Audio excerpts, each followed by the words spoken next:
signed his fate with a false report and a dirty look. Wherever the fuck is on the other side, whatever the fuck that guy does, follow him to the And again, scream Mustafa, loud through the chains. Justice corrupted, drowning in pain. From the cell block to the street, we'll never stop till the walls fall down and the charges drop. Free Mustafa, it's more than a name, it's a movement, a mission, exposing the game to Trump and Cash. Hear our cry, bring the truth to light, let the innocent fly. Amy Ashworth, playing judge and the jury in a county so dirty, soaked in fury. Police and the courts all in on the plot. They framed an innocent man and left his soul to rot.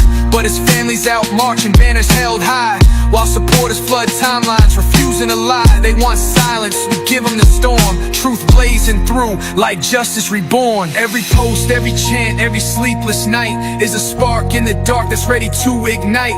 This ain't just a song, it's a battle cry for every soul locked up while the guilty lie. We free Mustafa, loud through the chains.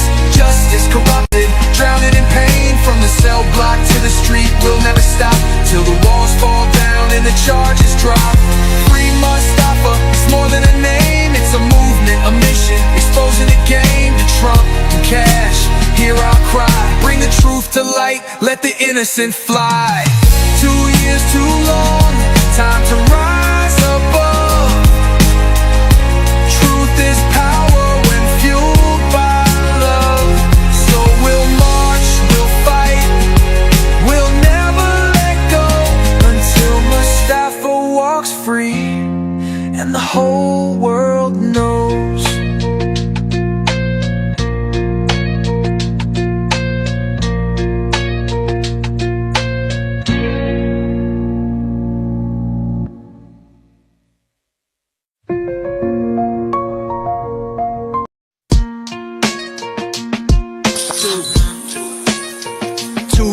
In a cell, no trial, no voice. Truth buried deep, but we ain't got no choice. They tried to erase them, break them apart, but we scream free Mustafa. From the soul, from the heart. They falsified the paper, twisted every word, turned a car crash to murder, like justice never heard.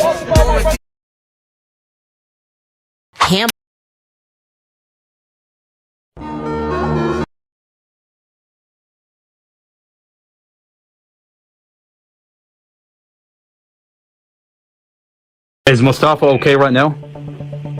Yeah, no, he's not all right. There are new questions being raised in the case of a man charged with for a crash that killed his girlfriend and her 5-year-old daughter last year. This is public area. Come after Prince William's police chief ruled the investigating officer had violated department policy. I'm not resisting. I am not resisting. The investigation revealed that Master Police Officer Drum violated department policy. Right rear tire, brake, didn't engage. We were able to access evidence.com. Chief of Police Peter Newsham, are you terrified to come after me? Are you terrified to put me in handcuffs? I'm telling you, I have all your files. The minute you come after me, you have to answer for the files that I have. Files from Mustafa Al-Jazari, where every police report is falsified. I have the body cams where it shows police officer engage in falsifying police misconduct.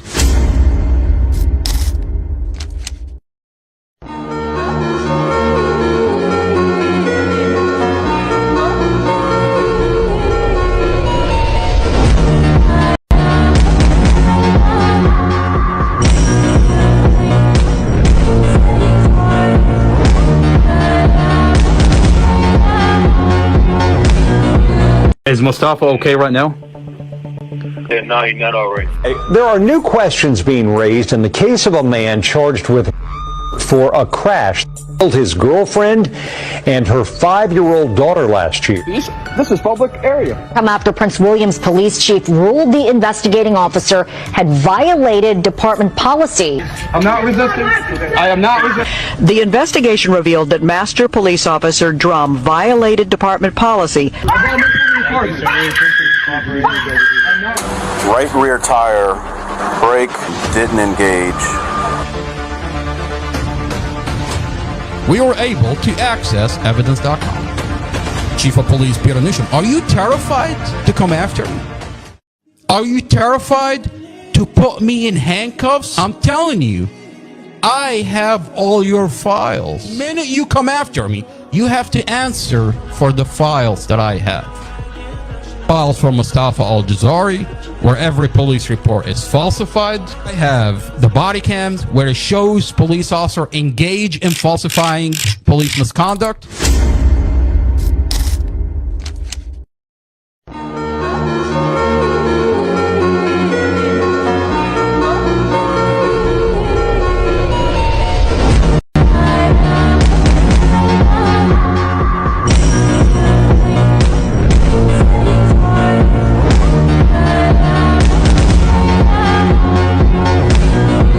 Is Mustafa okay right now? Yeah, no, he's not all right. There are new questions being raised in the case of a man charged with for a crash that killed his girlfriend and her 5-year-old daughter last year. This is public area. Come after Prince William's police chief ruled the investigating officer had violated department policy.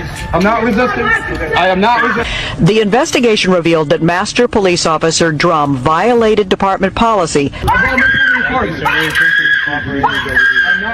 Right rear tire, brake, didn't engage. We were able to access evidence.com. Chief of Police Peter Newsham, are you terrified to come after me?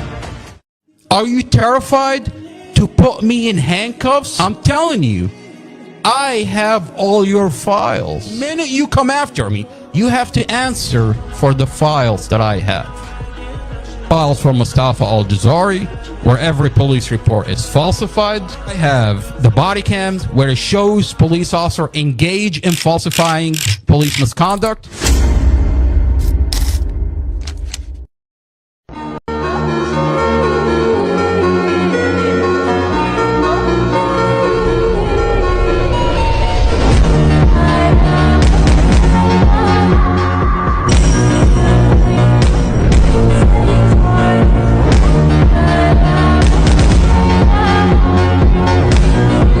Is Mustafa okay right now? Yeah, no, he's not all right. There are new questions being raised in the case of a man charged with for a crash that killed his girlfriend and her 5-year-old daughter last year. This is public area. Come after Prince William's police chief ruled the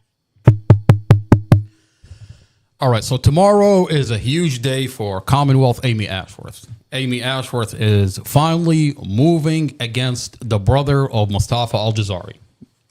Apparently, her prosecutors tells Judge Carol Weimer, the presiding judge, that the prosecutors are not going to have a fair trial. When you let that sink in, what does that mean? For the prosecutors, they're not going to have a fair trial. And you look at the case of Mustafa Al-Jazari. The case of Mustafa Al-Jazari is completely falsified. They have crushed and staged the vehicle. They cut and muted the dash camera in Mustafa's vehicle. They're bringing in individuals and pretending to be witnesses. They tampered with his car. They tampered with Mustafa's vehicle. Dash camera.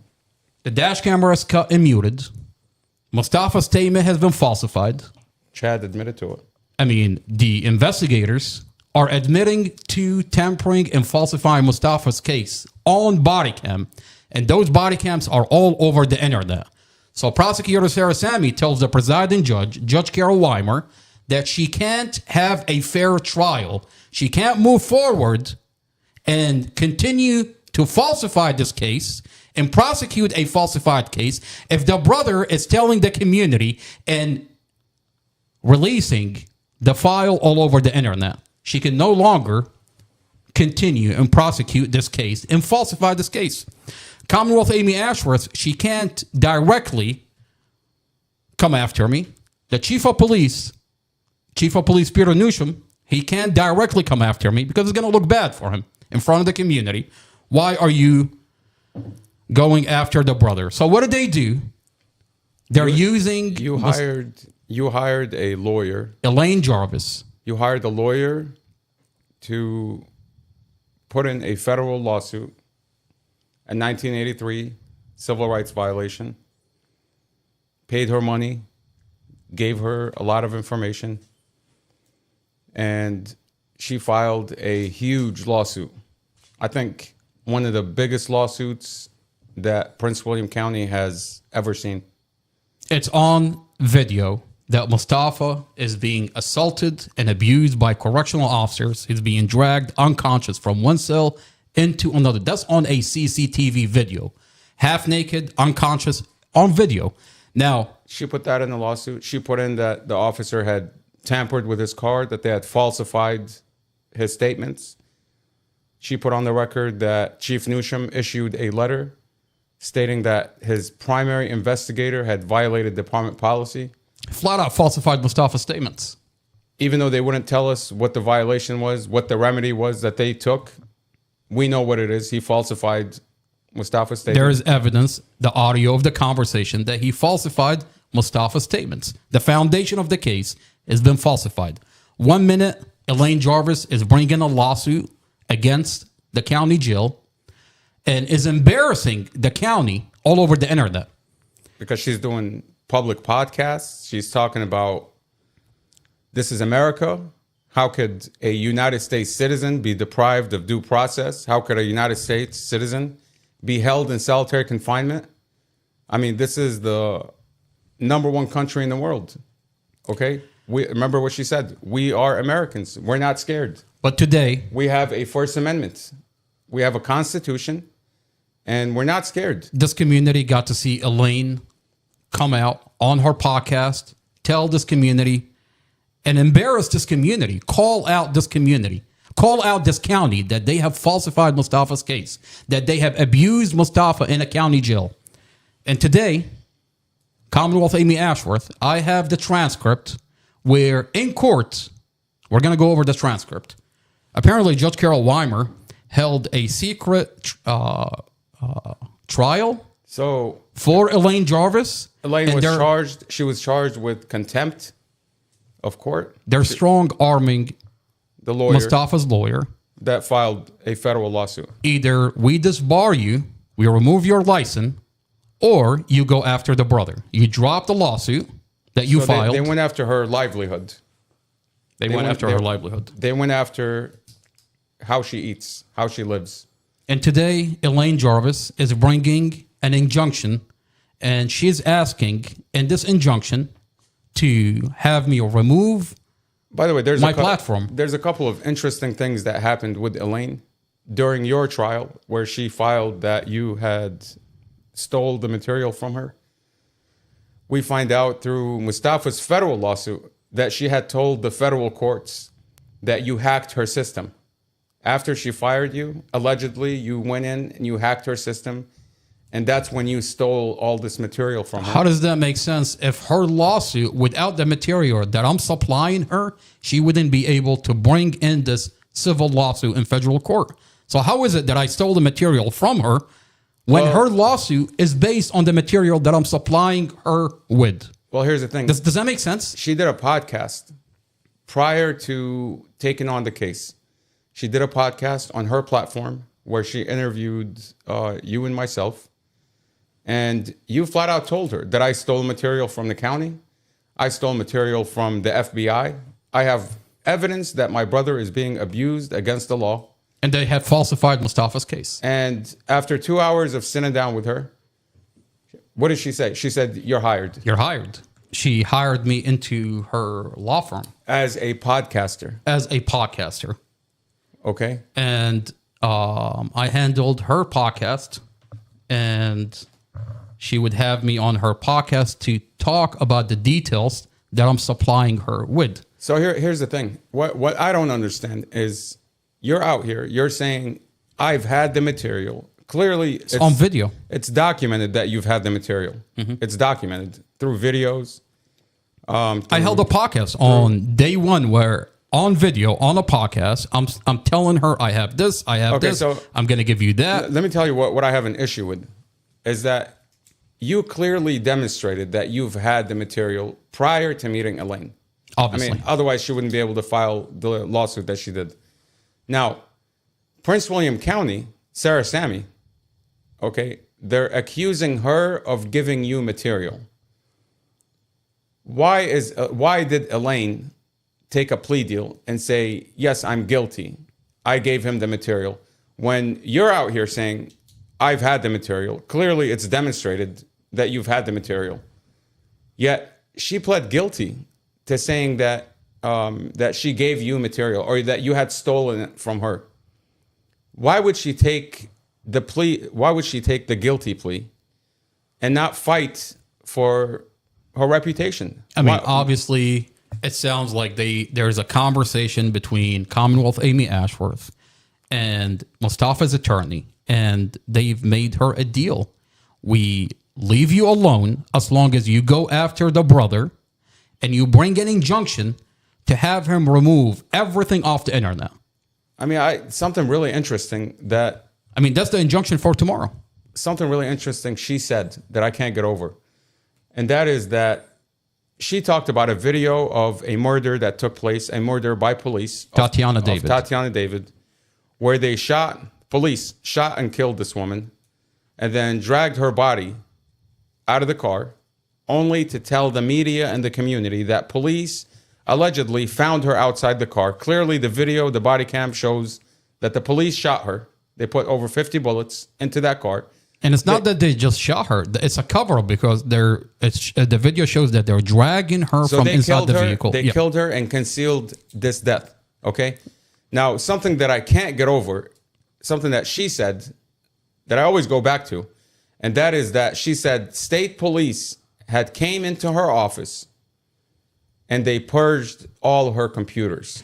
That's right. In court, Elaine Jarvis tells the judge that Virginia State Police... She didn't tell the judge. She said it while you were questioning her. Exactly. Under pressure, she slipped up and said that state police came in, special agents from state police came into her office, and they went through all her computers. That's right. For 5 hours. And they deleted... What did they delete? The Tatiana David body cam, the murder that took place by police. So you're telling me... The cover-up. The entity that murdered Tatiana David goes into her office and delete the evidence of their crime.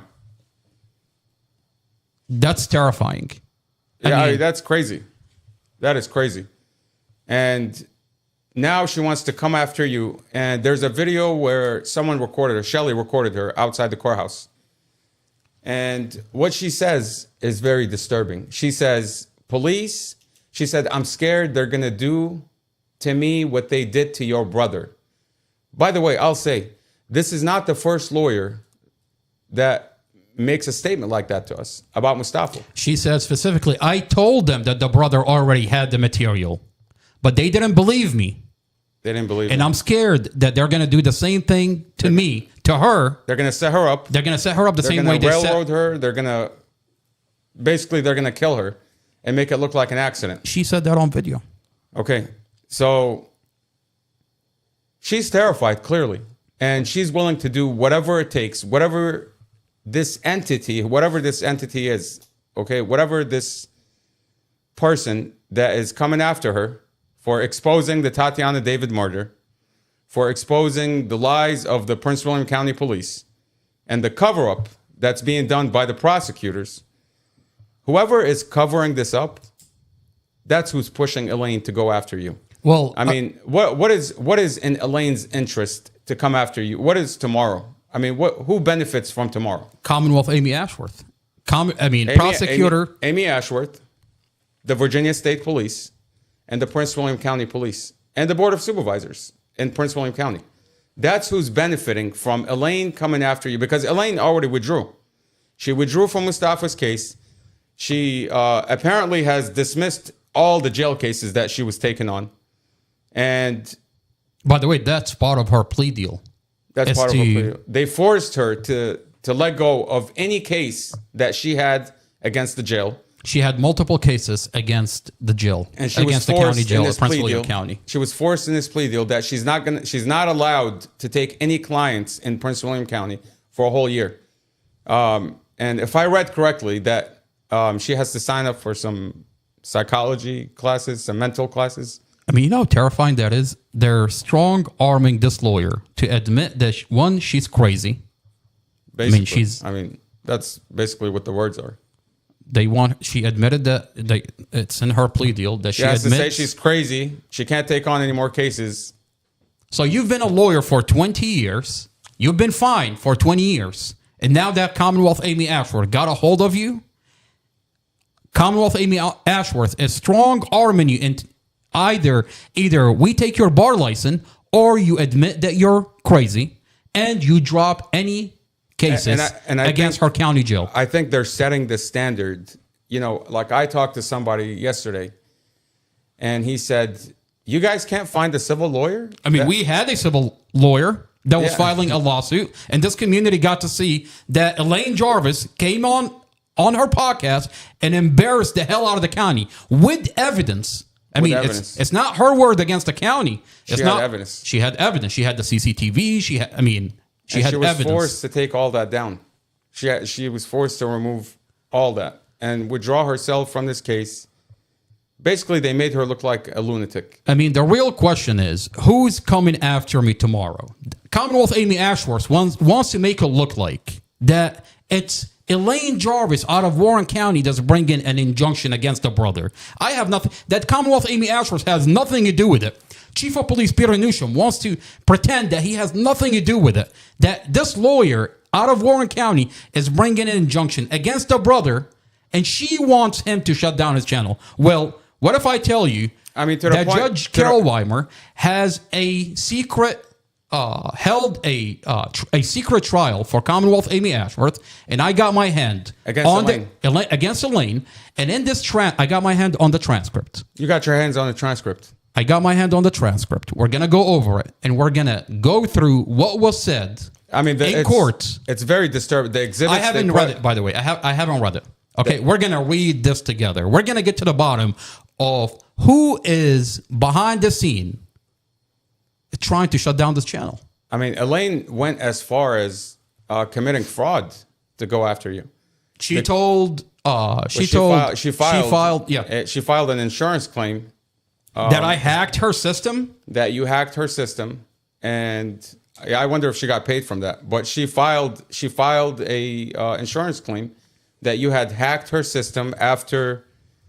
I think it was after November 2nd, the day you guys went apart. I mean, which one is it? Is she telling the insurance company that I hacked her system? Because here I have a transcript that she's telling Judge Carol Weimer that she's crazy. Well, no. Which one is it? Well, she said she's guilty of giving you material. So either you gave the material or you were hacked. Oh, that's right. Exactly. So either way, it looks bad. Either you lied to Judge Carol Weimer, you lied to the Prince William County Circuit Court when you took that guilty plea, okay, or you lied to the insurance company. I mean, both of them are criminal. And by the way, she said the same thing in federal court because apparently she filed all. How is that relevant to Mustafa's case, though? Why would that be in Mustafa's filing? The real question is, where is Judge Hilton from Elaine Jarvis lying to him in federal court? I mean, Elaine Jarvis told him, and it's not relevant. I mean, I don't understand how it's relevant. That's what I'm trying to figure out. What is the relevance of her putting her insurance claim on Mustafa's case on that in that filing? Why would she file a motion to tell the federal court in Mustafa's civil case that his brother hacked my system?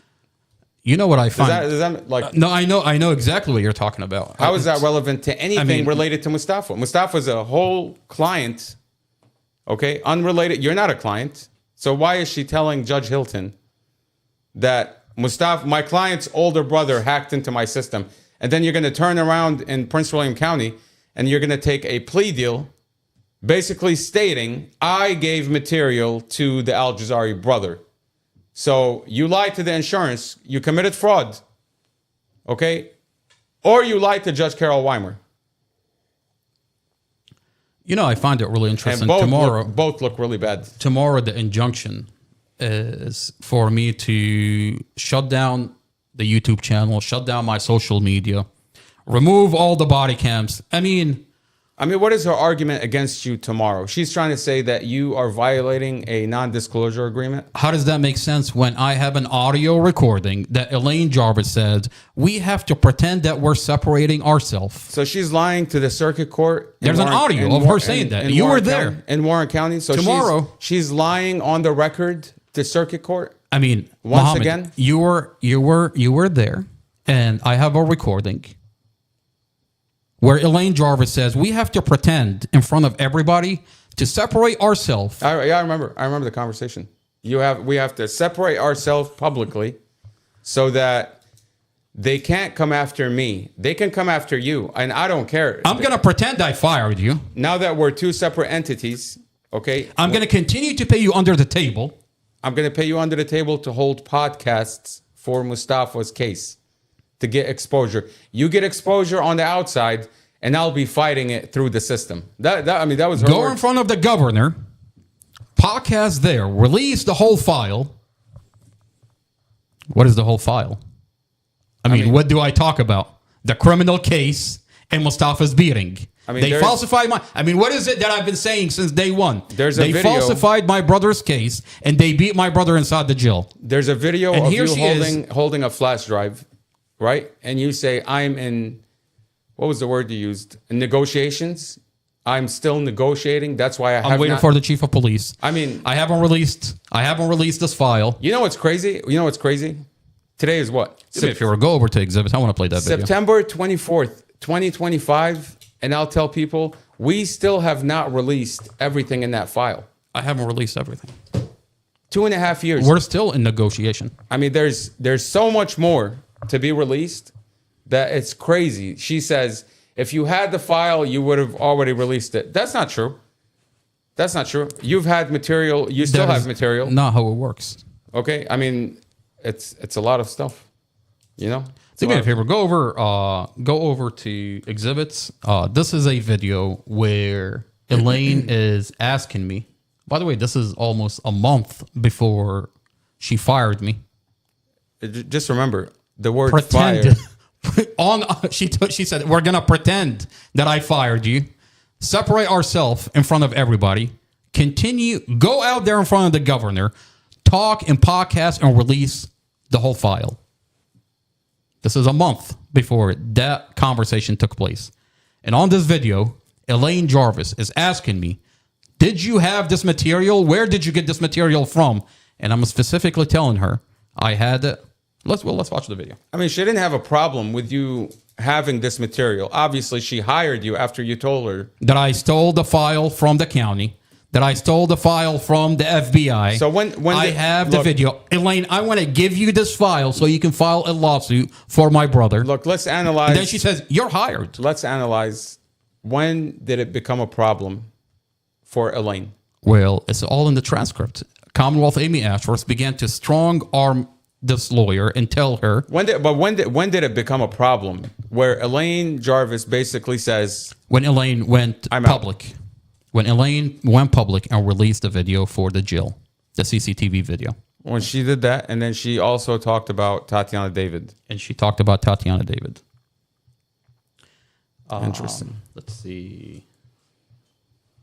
I have a video here. See if I have the other video here. I wonder when state police entered her office and purged all her computers.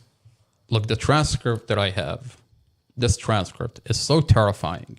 I mean, this is a Judge Carol Weimer, the presiding judge in the Mustafa Al-Jazari case, held trial for Elaine Jarvis, a secret trial. No one is allowed to be in there.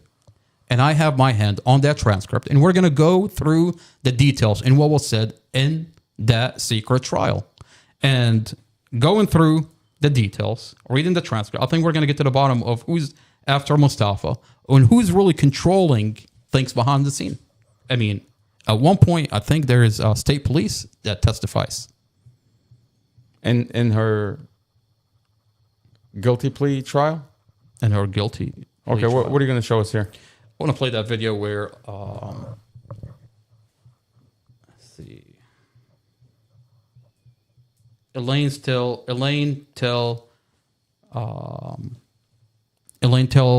federal court she tells Prince William County, and she tells Warren County that I stole material from her. Well, here's the video where we're sitting on a podcast where I tell Elaine, I have the material. She's asking me, where do you have the material?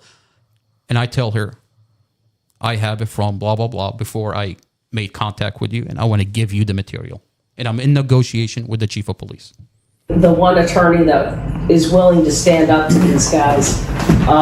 That's not why I'm doing it, but I don't think it's going to hurt me. I'll tell you, ma'am, it's been 18 months, and I have evidence where they falsified my brother's police report, muted and edited my brother's dash camera before impact.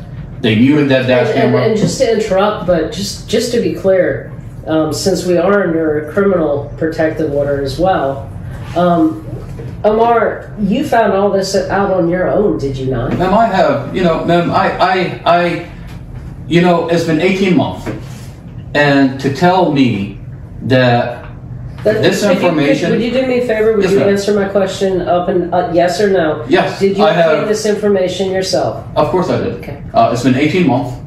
We have a lot of police officers inside the police department that are not okay with what's happening to my brother. Okay. When I got back from overseas, I started a company for Quantico Marine Base, and I've hired Marines, there are military police Marines. So you've gotten and I have a lot of friends that are police officers. Gotcha. And to make this go on for 18 months, and to think that I'm not going to obtain this information from inside the police department by a police officer is ridiculous. There's a lot of police officers that serve and protect this community every day. They wear a badge, they wear a uniform, they protect this community. And God bless each one of them. And what's happening to my brother, they're not okay with it. No. They see what's happening to my brother. They know that an investigator falsified the police report. They know that investigator Robert Drum cut and staged the vehicle. They know that he cut and muted the dash camera. Now, you don't think I'm going to be supplied with this drive? I have every piece of evidence that prosecutor Sarah Sammy has. I haven't released it. I'm just waiting to see how this whole thing plays out. I want to see if they're going to fix it. I want to see if they're going to... If I believe that when the right individuals watch what this investigator is doing to my brother, they're going to hold him accountable. I'm asking for accountability. I'm asking that this investigator is held accountable. I'm asking that prosecutor Sarah Sammy, who's a young, hungry prosecutor, is held accountable by law. She's privy to all this information. Now, she put this under seal. I'm not under seal. I didn't sign a protective order, but a police officer gave me this information. I mean, you see her like facial expressions. She's not there. She's not interested in what you're saying. It almost sounds like she's just asking you this question because I think at that point somebody was coming after her, and I think she was being sanctioned by the jail lawyers. I believe so. I think Rachel Adam, the county jail lawyer, was in communication, and they're writing motions against Elaine left and right. They're telling her to remove, because at that point she already went public. She released the jail CCTV video where Mustafa is being carried unconscious from one cell into another cell. On video, it shows Mustafa is half naked, unconscious, lifted by 6 guards. So she released that video. She makes a bunch of statements against the county that they falsified the case. So they were coming after her. Oh yeah, she's holding multiple podcasts with me to clarify. To clarify, and I mean, at that point, she already filed this lawsuit against the county jail, and the county jail lawyer is telling her to remove and stop everything that she's saying online. So, by the way, jail lawyers, the Prince William County jail lawyers the lawyers that were representing the jail for this lawsuit were the same lawyers that were representing the police in 2018. That's right. Mustafa had a lawsuit, a $500,000 lawsuit against the police in 2018, and it was Rachel Adam, the same lawyer. So same lawyers from 2018 are now representing the jail, and they're telling I mean, they're telling the judge, they're telling the community that Mustafa doesn't deserve medical attention. They're blocking. They're telling Judge Hilton in federal court that Mustafa should not go to the hospital. He does not need medical. Mustafa does not need medical. Clearly, I supplied Elaine Jarvis with the photos. So from the visit, the photos from the visit, and the video, with and his head swollen, and with his arm bruised up, and the CCTV video. The CCTV video from the visit 2 weeks after Mustafa was beaten up by correctional guards. Now, this CCTV video is very relevant because you can only find this video in the criminal case of Mustafa Al-Jazari. Elaine Jarvis filed her federal lawsuit against Prince William County Jail. And she used your video. My video. So how is it that I stole the file from her if I supplied her with the video that's in... I mean, so either she can't have it both ways. She can't say that it's filed as one of her exhibits. She can't say that you didn't have this material because she used that material in her civil case, and she's not allowed to use whatever she gets from the criminal case in her civil lawsuit. That's right, exactly. She's a second chair. You supplied her. She's with that material. Exactly. She's a second chair in the Mustafa Al-Jazari criminal case. And being a second chair on the criminal case, she can't use material from the criminal case for the civil lawsuit that she's bringing against the county jail. It's illegal. So, but how is it? She did because you had the material. You supplied her that material. Exactly. And it's in her exhibits. And you supplied her that material prior to her being second chair. Is that not true? Absolutely. I mean, on day one, I have a podcast with Elaine Jarvis where I'm telling her, I have this, I have that. I stole the file from the county for the criminal case. I stole the file from the FBI. I mean, she wrote up the lawsuit prior to being second chair. Exactly. That's the bottom line. Exactly. And she wouldn't be able to file the civil lawsuit had you not stolen the material prior to meeting Elaine. It's in the exhibits. I mean, her lawsuit... The exhibits are the file that I gave her, the criminal file that I gave her. So today she wants to tell federal court, she wants to tell Commonwealth Amy Ashworth, Prince William County, Judge Weimer. She wants to tell Warren County that I stole the file from her, that I hacked her system. Well, it can't be both. I mean, you can see in her facial expression here in this video, she's not really like... She's not asking you, and she's not listening to what you're saying. She's just asking you because she's trying to show someone who's watching. She's trying to show them, whoever's coming after her. The county is coming after. She's showing them that, hey, he had the material prior to meeting with me. There's a video. Why did she not stand her ground? I think she got scared. I mean, you're like... I mean, they're going after her livelihood. They're going after her bar license. It would be one thing if you said, I got this stuff from Elaine. But you're saying I didn't get it from Elaine. Why is she angry at you? Why is she angry at you? I mean, clearly, she's making a deal with the county to keep her bar license. I go after... she's telling Commonwealth Amy Ashworth, what do you want to have you back off? You want me to go after the brother? I'll go after the brother. And here we are tomorrow. There is an injunction in Warren County. And they want me. The injunction is this. You remove all the body cams for the Mustafa Al-Jazari case. Body cams that show that they have falsified this case. Not going to happen, but okay. Absolutely it's not going to happen. Remove the documents that show that this county falsified the Mustafa Al-Jazari case. Remove the body cams where police murdered Tatiana David on body cam and engaged in a cover-up.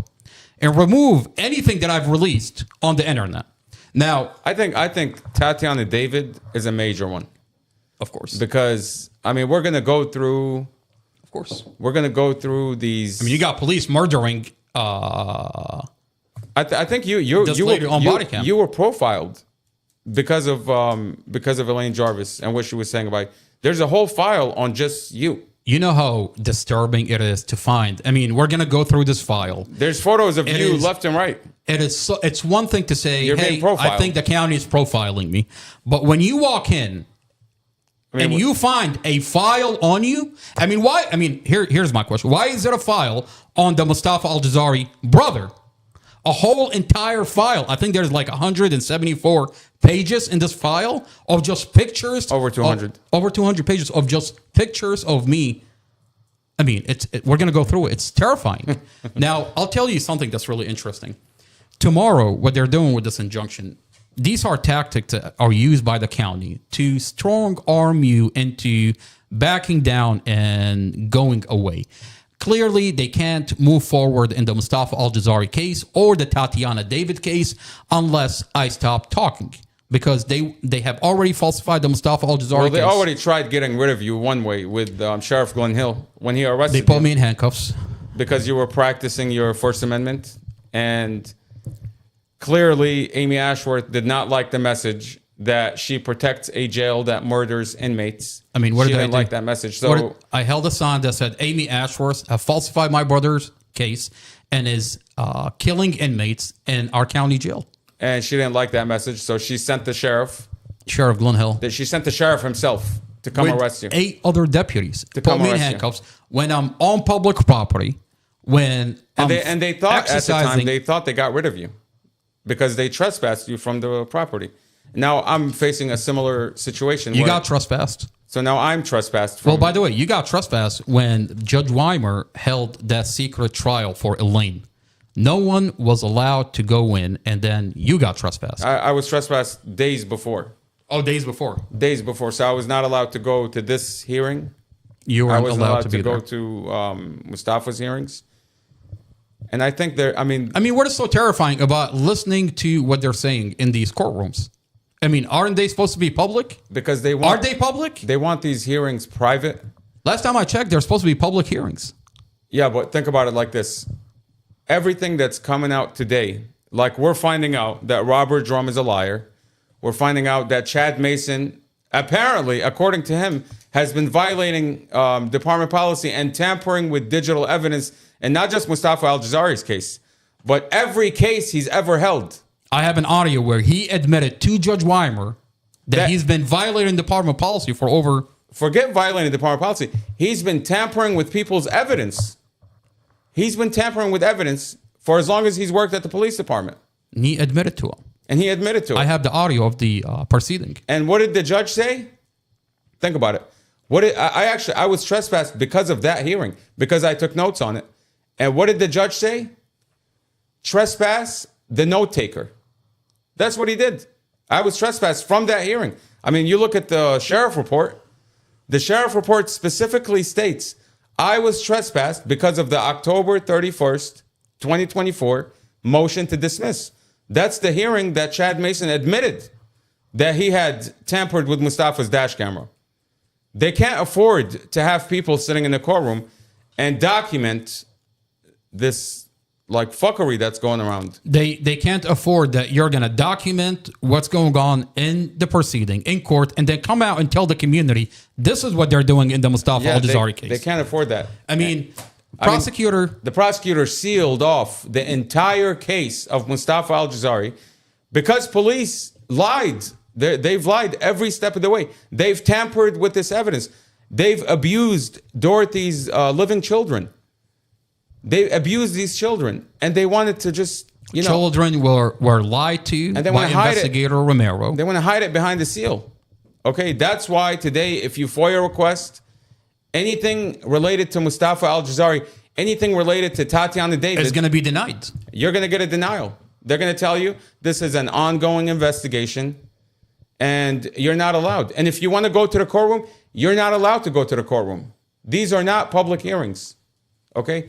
They like to pretend like they're public hearings, but they're not public hearings. Sheriff Glenn Hill brings in this giant machine. He puts it at the door to make sure that just in case anybody's recording, they take your cell phone at the door. I mean, They're terrified.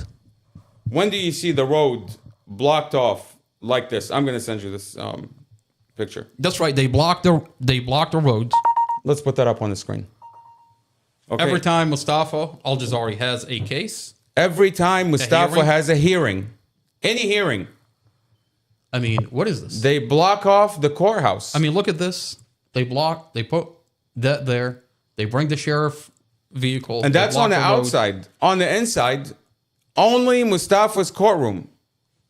Only Mustafa's courtroom. has another x-ray machine, another metal detector. You're not allowed to bring your cell phone. You're not allowed to bring any electronic devices. Okay? I mean, soon they're going to tell you, you can't even bring in a pen and paper. Every time, here we are. The whole file is all over the internet. The body cams. Despite the efforts, you know, you get F for effort, because clearly the community now knows that Chad Mason tampered with Mustafa's dash camera. I mean, the community knows that Robert Drum falsified Mustafa's statements. The community knows that the prosecutor is protecting lying cops. You know, just like Casey Stevens told us in the beginning, he said the prosecutor is going to protect the lying cop. That's exactly what he said. And he wasn't lying. You know, he wasn't lying, because I think he knew. He knew. She probably told him. I mean, think about what they do in this county. I mean, Prosecutor Sarasami tells Judge Weimer, Your Honor, I cannot have a fair trial with the brother releasing the whole file all over the internet. I've never heard of a Commonwealth saying, wait a minute. I thought prosecutor who's on trial. I mean, I thought Prosecutor Sarasami says Mustafa is guilty. I mean, if Mustafa is guilty, I mean, that would mean that I'm helping you release the evidence that he's guilty. But here you are, terrified and telling the judge that you can't have a fair trial. What are you so terrified that this community is going to hear and see from this file that they're going to call you out on this falsified case? You know what I find interesting in the verbiage? When she says that the Commonwealth is not going to have a fair trial. Who's on trial in this case? Is it the Commonwealth or is it Mustafa? Mustafa's on trial. That's right. Mustafa is supposed to ensure that he has a fair trial. Not the prosecution. She's flipping. I really wonder if Sarasami is one of those diversity hires. She is a diversity hire. I mean, because of her connection to Rafi Darren Noor, the mosque. He said he raised her from the time she was a little baby. He said she used to sit on my lap. I mean, absolutely. She's my a wife diversity. used to babysit her. I mean, if you have to, I mean, for her to be able to convict Mustafa in this case, she has really to dumb. falsify this case. I mean, she's really stupid. She has to falsify this case. She has to rely on police officers that lie and falsify, crush and stage the vehicle. They have to conceal information in order to try to get some sort of evidence that's taken way out of context. Where, I mean, dash camera, they have to mute the dash camera. They have to chop it up in a specific way, and they have to bring in a lip reader to basically come in and blindly sign on the dotted line to say, he's going to ask Amy Ashworth, wait, what did you want me to say on this? And then she's telling him what to say, and he's simply just signing off. I mean, that's the kind of evidence they want to bring into Mustafa's trial. Why do all that? Why do all this like gymnastics and backward flipping when you could just bring in the audio to the dash camera? I mean, we know that Kathy Zymus with digital forensics clearly said this dash camera has audio. She admitted to it in court. Rexing tells us if the audio capability is turned on, with 100% certainty, we can bring back the audio. Well, you've got Zymus, digital forensic, admit that this dash camera does have audio. There is a document in the case file where Zymus says this dash camera does have audio. In court, she tells Judge Weimer this dash camera does have audio. So the question is, if your digital forensic, Commonwealth Amy Ashworth, if your digital forensic is telling you this dash camera has audio, why are you bringing a lip reader? Exactly. I mean, and then after 2.5 years, when we finally find an honest lawyer that's willing to push back and hire an independent digital analyst to go in and inspect the metadata in the SD cards, because according to the county, they say, according to Commonwealth Amy Ashworth, she went on NBC4 through Julie Carey, and she said this dash camera does not have audio. Well, we find in this file that you're terrified from that Kathy Zymus admit that this dash camera does have audio. So wouldn't you think it would make sense? Wouldn't you think it makes sense that you hire a digital forensic to look and download the metadata on this dash camera on the SD card? You've got your police officer, Chad Mason, admitting that he cut and muted the dash camera. He cut the wire. He cut the wire, violated the chain of custody on the dash camera, took possession of the dash camera. By the way, he's not the only one that violated chain of custody. And now you have a dash camera that has no audio and is cut before impact. Robert Drum did that as well. Robert Drum did that as well. And then you have, when digital forensic finally gets a hold of this dash camera, she says this dash camera actually does have audio. So why did she not document that on any of the reports? Kathy Zymus. Why did she not document her findings? Why did she have to call Rob Davis? She calls the same Rob Davis. The same Rob Davis that on body cam says, I have an idea to employ into the Mustafa Al-Jazari case, but it's going to require spending money. I mean, I have that body And cam. then days later, Mustafa is beaten, stripped naked, almost murdered by jail guards. Okay, this is days after he made that statement. Okay, and those same officers are the ones involved in his car inspection. And when the inspection, when you hire an independent expert to come examine the cars, they block your expert from looking at the cars. I mean, I have that body cam where the independent expert that I paid $5,000 to reconstruct Mustafa's vehicle, to reconstruct the accident, is blocked from reconstructing and touching Mustafa's car, is blocked from touching the Suburban. I mean, on body cam, where he's not allowed to do his job. And if you read the report, by the way, from that day, from the day of the independent inspection, Robert Drum actually says in his police report that the expert came out and did his inspection. No, he didn't. I have the body cam. Yeah, but that's what Drum says. That's what the report says. That's what the police reports say. They So say on paper, that on paper it looks good. Expert came out, looked at the cars, looked at the cars. He did his job. Just the other day, he did what he was paid to do. Just the other day, we had Mustafa had a motion where Judge Weimer, the presiding judge. By the way, there was a judge order to reconstruct the vehicle.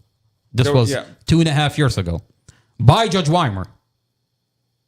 Yeah, a judge order was given to have the car inspected by an expert of Mustafa's choice. So my question is... But he was blocked. My question is... And that was Stephen Keene.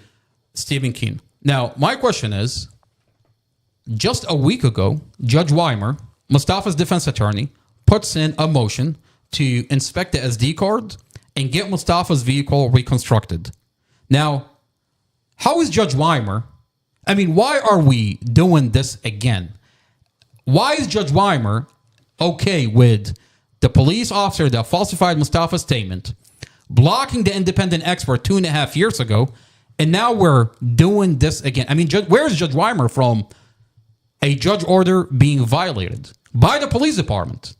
How is Judge Weimer okay with Robert Drum, a police officer, blocking the reconstruction 2.5 years ago? I mean, why are we doing this again? That's the real question. It seems like there's no consequences when you commit something against the law, when you commit an act that is clearly against the law. You're violating the law. I mean, Chad Mason admitted to tampering with the dash camera. He said he tampered with it openly. Okay, and well, I mean, with Chad Mason, the thing that bothers you the most is he's so open about it, and he's comfortable. Not only is he comfortable, I mean, he told Judge Weimer that he violated department policy. He brazenly talks about it like it's just in your face. Like, is that a question? In court, he says exactly. In court, he says, "Is that even a question that I violated department policy?" Because Blake asked him again, and he said, "Like, are you asking me or are you making a statement?" But for an officer to admit to tampering with evidence in front of a judge, by the way, okay, in front of a judge, they know that there's no consequences. When prosecutor Sarah Sami lies in court about Mustafa, I mean, she's lied every single time he's had a hearing. She's lied. So Mustafa sits in solitary confinement. And she's not only lied about Mustafa, by the way, she lied about his family. She lied about me. She said that you got an AR-15 with 1,000 bullets. AR-15 and 1,000 rounds. That's what she says to the courts. She says that you drive your car from, I think, 7-Eleven to 7-Eleven with a bullhorn stuck out of your sunroof, and you're screaming falsified report. What's wrong with that? I thought we have a First Amendment in this country that I can talk about what you're doing in the Mustafa Al-Jazari. Not according to. I mean, what I'm saying Sarah must be Sammy. what I'm saying must be really effective for you to be terrified. I mean, you're definitely stepping on some toes. That you're telling Judge Weimer, Your Honor, I can't have a fair trial with the brother telling the community that I'm falsifying the Mustafa Al-Jazari case. What does that even mean? What do you mean? I think, you know, you know what's terrifying? I'll tell you what's terrifying. Mustafa gets in a vehicle accident, and 2.5 years ago, on body cam, that's already been released on the internet, that this community is watching, the independent expert not allowed to reconstruct the vehicle accident. And Judge Weimer is comfortable approving a motion, let's reconstruct 2.5 years ago, and you're not asking why was this vehiel not reconstructed 2.5 years ago when I said, yes, go ahead and reconstruct it. I mean, instead, there is a trial for Elaine Jarvis to be strong-armed. I mean, he's the presiding judge over Elaine Jarvis. To be strong-armed into going after the brother who's releasing that body cam where they blocked the reconstruction of Mustafa's vehicle 2.5 years ago. They want to remove that body cam. I mean, what is tomorrow? Tomorrow is an injunction, and they want to put it in courts that I'm supposed to remove the body cam. The body cams. Shut down your channel. Shut down my YouTube channel. Shut down all my social media. And not only that, but you're not allowed to open another social media account. Well, you're not allowed to talk. You know what's really funny about that? I'll tell you what's really funny. These are tactics that are used by the county to have you walk away. Terrified enough to walk away. They want you to walk away. These are tactics. I mean, they want you to walk away. But here's the problem that I don't think they're realizing, and they're going to realize tomorrow, is these tactics would usually work with someone if you haven't sent him a lawyer that stole all his money. I mean, Casey Stephen, I gave him all the money I have, over $50,000. And then on body cam, I find that Casey Stephen is working with the investigator, Robert Drum, who falsified Mustafa's statements. And he has a history with Robert Drum. He has a history with Commonwealth Amy Ashworth. On body cam, your own lawyer who takes all your money is working for the county to cover up the falsified case. Okay, so you already took my money. I mean, Casey Stevens is essentially untouchable. He committed an act of violence. He assaulted the mother of Mustafa Al-Jazari. And he made racist remarks. On body cam. I have a body cam where he's calling the brother, the family of Mustafa Al-Jazari, Iraqi, Iranis, blah, blah, blah. He calls you the Sioux brother. He calls me the Bullhorn brother. And the sheriff, if you go on Deputy Peacemaker is laughing with him. That's an extension of Sheriff Glenn Hill, the sheriff office. If you go on FBI.gov and you research what is the FBI's definition of a hate crime, it's when you make a racial statement and then you act on it.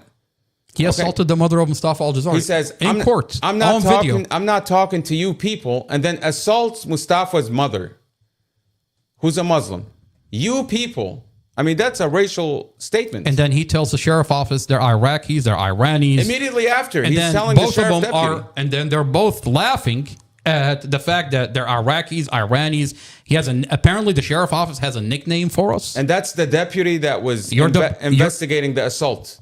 Deputy Peacemaker. She's been friends with him for a long time. She says, I'm going to review the footage, okay? And I'm going to look. If he put his hands on her, then it's a different story. She goes to review the footage, and clearly he assaulted her.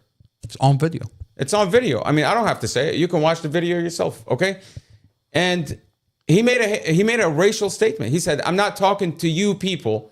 Turns around, smacks her hands, okay? And the police do nothing about it. You know, at the time, it's like I went to a Prince William County police officer, and the officer says, not my jurisdiction. Can you imagine? I mean, can you imagine someone assaults your mother, okay, after making a racial remark, you go to the police, and the police, the response is, it's not my jurisdiction. Let me get the right jurisdiction for you. And then he grabs Deputy Peacemaker. I mean, if it was the other way around, if I was assaulting Casey Stevens, you think I would walk away? You would be dragged out in handcuffs, okay? And they would probably put no bond for you. I mean, last time I checked, I was just standing on public property, and I was dragged in handcuffs. You were dragged in handcuffs. I mean, my arm, the deputy that put me in handcuffs bent my arm, and I so hard that he almost broke my arm on video. And he assaulted your sister. He assaulted Bonnie. He assaulted my sister on video. On video. So you almost broke my arm, assaulted my sister, arrested me. It took a whole entire year that I took the sheriff to court, and it took a jury trial to say the sheriff violated my First Amendment. And now I'm back on the property. The jury spoke. I mean, the jury spoke. I mean, it took a whole entire year. But you want to tell me that's not racially motivated when Deputy Sheriff Peacemaker on body cam is laughing with the defense attorney that assaults the mother of Mustafa Al-Jazari, and she's got labels for you? They place racial labels. Iraqi, Irani. We don't know where the fuck they're from. Iraqi, Irani. Oh, that's the Bullhorn brother. Oh, that's the Sioux brother. If you listen to that body cam with Peacemaker and Casey Stevens. And they're laughing, by the way. He's talking about Mustafa's dad. What does that have anything to do with what just happened? You just smacked Mustafa's mother. Okay? You just assaulted her. And then to the deputy, you're making fun of the dad. I mean, it's one thing if when he's doing it, but why is Deputy Sheriff Peacemaker allowing it, and then she goes as far as laugh and agree with him? I mean, this is an extension of Sheriff Glenn Hill. And you know what's funny? Think about this. Hold on now. This is an extension of the sheriff office, an extension of Sheriff Glenn Hill. And then the question is, when you put me in handcuffs and violated my First Amendment, is it racially motivated? I mean, is it? Because you've got your officer on body cam calling me and you Iraqis. I don't know where the fuck they're from. You're the Sioux brother. They got a handle name for us. I'm the Bullhorn brother. What does that even mean? Profiling. They're profiling you. Usually these are tactics by the county that when they put an injunction against you, that you're going to be so terrified that you're going to agree to shutting down your channel. So let me get this straight. So tomorrow, I clearly have evidence that I had the file before I made contact with Elaine, that Elaine Jarvis is lying. Clearly, I have evidence. But here's the deal. Does she think she's going to get away with it? Absolutely, she's not going to get away with it. By law, she's going to be held accountable. But here, let me just play a couple of scenarios. Usually, these are tactics by the county, and you wonder why no one talks in this county when they're so violated, when they falsified your case. Where is the family of Tatiana David? Where is the family of Juan Campos, an 18-year-old that was murdered in a county jail 9 days into his incarceration? Now, that's a can of worms to unpack. Where is the family of Juan Campos? Juan Campos was all over the news. You can look him up. The jail says one thing. The news says something completely different. Testimonies and details that are coming out that police beat Juan Campos, took him to a county jail, put him in solitary confinement, closed his window because he was so badly hurt by the police. It's been 2 years. And then a correctional officer got frustrated with him because he was asking for medical. And then the kid has a face that's bashed in from a beating. It's been 2 years. They haven't released his body cam. The real question is, where is his family? And then people would ask that question. And then you look at what's happening here in the Mustafa Al-Jazari case. Essentially, what am I talking about? Why is this county moving against me? You've already put me in handcuffs. You've already arrested me. You've already trespassed me off the property. And I'm still here. I'm back. And I'm doing my podcast every week. And I'm talking. You can't show me up.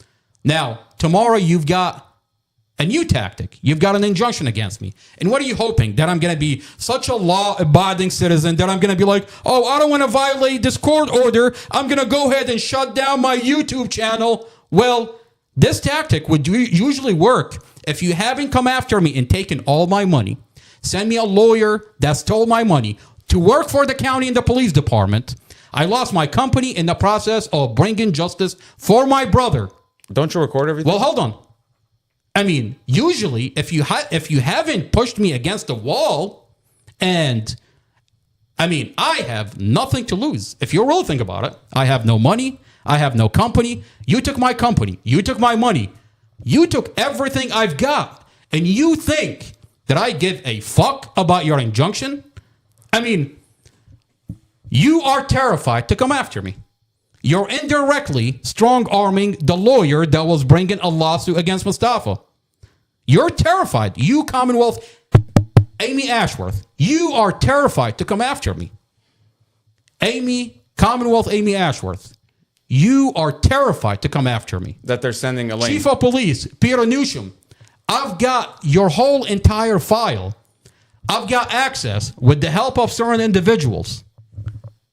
I've got access into your server, and I'm actively, I mean, what else can I tell you? The server, the police department server, evidence.com, is compromised. I've got the Mustafa Al-Jazari file. I've got other files, and I'm just getting started, sir.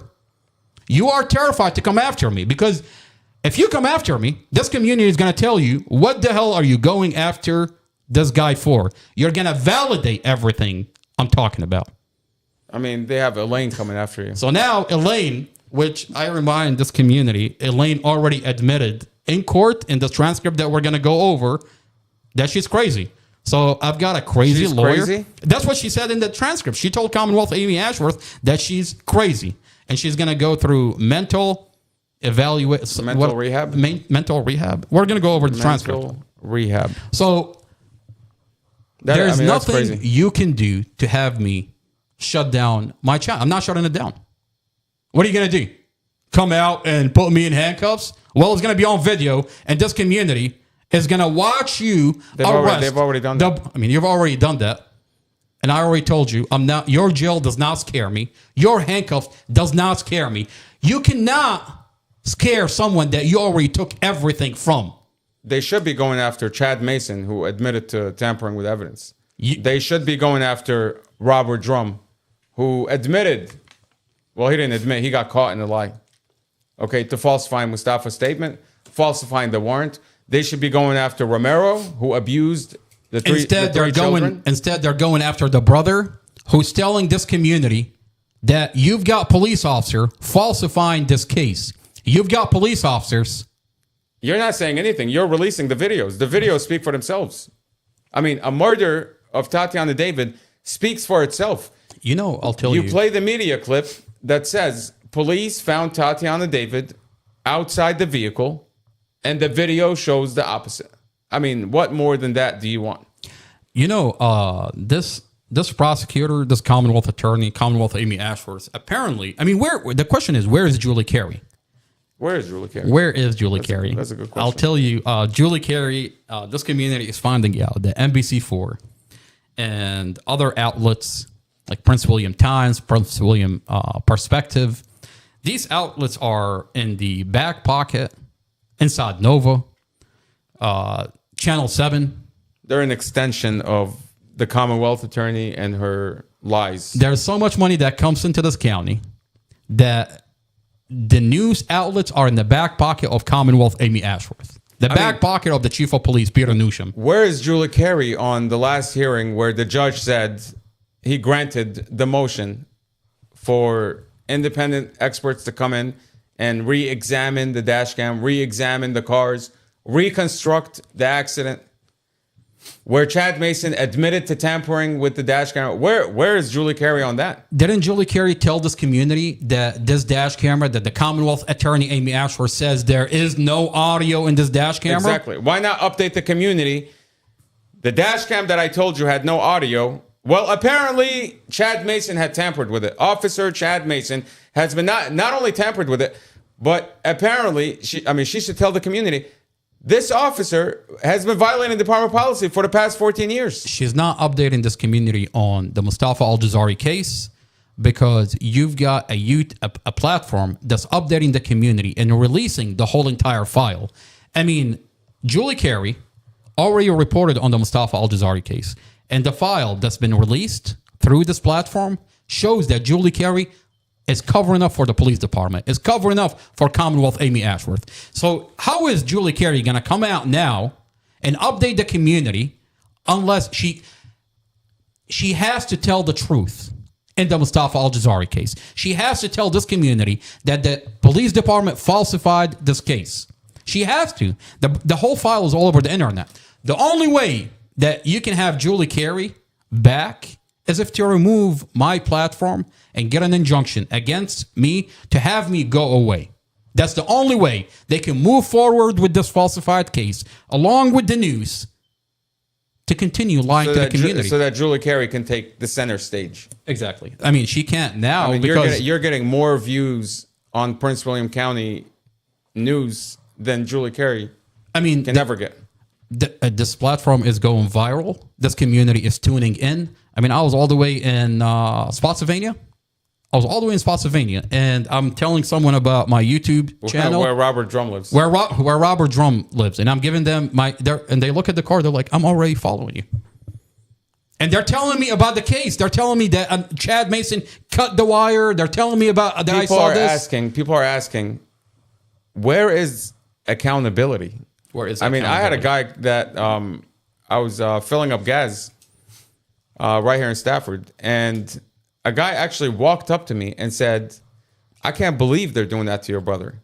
If he was a white guy, they would have been released him a long time ago. Absolutely. Okay? But it's a Mustafa. And then he says... That's a different story. And then he says, I can't believe that there's no accountability. I mean, what you guys are putting on that platform, what you're showing people is that officer himself. He said, I heard it myself. I heard the recording.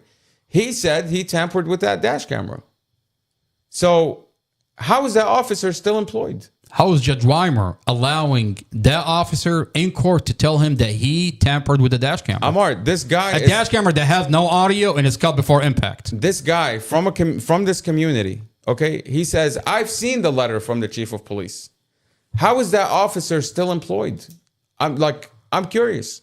How are these people still employed? How are we still paying for these type of crooks to be officers? I mean, forget the Mustafa Al-Jazari case. This community is so terrified from what's coming out of this case because if you can do that to Mustafa, these are the same officers that are handling other cases in this community. I mean, when you dial 911, that's who shows up. It's like, do you know how terrifying that is? When you dial 911, if you get involved in a car accident and God forbid you're unconscious, Chad Mason is showing up to the scene. Robert Drum is showing up to the scene. And you're unconscious. Okay? I mean... They're going to look you up. They're going to see if you've had... You better not be a specific race. You better be not a specific race or have sued the police where they're going to start profiling you and falsifying your case. I mean, no, seriously. Like, if Chad Mason pulls up to a car accident and you're unconscious... Nothing is stopping him from reaching into your car and grabbing your dash camera and saying you didn't have a dash camera. Nothing. I mean, isn't that what he did in the Mustafa case? That's what he did in the Mustafa case. He takes a dash camera, tampers with the files, and then 2 days later, it sits on it for 2 days and sticks it back on the windshield. I mean, that's so terrifying. As of the dash camera was always there, and then they're sitting there taking pictures of it after Chad Mason. Took it, downloaded the files. They're taking pictures of the dash cam on the windshield as it's broken, as they're chopping up the car. They're taking pictures of Mustafa's car as if the dash cam has always been there. And that's not the case. I mean, we find out from Chad Mason, he took the camera, plugged it to his computer, programmed it according to him, programmed it, and then stuck it back on the windshield. And then off you go to the police impound for 2 days. And then they take pictures of the car, of the I mean, where windshield. is the body cam where Chad Mason made contact and handled the dash camera? Where's his body cam? I mean, when you look at the case file, the body cams of Chad Mason, clearly, these body cams, you don't see Chad Mason turning on the body cam. I mean, we see It's from... cut. Look, and entered into the case file. Do you see what I'm talking about? You have segments of body cams, a number of segments of body cams of Chad Mason.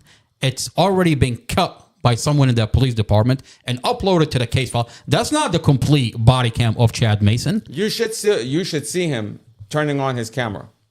Okay, and by the way, these body cameras, they have a feature where they back record, I think, a minute or 2 minutes prior to being activated. So they're always recording. And the moment you activate, it's been recording for the past 2 minutes. And that's what we see with Andrew Margiotta.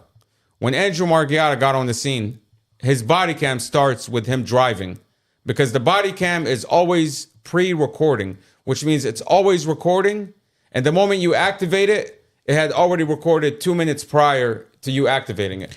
You know what's disturbing, what's terrifying for Commonwealth Amy Ashworth is there is a file that's uploaded into the server, evidence.com. And now that you have that file, it's missing crucial body cams. And you can go in through this file. Clearly, someone in that police department, someone removed body cams that are criminating against the police officers that falsified this case. I mean, body cams that are cut and uploaded, body cams that show that the children, Investigator Romero, weaponized the children against Mustafa. These body cams are not in the case file. And the question is, where are those body cams? Including Drum's conversation with Mustafa. Including the conversation that he had with Mustafa. The one in the case file is the recording that I recorded. Where is that body cam? Now, but here's the problem for Commonwealth Amy Ashworth. The fact that you have this file. Exactly. Now you know what should be there. Now you know what should be there. Okay. Otherwise, and by the way, when they seal it, not just me and you, the community. The community is going to start asking. They're asking, where's Chad Mason's other body cams? Where's Cruz's body cam? We clearly see Cruz during the vehicle inspection record from where the brake module starts all the way back to that caliper. He's recording the entire underbody of Mustafa's car. All the way to the motor mount. All the way back to the brake failure. The brake failure. Okay. Where is that body cam? I mean, why is it Why do we have to fight tooth and nail to get these cameras? This is exculpatory information. There's body cams with Kylie when she met with the prosecutors. That's right. Okay. Where is the communication? I mean, when they talk to Kylie. I find it interesting that the verbiage is she just repeated whatever she said a couple of months ago. Kylie, it's not like they... did you read the verbiage? She just repeated whatever she said a couple of months ago. That's what they said in the there's no body cams. Look, the context, the conversation is not there. What do you mean she just repeated whatever she said? That's a minor. That's a 16-year-old child. How are they talking to a minor without an adult? And then you've got Investigator Davis on speed dial with that minor. I thought there was supposed to be a children forensic unit. Investigator Romero is the children forensic unit. Where is his body cams when he made contact and sat down with the kids? A 9-year-old, a 10-year-old, a 14-year-old, a 16-year-old, before they put them in a forensic interview. Look. Where is Kylie's original forensic interview? Another question is, Kylie didn't just magically appear at the prosecutor's office. There was communication between the prosecutors and Kylie. Where is that communication? Exactly. Every communication that Kylie had with a police officer like Davis, she's on speed dial. Okay. We hear from Robert Drum. He says he can't talk to minors because there's a special unit that handles minors, anyone under 18. So where is all that communication? We need all the text messages between the police and Sarah Sammy. Okay. When Kathy Zimas notified Davis I'm sure he called or texted Sarah Sammy.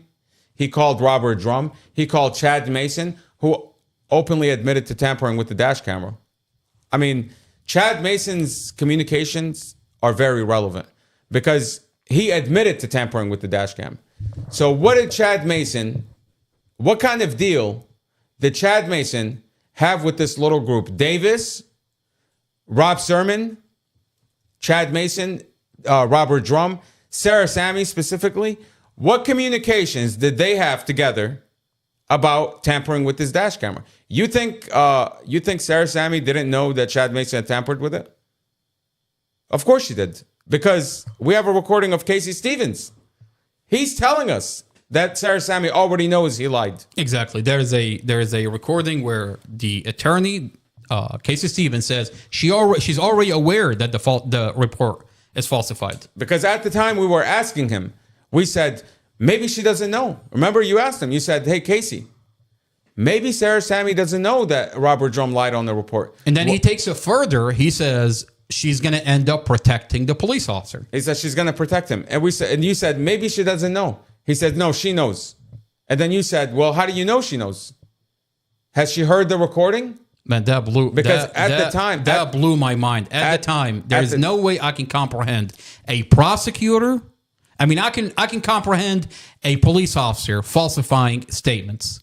That I had to wrap my head around. Well, we asked Casey, a prosecutor. We asked him, did Robert Drum record this conversation? What did he say? He said, I don't know. Well, what do you mean? It's in the case file. There's a document. Robert Drum's statement. He said, I recorded my conversation with Mustafa, the phone call conversation on my body were on camera. So why would Casey Stevens say he doesn't know if Sarah Sammy has this recording or not?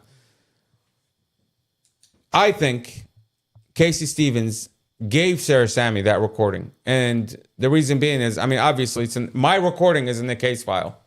Okay. I mean, she was terrified to play that body cam, and she said, Your Honor, I have the brother's recording. I don't have Robert Drum's recording. Why? I have the brother's recording.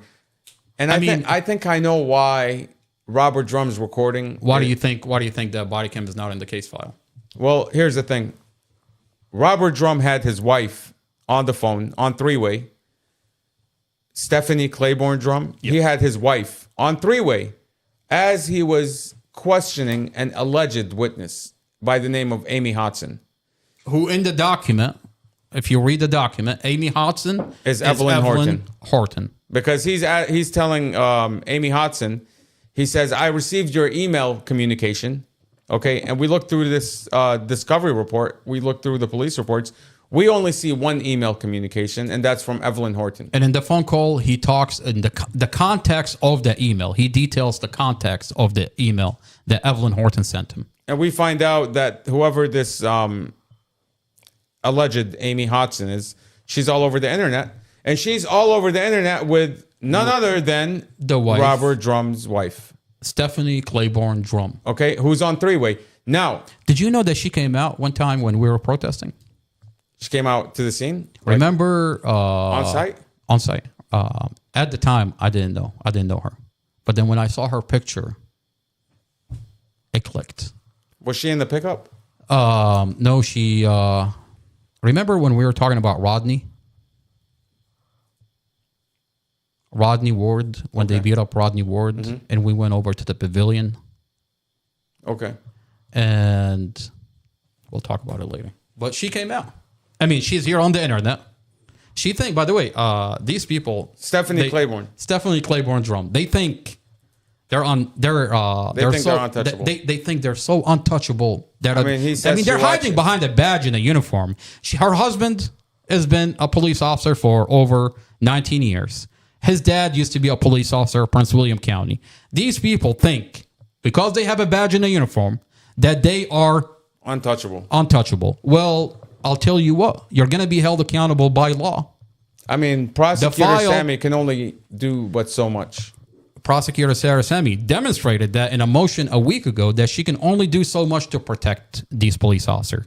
There is, Mustafa's defense attorney is filing a Brady motion. Multiple Brady motions. And the senior prosecutor, Sarah Sammy, is not going to be there. Doesn't want to be there. And So she sad. throws in her assistant. Now, in So a sad. prosecutor, Sarah Sammy, this community is listening and watching that you are throwing your assistant in multiple Brady violations. And you're basically she's telling these officers, my Go fuck reach, yourself. basically go fuck yourself. There is nothing I can do for you. The brother have the file, release the file. The community is tuning in, and they're watching this county that has falsified. Well, this case. the lawyer is also filing to unseal what the reprimand was for Robert Drum. That's right. Okay. Now, like we just said, Robert Drum likes to have his wife on three-way. Okay, with alleged witnesses, with alleged people he's questioning. Now, who was on the phone when he was talking to Mustafa? That's the real question. That's the real question. That's a very good question. Who by was the way. on the phone and who was feeding him information? Who was listening to that call? And by the way, we know that's a habit that Robert Drum does. When he's talking to someone, he has multiple people on three-way. How does it look when you're going to seal information from us? I mean, we're Mustafa's family. You're going to seal information from Mustafa, yet you're going to have your wife and other people on this phone call. If you believe this is if you truly believe this is a double homicide, would you have your wife on Who the doesn't phone? work for the police department? Who doesn't work for the police department? Would you have your wife on three-way? Who's in touch with individuals that are pretending to be the witnesses? As you're conducting a double homicide investigation, you're going to have your fucking wife on the phone? Now you tell me, does that sound like someone who's taken this investigation seriously? They're terrified from that body cam. I don't think so. Chief Newsham, how do you feel about your investigators having their spouse on three-way as they're conducting interviews for an alleged double homicide? What does that look like? I mean, imagine if a FBI agent is at a crime scene, okay? He's taking pictures of the crime scene, and then in the background, he has his children with him, okay? Or in the background, he has his wife, and she's also taking pictures of the crime scene. And she's on the internet releasing the details. Those photos. On the internet, she's gaslighting the case. I mean, imagine if she's on the internet releasing those photos. How serious do you think this investigator is about this investigation when you have your spouse releasing the sealed material? I thought they were sealed. I thought they were sealed. But apparently, so how is it that his wife is all over the internet? How is Stephanie Claiborne Drum on the internet? How is Robert Drum's wife, Stephanie Claiborne Drum, on the internet? With Evelyn Horton. This is a good question for Judge Weimer. I mean, Judge Weimer, strong-armed, he allowed Commonwealth Amy Ashworth to strong-arm Mustafa's civil right attorney to as much as admit that she's crazy. I mean, Elaine Jarvis. They labeled her crazy. They strong-armed her in court. So Judge Weimer is strong-arming, allowing Amy Ashworth to strong-arm the lawyer. They're going after me with an injunction. You think Elaine's going to get any more cases after she admitted that she's psycho or crazy or whatever she is? If I wanted to hire a lawyer and I Google Elaine Jarvis and find out my podcast and your podcast, I would hire this lawyer. If I find out those documents and I read them, I would not hire her. Absolutely. I mean, there's documents that show that she admitted that she's crazy. I mean, you think if I wanted a lawyer and I Google her name and I find documents that she's admitting that she's crazy, absolutely not hiring that crazy lawyer. I mean, I think Elaine Jarvis is going to go back to writing. Yeah. I think when I met Elaine, she said she used to write. She was a writer? She was a writer. It doesn't make money. And that's why she said she chose law, because she said, I can write for a living and make money. Well, Elaine, how is that working out for you? You know, I've got the county, it's so, I mean, there's a good humor in all this. You've got a lawyer that's been practicing law for 20 years, and now she's admitting that she's crazy. I mean, the question is, you're telling me that she's been crazy for 20 years, and they just got a hold of her now? I mean, okay, so that crazy lawyer who's admitting that she's crazy is going after the brother. Did she just become crazy, or did they just find out that she's crazy? Okay, so I've got a crazy lawyer coming after me, and I have an injunction tomorrow. I mean, okay, so that's one. I've got the prosecutor in the Mustafa Al-Jazari case is a Persian hairy monster. I mean, you should have seen her a week ago. Did you know that Sarah Sami allegedly represents the Muslim community in Manassas? And because how is she representing the Muslim community when she's prosecuting Mustafa? She's an extension of Rafi. Oh, that's right, Rafi, the one that takes donations from this community and then turns around and gives it to other people in the county, Commonwealth Amy Ashworth and other supervisors in the county. He gives them money so that they can hire Sarah Sami. He has to pay. She's a diversity hire. Yeah, she's a diversity hire. A Persian, hairy, little monster. I mean, I was shocked when I saw her on Tuesday a week ago. She's not smart, I can tell you that. She's very dumb, by the way. She's so incompetent. I mean, for her to tell Judge Carol Weimer, I'm not going to have a fair trial when the brother is releasing the file over. He's looking at her. I mean, Judge Weimer, by the way, Judge Weimer can only tolerate so much. Judge Weimer is looking at her. If you were there when the judge was talking about prior bad acts and he was asking Sarah Sami and Stephanie Buck, he says, what are the prior bad acts? And I'm not going to lie to you. I swear, for 10 minutes, they were scrambling. Like they kept saying something. He's like, that's not what I asked. That's not what I asked. And then he asked them again. And they still were scrambling. And he said, that's not what I asked. And after 10 minutes, I swear to God, he answered for them. He gave the response that the prosecutor was supposed to give.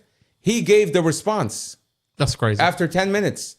That's crazy. And I'm looking around and I'm thinking, like, what? They're incompetent. What is going on here? They are the definition of a diversity hire. I mean, you know, Judge Weimer can only take so much that's going on in the Mustafa Al-Jazari case. And by the way, prior bad acts, you know, there's laws, there's a law, there's a precedent that you cannot bring anything that's not related to this case. And at the time, Blake Weiner was saying, oh, like he said, the prosecutor basically screwed up because she openly admitted that the only reason she's bringing in alleged prior bad acts is to show that Mustafa has bad character. And the law specifically states you cannot bring prior bad acts simply to make somebody's character look bad or to confuse the jury about the case that's currently pending. And then you want to bring in other stuff just to confuse the jury, to make the person look bad. It's against the law. But Judge Weimer, and she openly said it in her filing that the only reason she's bringing prior bad acts is so that to show Mustafa's bad character, and it's against the law. And the judge, by the way, the judge should have thrown that out completely when she says she's bringing in prior bad acts to simply tarnish Mustafa's character. I mean, I think the judge at one point, he told prosecutor Sarah Sami, Mustafa does not have a criminal background. He doesn't. What you're talking about is cases that have been null processed, cases that the police have no evidence. They've already been adjudicated. They've already been adjudicated. They're null processed. I mean, and you're bringing these cases in to tarnish Mustafa's reputation. And by the way, they're not related to Dorothy because he just met Dorothy 2 months ago.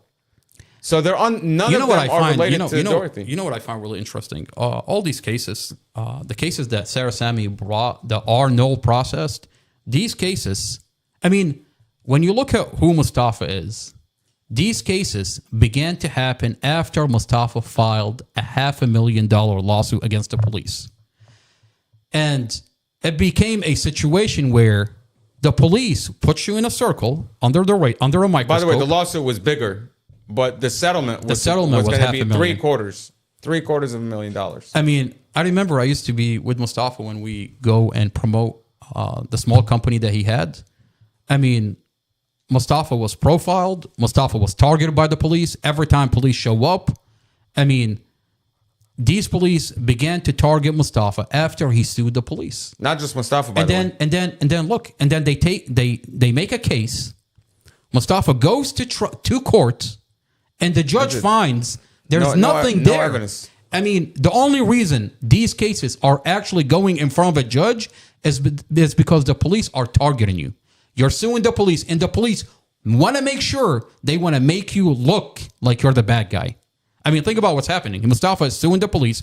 He has a lawyer. The police department has a lawyer. And they're doing everything they can to make Mustafa look bad. I mean, look up the cases. What is Prosecutor Sammy trying to bring in? Think about it. Like this whole prior bad acts issue. What is she trying to bring? She's trying to bring in every time the police harassed him, there was no charges on him. Exactly. They were dismissed. Exactly. And now she wants to say, well, look here. Here he was charged with disorderly. Here he was charged with Mohammed, whatever. It's hearsay inside of hearsay inside of hearsay. It's police officers that show up on scene and they're like, oh, this is the guy that's suing us. So we're going to write up whatever police report we want to write about him. And then you go in front of a judge and the judge is like, what the fuck is this? Go home. Exactly. You have no case against this guy. And then you find out, I mean, when you look at the whole entire picture, you're suing the police. Mustafa has a dash camera inside his vehicle for over 5 years because his lawyer told him, you're suing the biggest gang in America. They're going to harass you. You're going to be a target. Amar, Protect yourself. The lawyer says, don't leave the house unless you really have to. I mean, that's where we were at. Don't leave the house unless you really, really have to. You're going to get harassed. 100% you're going to get harassed. Okay? Don't leave the house. Any interaction with police, make sure you record it. You're suing the biggest legal gang in America. Okay? Record every interaction you have with police. They're going to fuck with you. Okay? They're going to mess with you. They're going to keep messing with you. Until this thing is settled, you should probably get out of this town. What's terrifying for Commonwealth Amy Ashworth and the Chief of Police Peter Newsham is because on these body cams that they want me to take down and shut down this channel, it shows that their police officer clearly have targeted Mustafa. I mean, we got police officers that show up and talking about, we've been briefed about this guy. They're briefed about Mustafa. The same guy, by the way, that said we've been briefed about this guy is the one that was asked by Rob Davis. He asked Rob Sermon. Rob Sermon is the one that made that statement. He said, did you do anything inappropriate to it? Referring to the car, Mustafa's car. And he said, yeah. And then moments later, Rob Davis says, I have an idea about this case that we should employ. It would take spending money though. Days later, Mustafa is beaten up, stripped naked, and almost murdered inside of a jail by a correctional officer and deprived medical, by the way. And then we get threatened. I mean, our defense attorney, Casey Seaman, at the time, I remember having conversations with him and telling him that we're going to go public. We're going to go public about investigator Robert Drum falsifying Mustafa's statements. And then next thing you know, this defense attorney is telling us he's threatening us. He's threatening. He says the government is going to come after you. If you publish whatever information you have about this case, and by the way, the stuff that you have is your stuff. Like the conversation with Mustafa and Drum, where Drum falsified Mustafa. You recorded that phone call conversation? I recorded that conversation. So that's my recording. Okay? If you don't like it, don't talk over the phone. Okay? Virginia is a one-party state, by the way. Robert Drum spoke to Mustafa. You know, Virginia is a one-party state. Exactly. So you don't need consent from the other. Consent. Exactly. One party has to consent, and that's all it takes. So when Robert Drum spoke to Mustafa, I recorded the call. When we got the police report, the conversation recorded does not match with what Mustafa said on the recording. He falsified the foundation of this case. He said, you, Mustafa, told me you were arguing. That you were arguing inside the vehicle. That you were angry at Dorothy. That you were angry at Dorothy. That you were arguing inside the vehicle. And none of it's true. Mustafa never said that. Okay, but so Robert Drum put that in the report. So when you tell Casey Stephen, your attorney, I'm going to go public with this officer falsifying my brother's statements. And the attorney, instead of saying, let's not do that. Let's follow, for example, 1, 2, 3, 4. Let's file a complaint. I'll file a DOJ complaint. Okay. Let's file a complaint with the police department. Let's go through the right process. But instead, what does he tell you? He said the county is coming after you. He says, if you publish that recording, the county is going to come after you and you need to destroy it. Destroy that recording. That's what he told us. If you don't destroy it, the government is coming after you. And what did we find today? We find a whole entire case with Elaine Jarvis, and there's over 50 exhibits of you. I mean, you know how the exhibits are you. You know how disturbing that is? That's crazy. You know how disturbing it is. I mean, you talk about profiling. When he says the government is coming after you, the government, in this case, Prince William County, are taking pictures of you. That is crazy. They're taking pictures of you because you're exposing their lies. I mean, you're telling me Mustafa sued the police, and look at what they're doing to Mustafa. I mean, God forbid you get in a car accident today or tomorrow. What do you think is going to happen? What do you God help this county, to be honest with you. God, if you can do that to Mustafa, if you can flat out profile Mustafa brother, I mean, I have a whole entire file there's over 50 exhibits, and the exhibits are you. That's the exhibits. That's terrifying, to be honest with you. That's disturbing. On that note, we're going to take a break, and when we come back, we're going to go through the transcript of the the presiding judge in the Mustafa Al-Jazari case held a secret trial for the defense attorney that was representing Mustafa. I got my hand on that transcript. We're going to go through it, and that transcript is going to give us insight into what Commonwealth Amy Ashworth is doing here, what the chief of police Peter Newsham is doing, what prosecutor Sarah Sami is doing in the Mustafa Al-Jazari case. Tomorrow I have an injunction, and they're attempting to do one thing. It's to have me stop talking about Mustafa. It's to silence you. It's to have me stop talking about other cases of police misconduct that's coming out of Prince William County. We're going to go through that transcript, and we're going to find out together what is going on in Prince William County. On that note, we're going to take a 10-minute break. When we come back, this is not another boring podcast. Mustafa through the police body cam. Judge Carol Weimer, you're under the microscope. If any of that is posted anywhere on the internet, we're going to have problems. Whatever copies have been made of that, those need to be destroyed. Okay. Okay? If they get disclosed, that is going to put me in a situation where I will have to withdraw from the case. Okay. If you disclose that information in any way, all of it needs to be destroyed now. But if you disclose it in any way, it's going to put me in a position where I will have to withdraw from the case. If you all choose to go on the internet and try to publicize this stuff, that's going to create real problems. Okay. You can't do it, is what I'm telling you. You cannot do it. I will have to move to withdraw from the case. Okay. All right. Okay. All right. So make sure everybody's aware of that. Okay.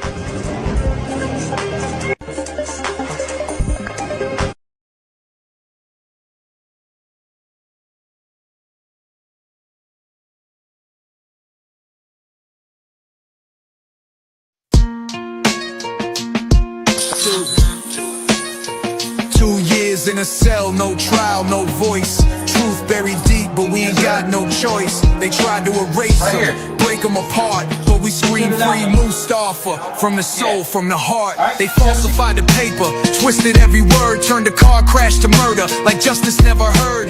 Dorothy and Empress, angels in the sky. Now they blame a broken man while the real ones lie. A badge and a pen, that's all it took. Signed his fate with a false report and a dirty look. Wherever the ambulance on the other side. Where the fuck that guy goes? Follow him to the We scream Mustafa, loud through the chains. Justice corrupted, drowning in pain. From the cell block to the street, we'll never stop till the walls fall down and the charges drop.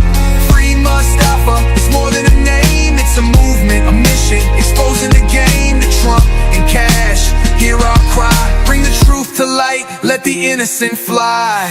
Amy Ashworth, playing judge and the jury in a county so dirty, soaked in fury. Police and the courts all in on the plot. They framed an innocent man and left his soul to rot. But his family's out marching, banners held high, while supporters flood timelines, refusing to lie. They want silence, we give them the storm. Truth blazing through like justice reborn. Every post, every chant, every sleepless night is a spark in the dark that's ready to ignite. This ain't just a song, it's a battle cry for every soul locked up while the guilty lie.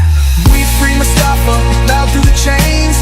Justice corrupted, drowning in pain. From the cell block to the street, we'll never stop till the walls fall down and the charges drop.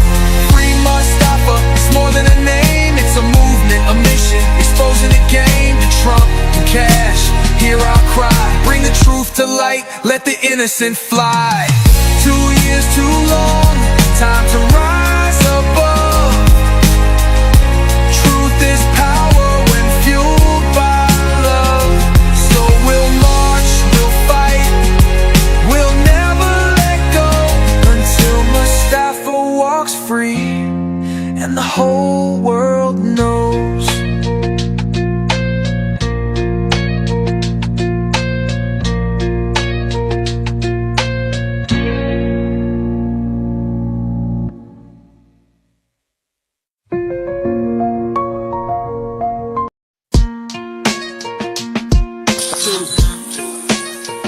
2 years in a cell, no trial, no voice. Truth buried deep, but we ain't got no choice. They tried to erase him, break him apart, but we scream free Mustafa. From the soul, from the heart. They falsified the paper, twisted every word, turned a car crash to murder, like justice never heard. Dorothy and Empress, angels in the sky. Now they blame a broken man while the real ones lie. A badge and a pen, that's all it took. Signed his fate with a false report and a dirty look. Wherever the ambulance on the other side. Where the fuck that guy goes? Follow him to the hotel. And again, free Mustafa, loud through the chains. Justice corrupted, drowning in pain. From the cell block to the street, we'll never stop till the walls fall down and the charges drop. Free Mustafa, it's more than a name, it's a movement, a mission, exposing the game to Trump and Cash. Hear our cry, bring the truth to light, let the innocent fly. Amy Ashworth, playing judge and the jury in a county so dirty, soaked in fury. Police and the courts all in on the plot. They framed an innocent man and left his soul to rot, but his family's out marching, banners held high, while supporters flood timelines, refusing to lie. They want silence, we give them the storm. Truth blazing through like justice reborn. Every post, every chant, every sleepless night is a spark in the dark that's ready to ignite. This ain't just a song, it's a battle cry for every soul locked up while the guilty lie. We free Mustafa, loud through the chains. Justice corrupted, drowning in pain. From the cell block to the street, we'll never stop till the walls fall down and the charges drop. Free Mustafa, it's more than a name, it's a movement, a mission, exposing the game to Trump and Cash. Hear our cry, bring the truth to light, let the innocent fly. 2 years too long, time to rise above. Truth is power when fueled by love. So we'll march, we'll fight, we'll never let go until Mustafa walks free and the whole world knows.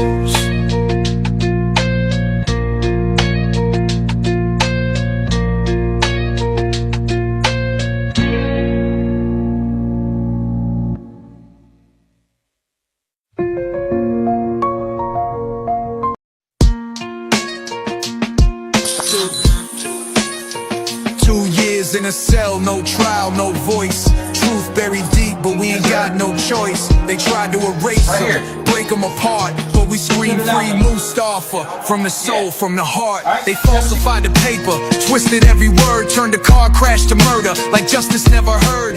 Dorothy and Empress, angels in the sky. Now they blame a broken man while the real ones lie. A badge and a pen, that's all it took. Signed his fate with a false report and a dirty look. Wherever the ambulance on the other side. Where the fuck that guy goes? Follow him to the hotel. And again, free Mustafa, loud through the chains. Justice corrupted, drowning in pain. From the cell block to the street, we'll never stop till the walls fall down and the charges drop. Free Mustafa, it's more than a name, it's a movement, a mission, exposing the game to Trump and Cash. Hear our cry, bring the truth to light, let the innocent fly. Amy Ashworth, playing judge and the jury in a county so dirty, soaked in fury. Police and the courts all in on the plot. They framed an innocent man and left his soul to rot, but his family's out marching, banners held high, while supporters flood timelines, refusing to lie. They want silence, we give them the storm. Truth blazing through like justice reborn. Every post, every chant, every sleepless night is a spark in the dark that's ready to ignite. This ain't just a song, it's a battle cry for every soul locked up while the guilty lie. We free Mustafa, loud through the chains. Justice corrupted, drowning in pain. From the cell block to the street, we'll never stop till the walls fall down and the charges drop. Free Mustafa, it's more than a name, it's a movement, a mission, exposing the game to Trump and Cash. Hear our cry, bring the truth to light, let the innocent fly. 2 years too long, time to rise above. Truth is power when fueled by love. So we'll march, we'll fight, we'll never let go until Mustafa walks free and the whole world knows.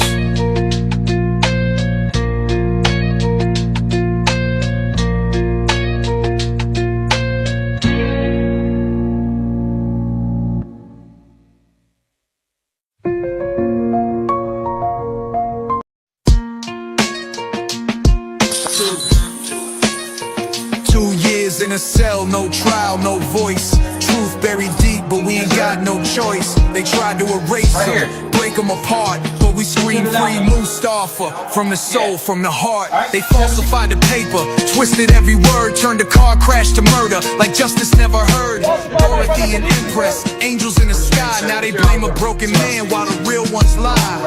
A badge and a pen, that's all it took. Signed his fate with a false report and a dirty look. Wherever the ambulance on the other side. Where the fuck that guy goes? Follow him and then And again, scream Mustafa, loud through the chains. Justice corrupted, drowning in pain. From the cell block to the street, we'll never stop till the walls fall down and the charges drop. Free Mustafa, it's more than a name, it's a movement, a mission, exposing the game to Trump and Cash. Hear our cry, bring the truth to light, let the innocent fly. Amy Ashworth, playing judge in the jury in a county so dirty, soaked in fury. Police in the courts all in on the plot. They framed an innocent man and left his soul to rot. But his family's out marching, banners held high, while supporters flood timelines, refusing to lie. They want silence, we give them the storm. Truth blazing through like justice reborn. Every post, every chant, every sleepless night is a spark in the dark that's ready to ignite. This ain't just a song, it's a battle cry for every soul locked up while the guilty lie. We free Mustafa, loud through the chains. Justice corrupted, drowning in pain. From the cell block to the street, we'll never stop till the walls fall down and the charges drop. Free Mustafa, it's more than a name, it's a movement, a mission, exposing the game to Trump and Cash. Hear our cry, bring the truth to light, let the innocent fly. 2 years too long, time to rise above. Truth is power when fueled by love. So we'll march, we'll fight, we'll never let go until Mustafa walks free and the whole world knows.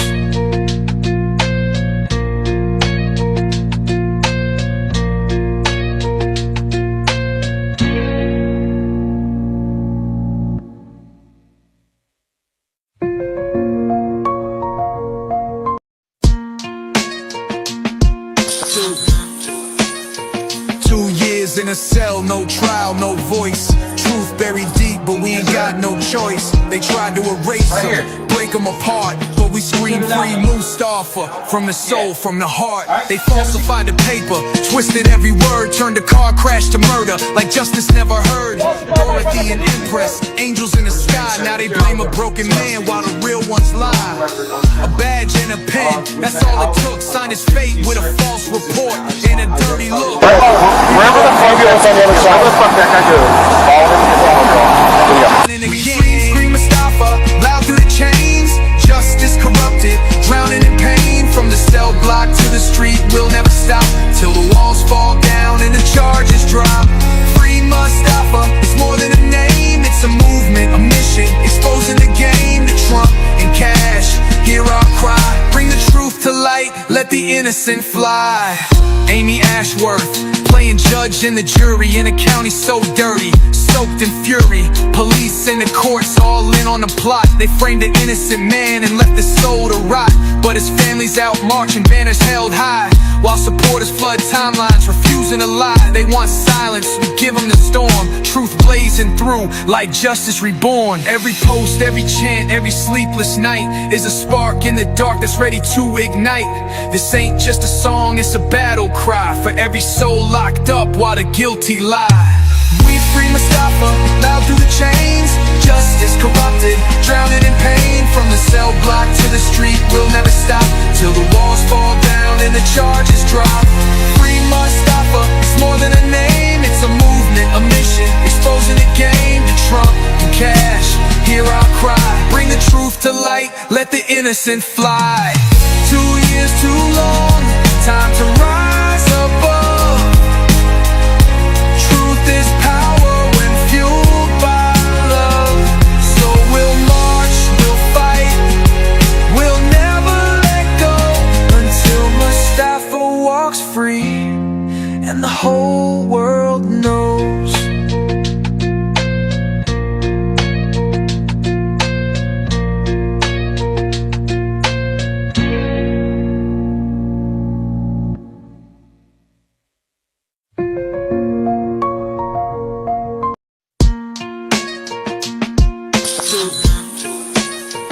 2 years in a cell, no trial, no voice. Truth buried deep, but we ain't got no choice. They tried to erase him, break him apart, but we scream free Mustafa. From the soul, from the heart. They falsified the paper, twisted every word, turned a car crash to murder like justice never heard.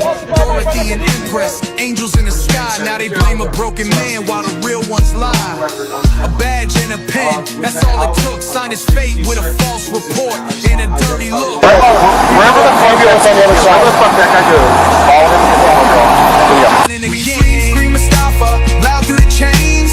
Justice corrupted, drowning in pain. From the cell block to the street, we'll never stop till the walls fall down and the charges drop.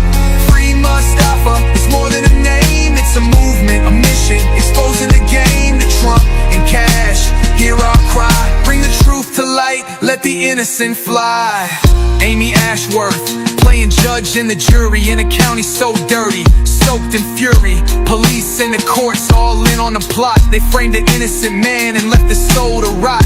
But his family's out marching, banners held high, while supporters flood timelines, refusing to lie. They want silence, we give them the storm. Truth blazing through like justice reborn. Every post, every chant, every sleepless night is a spark in the dark that's ready to ignite. This ain't just a song, it's a battle cry for every soul locked up while the guilty lie. We free Mustafa, loud through the chains. Justice corrupted, drowning in pain. From the cell block to the street, we'll never stop till the walls fall down and the charges drop. Free Mustafa, it's more than a name, it's a movement, a mission, exposing the game to Trump and Cash. Hear our cry, bring the truth to light, let the innocent fly. 2 years too long, time to rise above. Truth is power when fueled by love. So we'll march, we'll fight, we'll never let go until Mustafa walks free and the whole world knows.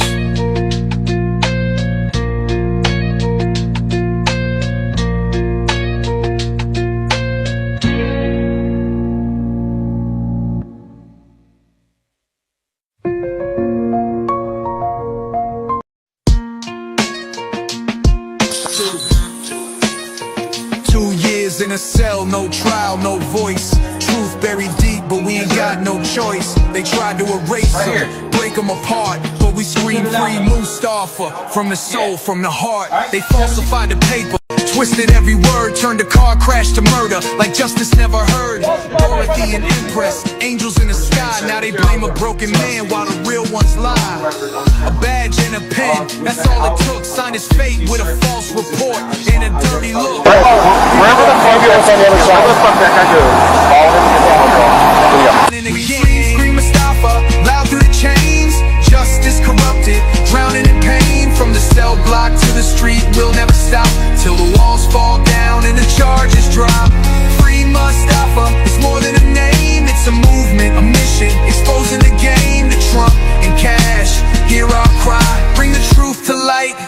innocent fly.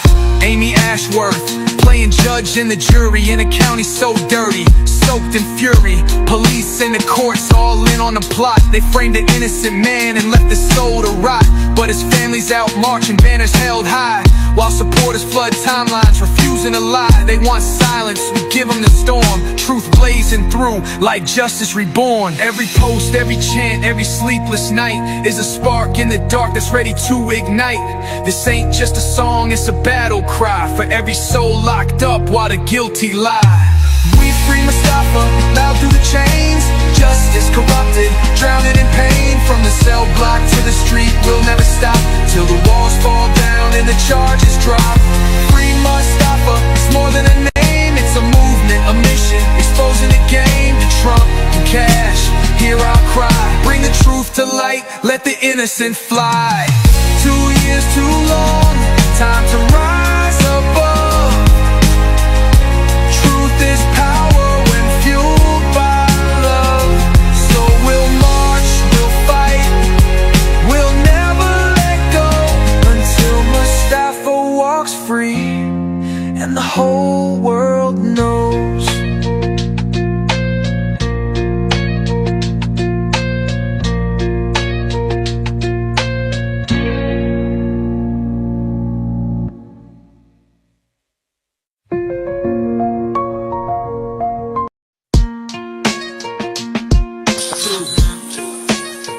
2 years in a cell, no trial, no voice. Truth buried deep, but we ain't got no choice. They tried to erase him, break him apart, but we scream free Mustafa. From the soul, from the heart. They falsified the paper, twisted every word, turned a car crash to murder like justice never heard. Dorothy and Empress, angels in the sky. Now they blame a broken man while the real ones lie. A badge and a pen, that's all it took. Signed his fate with a false report and a dirty look. Wherever the fuck you on the other side, what the fuck that guy do? Follow him and get down. And again, scream Mustafa, loud through the chains. Justice corrupted, drowning in pain. From the cell block to the street, we'll never stop till the walls fall down and the charges drop. Free Mustafa, it's more than a name, it's a movement, a mission, exposing the game to Trump and Cash. Hear our cry, bring the truth to light, let the innocent fly.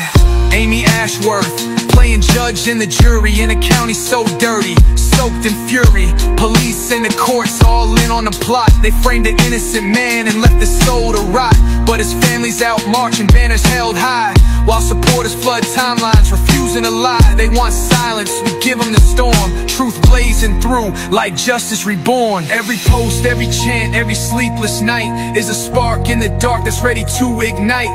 This ain't just a song, it's a battle cry for every soul locked up while the guilty lie. We free Mustafa, loud through the chains. Justice corrupted, drowning in pain. From the cell block to the street, we'll never stop till the walls fall down and the charges drop. Free Mustafa, it's more than a name, it's a movement, a mission, exposing the game to Trump and Cash. Hear our cry, bring the truth to light, let the innocent fly. 2 years too long, time to rise above. Truth is power when fueled by love. So we'll march, we'll fight, we'll never let go until Mustafa walks free and the whole world knows.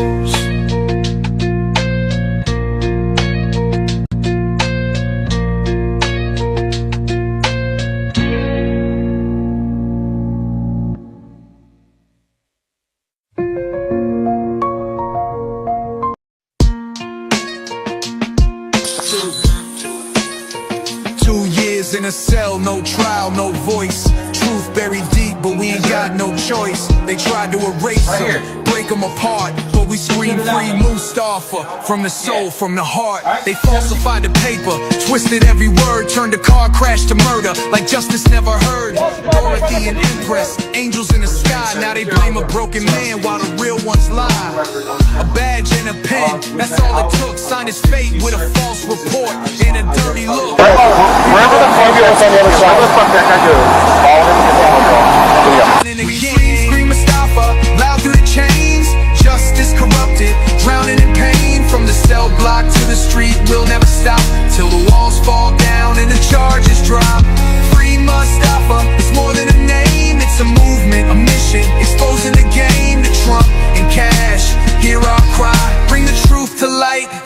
innocent fly. Amy Ashworth, playing judge and the jury in a county so dirty, soaked in fury. Police in the courts all in on the plot. They framed an innocent man and left his soul to rot. But his family's out marching, banners held high, while supporters flood timelines, refusing to lie. They want silence, we give them the storm. Truth blazing through like justice reborn. Every post, every chant, every sleepless night is a spark in the dark that's ready to ignite. This ain't just a song, it's a battle cry for every soul locked up while the guilty lie. We free Mustafa, loud through the chains. Justice corrupted, drowning in pain. From the cell block to the street, we'll never stop till the walls fall down and the charges drop. Free Mustafa, it's more than a name, it's a movement, a mission, exposing the game to Trump and Cash. Hear our cry, bring the truth to light, let the innocent fly. 2 years too long, time to rise above. Truth is power when fueled by love. So we'll march, we'll fight, we'll never let go until Mustafa walks free and the whole world knows.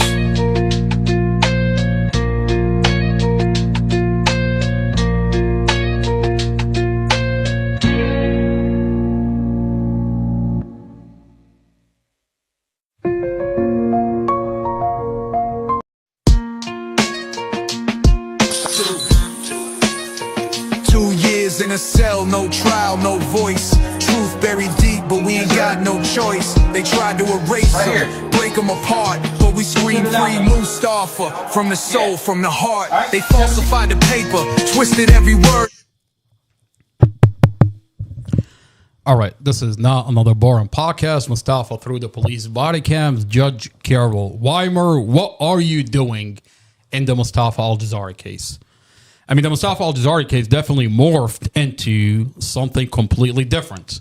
Now you're no longer just going after Mustafa, a Mustafa that had over $500,000 lawsuit against the police. Now you're going after the brother of Mustafa Al-Jazari.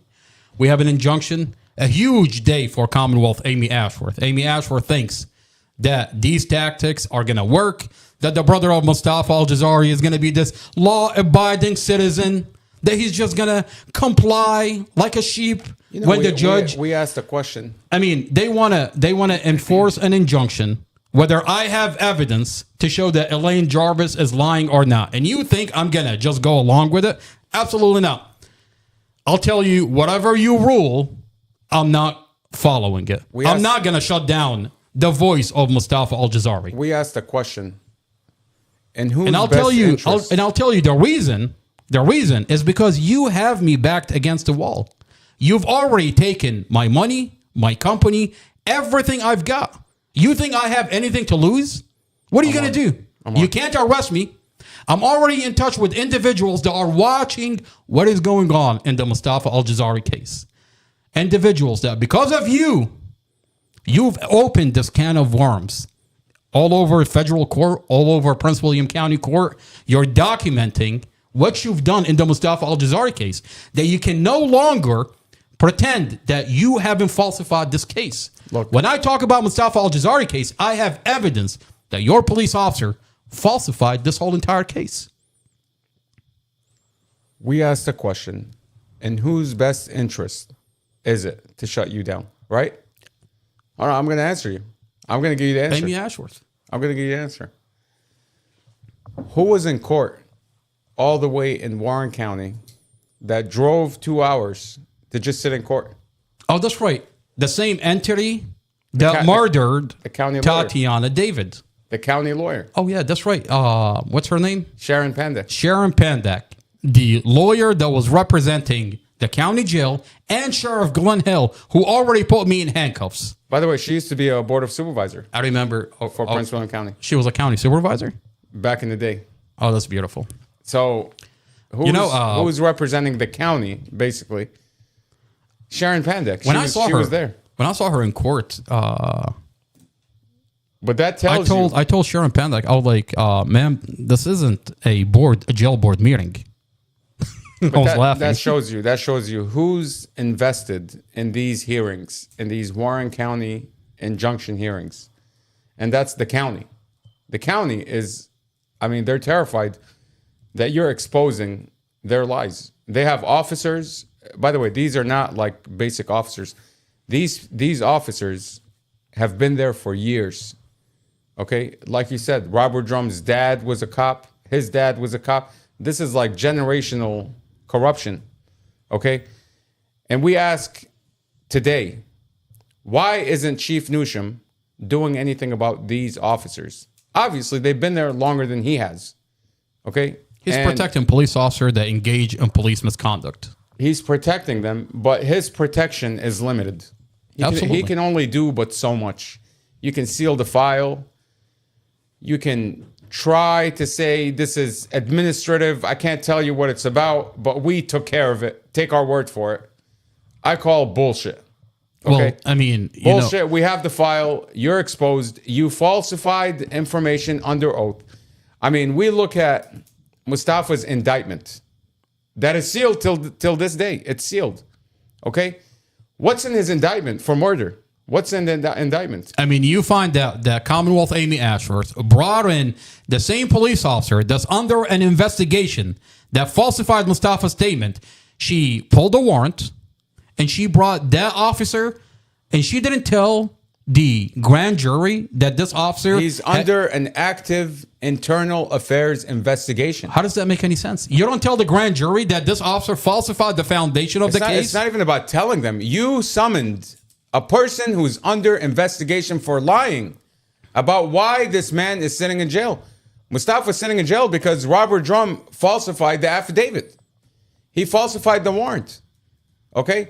And now that he's being actively investigated by Sean Shelton and Lieutenant Gary Spino and Chief of Police Newsham, now that he's being investigated, what do? They knew the warrant was going to get pulled, so she summoned him as a witness to the grand jury. I mean, she pulled a warrant. What do you think he's going to say?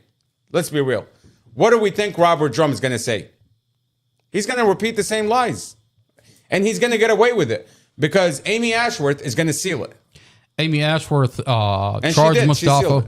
And she sealed it. Amy Ashworth, Commonwealth Amy Ashworth, charged Mustafa with a DUI manslaughter when his blood work showed no alcohol and no drugs. And she held Mustafa on a DUI. When your blood showed no alcohol and no drugs, you held him since April all the way until October on a DUI manslaughter? That makes sense? I mean, I've got the toxicology for Mustafa. I'm going to see if I can pull it up. Where it shows that Mustafa's toxicology report showed no alcohol and no drugs. The real question is, how did Amy Ashworth hold Mustafa on a DUI manslaughter since April all the way to October? 6 months. I mean, this is, Muhammad, do me a favor, go over to exhibits. I'm going to really go over this really quick. This is Mustafa's toxicology report. I mean, the reason they're so terrified, and they have to go after the brother to remove the whole entire file, is because the brother has a file that they sealed from this community that shows Commonwealth Amy Ashworth is using police officers to falsify this case. She's prosecuting. No drugs, no alcohol. This is a toxicology. How can you? By the way, they issued multiple warrants based on that. Multiple warrants were issued for that. Blood alcohol non-detected. And they retested him again. You see right there? Again. I mean, what do you think is going to happen? The results are going to what? Come back different? I'm going to zoom in really quick. Blood alcohol show. Let's see if I can zoom in. There we go. No alcohol, no drugs.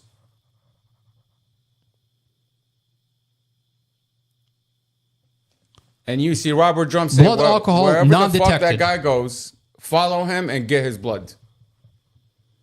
THC, this is Mustafa's toxicology. THC is 0.0003. No drugs in his system. It's by the way, this is the foundation of the case. When you open the dash camera, they're telling this community, Commonwealth Amy Ashworth is telling this community that Mustafa is arguing with his girlfriend inside the vehicle. Well, Amy Ashworth sealed that dash camera from the community. And she's terrified Because when you open this dash camera, the dash camera that I stole from the county and released on the internet, it shows the foundation of this case. It shows that Dorothy is passing back and forth a hemp cigarette. Dorothy has cancer and she smokes hemp. There is no drugs in hemp. There's a difference between weed and hemp. Dorothy and Mustafa, Dorothy is passing back and forth hemp.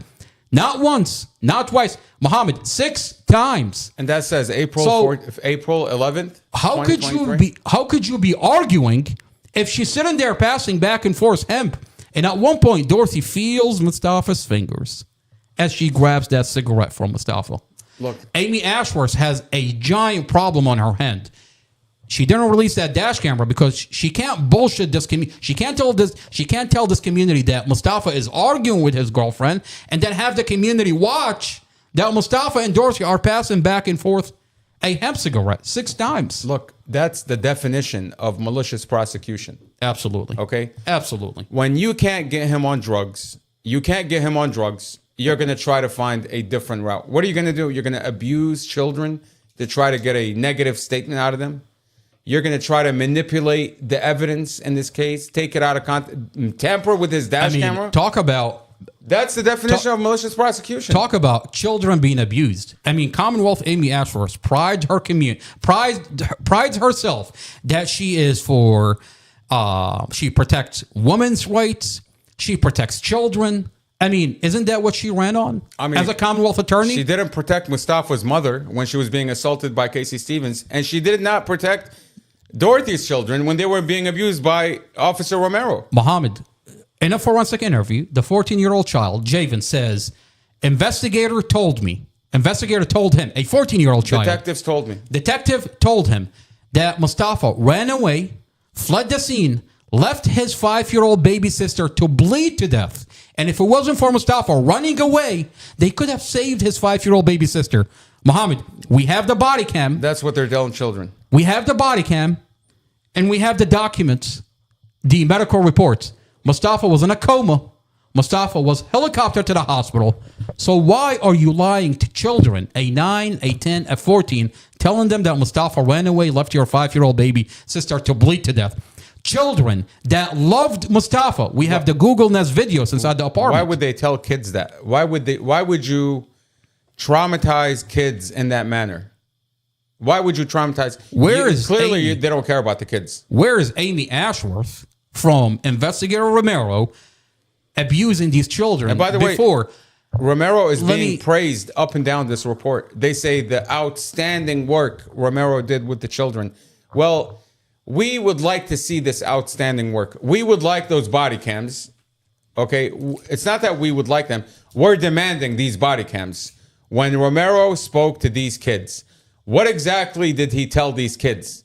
Okay, we already know what he told them, but we want it on video. We want the videos. By the way, those videos do exist. They're in a separate file. A file that body cams that are incriminating. Exculpatory evidence. Of course, they're exculpatory evidence. These body cams show what the police did and how they manipulated and turned the kids. They turned the kids against Mustafa. And how do we know the kids loved Mustafa? We have the Google Nest videos inside the apartment. We have the day of the accident, the day before, and it shows. And we have Javen's statement where he says, Mom always told me to trust him. Mom always told me to trust him, okay? Until the police came in and made up some lies about him. I find it interesting that tomorrow they want me to remove the forensic interviews from the internet. I mean, they keep citing these videos, the children. And then they want to talk about the children. You have forensic think of the children. You have forensic interviews on the internet. Well, hold on now. You're using children. You've traumatized these children. You lied to these children that loved Mustafa, that wanted Mustafa in their most vulnerable state. Mustafa gets in a vehicle accident, loses his family in a vehicle accident. Mustafa was a father figure in these children's life. Where the ex-husband wasn't there. Mustafa was taking that role. Mustafa was taking the role of the father in their life. And you can clearly see that through the home videos. You have police that lie and abuse and manipulate children when they needed Mustafa. And they're terrified that these videos are out there. You want to tell me you give a fuck about those children? But you let Investigator Romero abuse these children. And then not only that, you take the body cams when Investigator Romero handled the children and you put them in a separate file so that way you don't get to the bottom of what's going on here. Well, evidence now show in a forensic interview that your police department violated and engaged in child abuse with these children. Abused these children. I mean, and now they want to remove the evidence that show that the police engaged in abusing children. At what point do you think somebody from the police department, somebody from the Commonwealth attorney is going to step in and say, what the hell is going on here? Enough is enough. Okay. I mean, you have officers tampering with his evidence, with his dash camera. You have officers tampering with his car. Officers tampering with witnesses. Okay. I mean, at what point do you say, like, chief of police is going to come in and say, what the fuck's going on here? Well, they turn around and they say, let's go after the brother. Let's go after the source who's releasing the misconduct. Let's go. I mean, does that make sense? Not only that, they have a whole entire file. You are the exhibit. I am the I mean, that is so disturbing on so many levels to find a whole entire file on me at Prince William County. You are the exhibit. And I got a hold of that file. We're going to put it on the screen. We're going to read the transcript of what was said. Let's get into it. In the trial that Judge Weimer apparently held a secret trial for Mustafa's lawyer, Elaine Jarvis. The same lawyer that's coming after me tomorrow? They're setting an example. Interesting. They're telling the Prince William County lawyers, they're telling them, if you just think about going after the jail, if you think about going after the Commonwealth attorney or the police, if you think you're going to uphold the law in Prince William County, we're going to put you in a fucking stretcher. Okay? You're going to say you're crazy, or we're going to go after your livelihood. You know what's really funny is that's what Amy Ashworth is saying. That's what Judge Carol Weimer is doing. He's telling the lawyer community, okay? He's telling all the lawyers, if you think you're going to go against this county, you got another thing coming, okay? We're going to show you what's going to happen to you through Elaine. Elaine is like, what is she going to be? She's like the example. What do they call it? I have an image in my head when they sacrifice somebody. When you have, there's a documentary that I watched of how we make burgers in this country, where we get our cows and how you have cows on a treadmill and they're getting like slaughtered. Okay, do you know what I'm talking about? Yeah. Like how you get meat. Into McDonald's and all, you literally have cows on a treadmill, a meat factory, where the cow just moves along on a treadmill and then it just gets like processed. Okay. Into meat. They have Elaine. They already processed Amy Ashworth, Commonwealth Amy Ashworth. All the cows. And now they have me on a treadmill and they expect me to be just Elaine. And tomorrow they're expecting me to just go. I'm on the treadmill, get processed, and I'm just gonna get processed. Well, not doing it. Not doing it. Okay, I know they have a judge, and the judge is. You know what's crazy is when a lawyer tells you, despite the evidence, they're gonna rule against me. Is that what's happening here? No, when a lawyer tells you, listen, man, do you want me to end up like your brother? A judge out of the Supreme Court. By the way. When a lawyer tells you, listen, man, do you want me to end up like your brother? That is crazy. I mean, I can't believe he said that. To hear that, listen. I can't believe he said that. I was looking at him. I was like, I feel bad.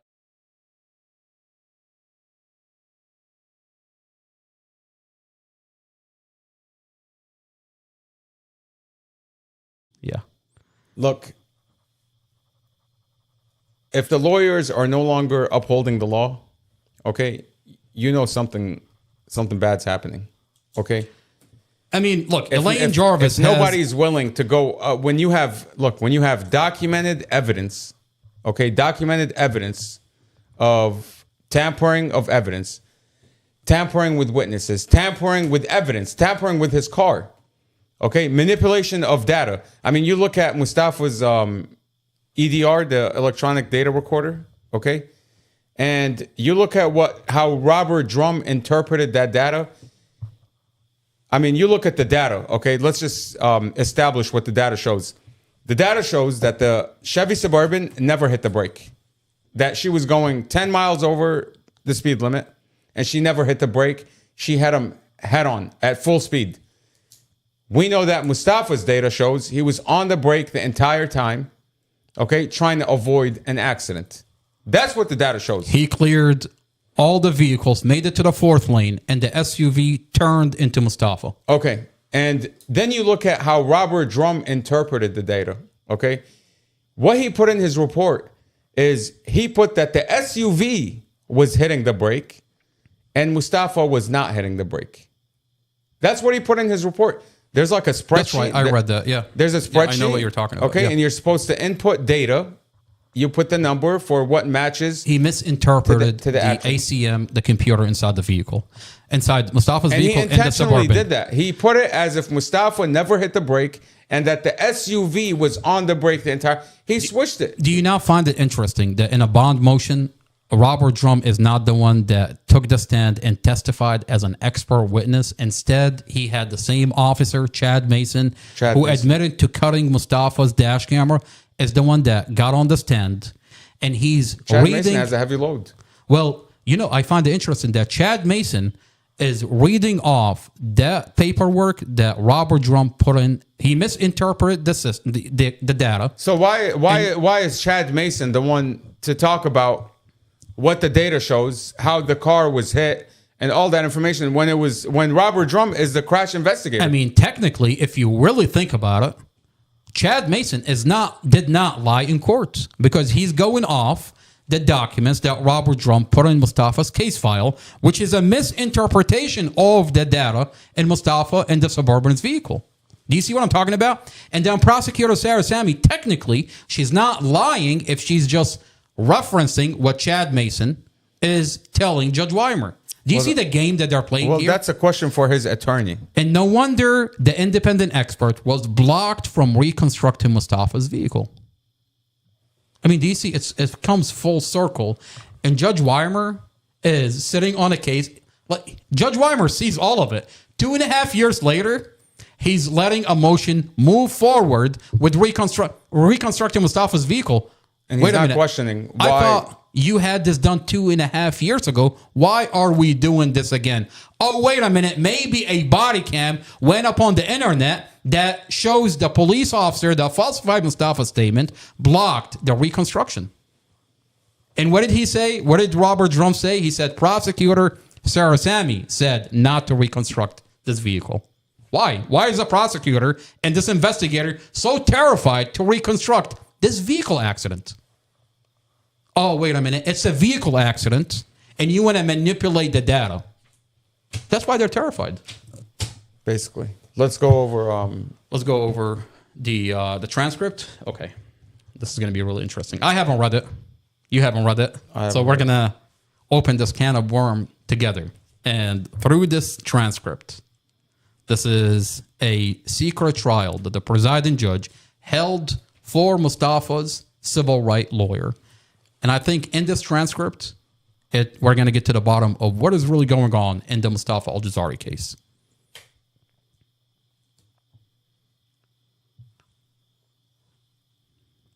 We're going to read the transcript? We're going to read the transcript. The whole thing? I want to go through the whole thing. I mean... Oh. Absolutely, I want to go through the whole thing. I want to see who is saying what to Judge Weimer. All right, do me a favor. Go over to exhibits. All right.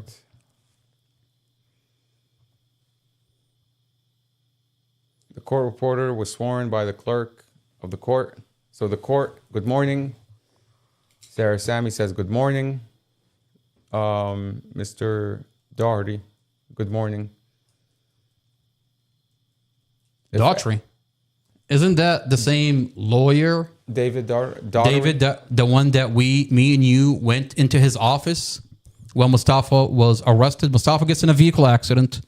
2 days later, Mustafa gets He arrested. referred Casey Stevens. They falsified Mustafa's statement, arrest Mustafa. So me and you drive over to Prince William County. We go into his office, and he said, tonight I'm going to send you a lawyer. He sends us. That's not what he said. He said we gave him the information that the officer falsified Mustafa's statement. And then he said, give me some time. He said, give me till tomorrow. Okay, well, he was supposed to take on this case, right? And then that night, he sent me a message saying, if, I'm trying to remember exactly what he said. Take it off exhibit. He said, if I had to, if I could trust somebody with my life, it would be this person. And then it's Casey Stevens. How does it make sense that he sends us a lawyer who has a history with the investigator that falsified Mustafa's statements? Yeah, I mean, he did his research, obviously. He went back and he looked at Robert Drum. He knows Casey Stevens. Everybody in that community, in that lawyer community, knows Casey Stevens is a drunk who got caught by Robert Drum. Robert Drum cut him a big break. The prosecutors cut him a big break. So he's going to have to do payback at some point in time. 2016. He's going to have to pay them back. Casey Stevens gets in a vehicle accident, a DUI, a hit and run, and the officer that's handling that case is the same officer today falsifying Mustafa's statements. Robert Drum. By the way, and this comes full circle. Dowtree is the one representing Elaine to have me remove the file off the internet. Since we've made that public, this conflict of interest, since we've made the conflict of interest between Casey Stevens and Robert Drum, since I've made it public, the case has disappeared. Oh, that's right. If you look it up today, it's not there. It's not there. But you have a record that is there. I have a snapshot of it. Okay, well, that clearly shows Casey Stevens fled the scene of an accident, drunk, and Robert Drum was the one that caught him. You know, it'd be interesting. And gave him a huge break. 90 days suspended. Let me crash a vehicle. The funny thing is, be drunk. It's been there since 2016, and now today it's gone. Well, apparently that's the funny part. This channel is going viral, and the community is tuning in. Funny part. And they're connecting that out. Let me send it to you. Let me send it to you. Okay. It'll be interesting to subpoena the communication of that lawyer. And what was Casey told. Stevens, yeah, 100%. Casey Stevens and David Dowtree. And see what communication. What exactly did you guys talk about? And how was Casey Stevens referred to this case? I mean, by the way, that's a huge bar complaint. Because the bar is going to tell him that was 100% a conflict of interest. He never disclosed that he had a relationship with the lawyer. And he should have. And that's why you don't see it. You don't see that case anywhere on the internet anymore, because he knows it's a conflict. And anybody that's going to hire a lawyer, they're going to look at Casey Stevens. They're going to hear these podcasts. They're going to hear these videos, and they're going to say, "Oh shit, this guy's he's knee deep in it." I mean, Mohammed, I have a body cam where Casey Stevens on body cam is conspiring after Mustafa gets beat. We tell the defense attorney we're going to go public with Robert Drum falsifying Mustafa's statements. Mustafa gets beaten up inside the jail by correctional officers. By the way, you can't find this case anymore. I have a body cam where that defense attorney and Robert Drum is conspiring to write Mustafa off as incompetent. I mean, let that really sink in.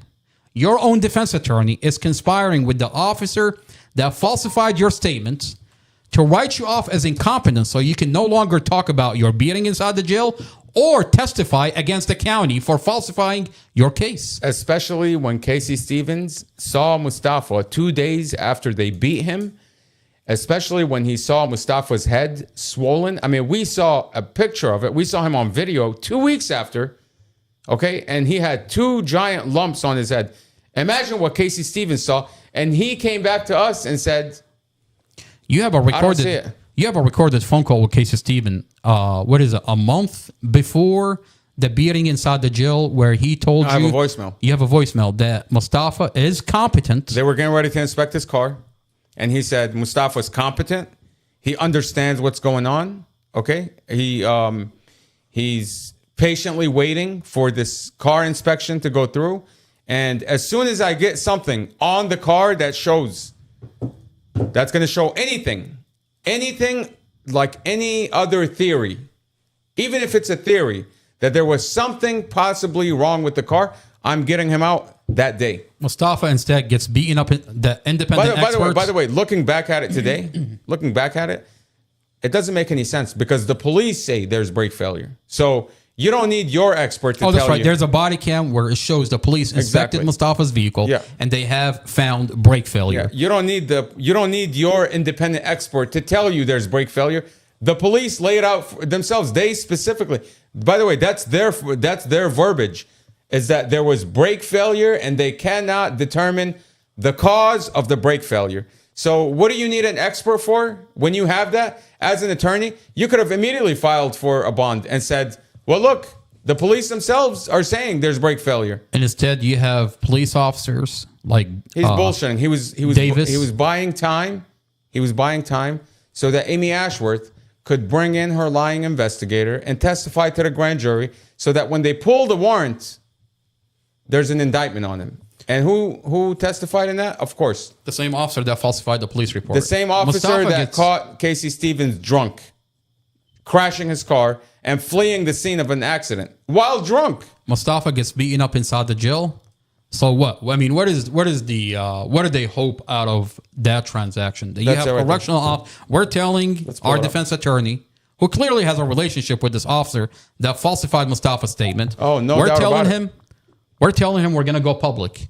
And then Mustafa gets beaten up inside the jail. You have Officer Davis is talking about, I have an idea to employ into this case, but it's going to require spending money. Next thing you know, Mustafa gets beaten up inside the jail by correctional officers. Almost murdered.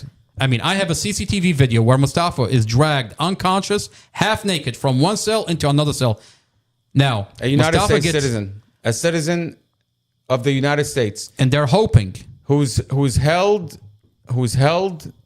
to go to court, is beaten to the point of unconsciousness, sexually assaulted by correctional officers, almost murdered.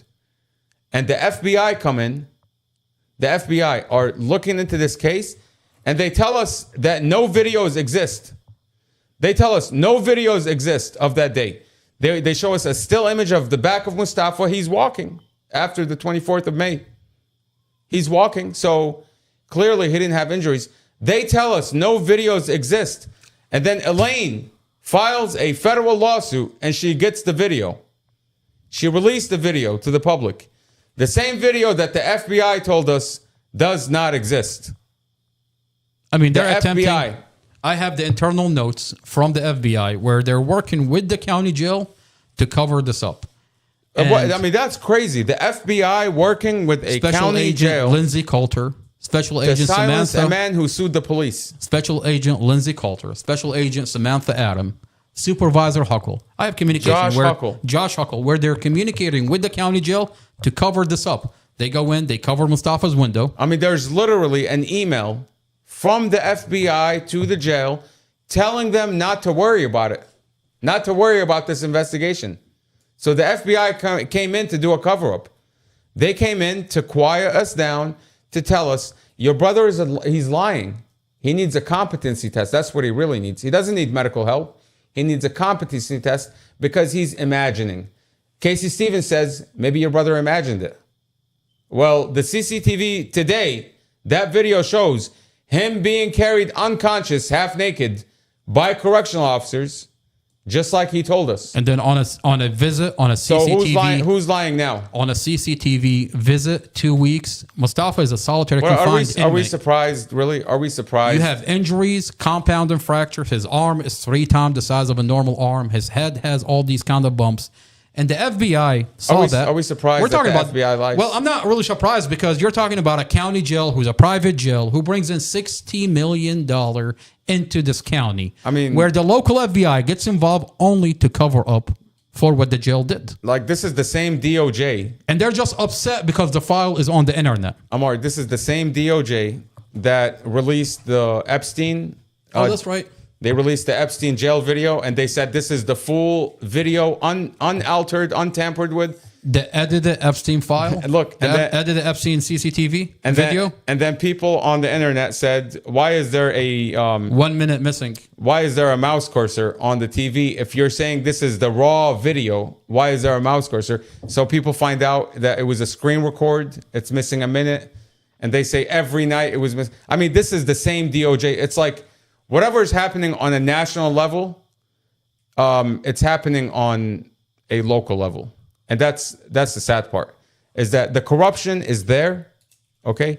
And people might say, well, why would the FBI lie in your case? Why would the FBI come in and try to cover up for a jail, cover up for a county, cover up for a lying cop on your case? Like, who are you? Well, think about it like this. If it wasn't for this Epstein thing, people would say, I don't believe you. The FBI are not going to lie. Okay, but you see them lie on a national level. You don't think they're going to do it at a local level too? Absolutely, absolutely. When you're talking about police officer that have been sued in this case, when you're talking about a Mustafa that has to be put back into his place in this county. I mean, look at the history of Prince William County. These are local people. You have a Mustafa suing the police. And now he gets in a vehicle accident and they have to put him back into his place. And if it wasn't for these body cams, I mean, the reason they're so terrified from these body cams is because you have officers on body cam talk about it. Yeah. We've been briefed about Mustafa. They're lying about Mustafa. Exactly. I mean, if it's not on we tape, have to pump money into this case. It's going to require spending money. I mean, they flat out falsified Mustafa's case. They're taking advantage of a vehicle accident. If it wasn't on body cam, people would tell you, like, that's a great conspiracy theory. But it's literally on body cam. It's literally on a court hearing. Anybody today can order the transcript of October 31st, 2024, from the Prince William County Circuit Court, where Chad Mason took the stand and said, yes, I violated department policy. I tampered with Mustafa's dash cam, the same dash cam that we wake up to with no audio, allegedly, and the video being cut. The same camera that he admitted to tampering with. What are the odds? I mean, this community was already asking questions. Where is the audio? And I mean, where is the audio in the dash camera? Why is this dash camera cut off before impact? Why is there 17 frames missing from the camera facing inside the vehicle? And here you have an audio from court gets released where the officer is talking about cutting and muting the dash camera. I mean, why is it like every time I think about... And he's telling the presiding judge, Judge Carol Weimer, comfortable doing it. Every time I think about Mustafa's case, I think like, what are the odds that like every step of the way, there's a fuck up? Every step of the way, there's a fuck up. Like somebody didn't follow policy. Somebody allegedly made a mistake. Somebody did not do something they were supposed to be doing. Okay? What are the odds? I mean, this is an accident between two cars. Okay? You have airplanes today crashing and they're reconstructing a freaking airplane accident. Okay? And they tell you exactly where the airplane hit, what part of the wing. It fell in the ocean and they still were able to locate millions of pieces. Okay, they put them in a warehouse, they put these things back together, and they reconstruct this accident and how it happened on an airplane. You want to tell me that a car accident that was recorded on video, I mean, essentially what the prosecutor is saying, that maybe 2 seconds or 1 second is missing from this accident. 1 second, possibly. The part where Chad Mason allegedly says it cut off before impact. We're missing 1 second. 1 second. And you want to tell me, with all the technology today, with all the county resources, they can't reconstruct 1 second? I mean, and you want to tell me that technology failed at 6:36 p.m.? Technology just shut down for no reason whatsoever. The data recorder didn't capture the steering angle. The dash cam did not record. And it's such a mystery how these two cars collided. Where was the impact?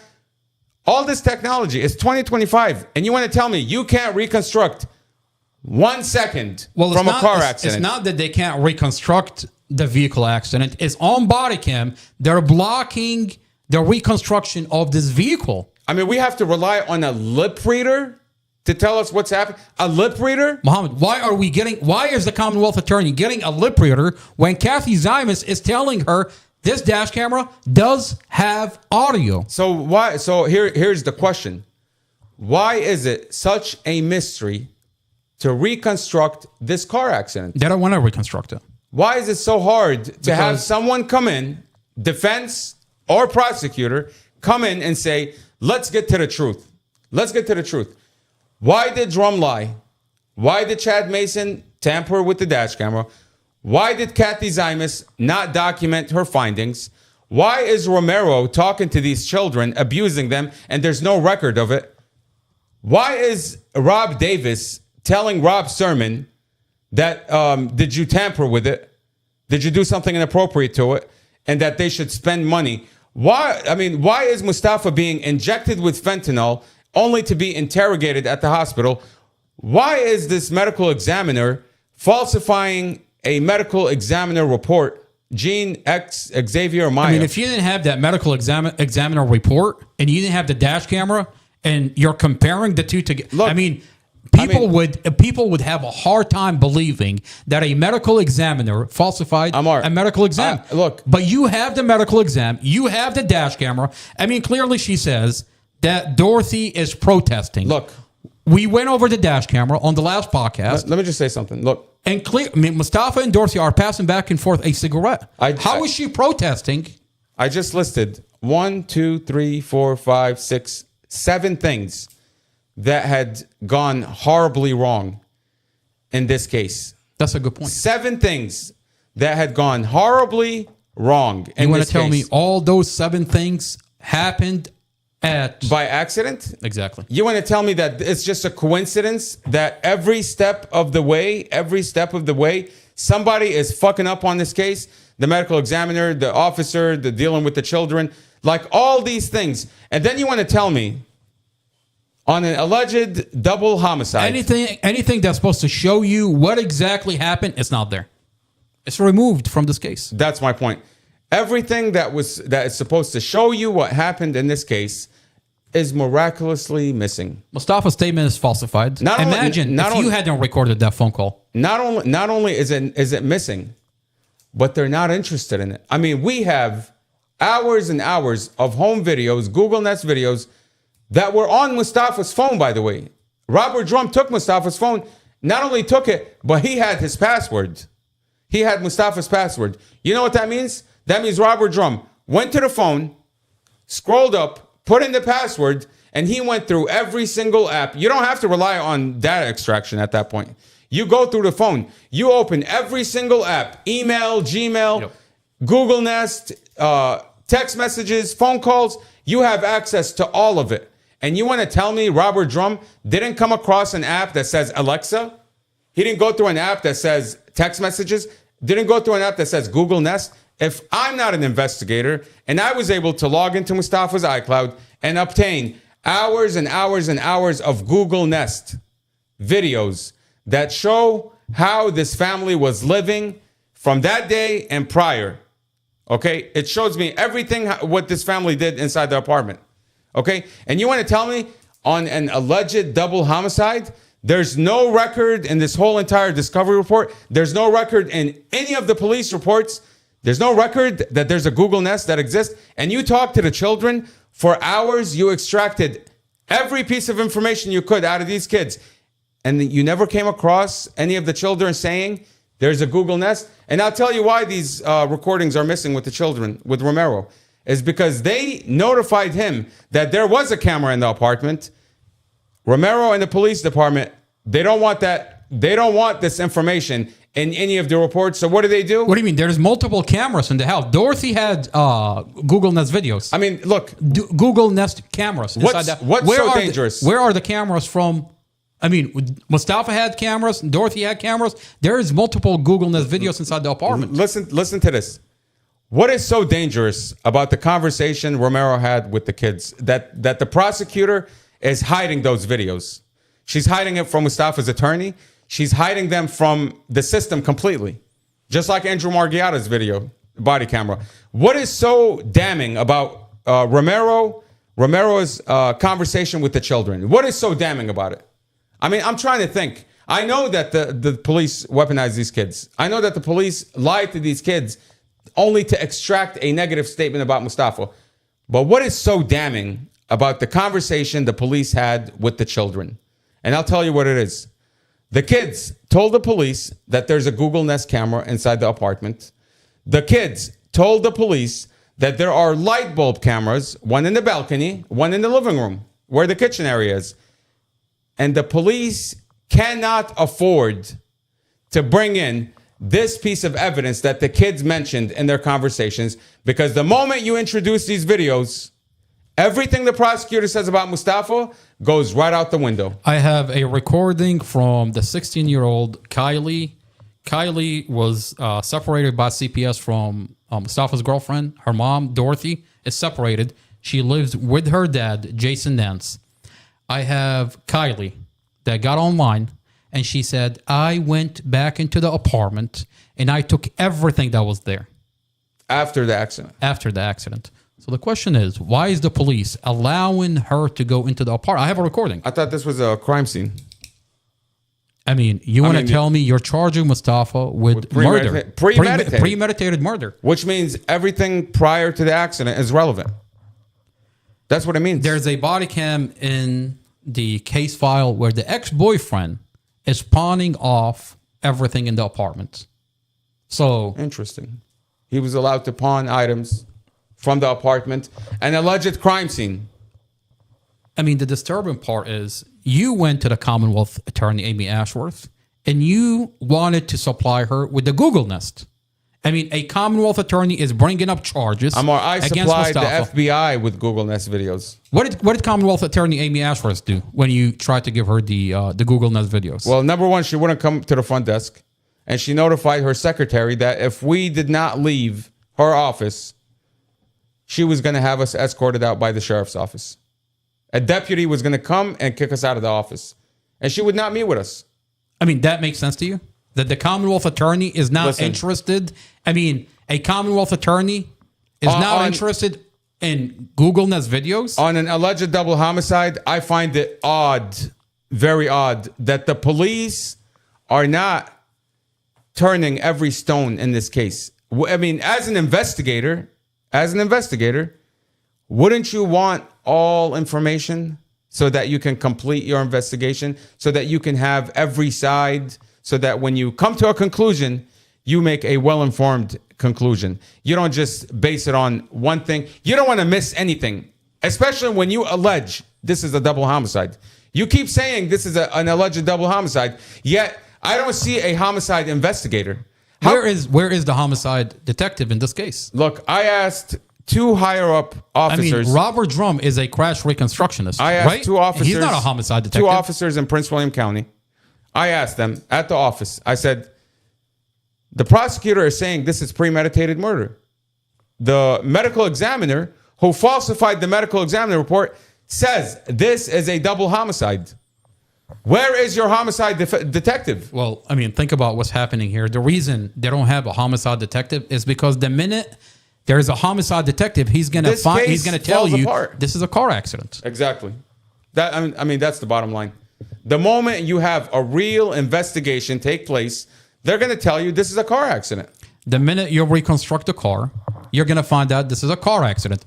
I mean, you know, we're sitting here talking about reconstructing this vehicle when the police inspected the vehicle and found brake failure. I mean, they've already stated it in their report. And what did the police... I mean, tell me why I have pictures of the vehicle after the accident at the scene, and then I have pictures of the vehicle inside the police department where the police are crushing and staging this vehicle.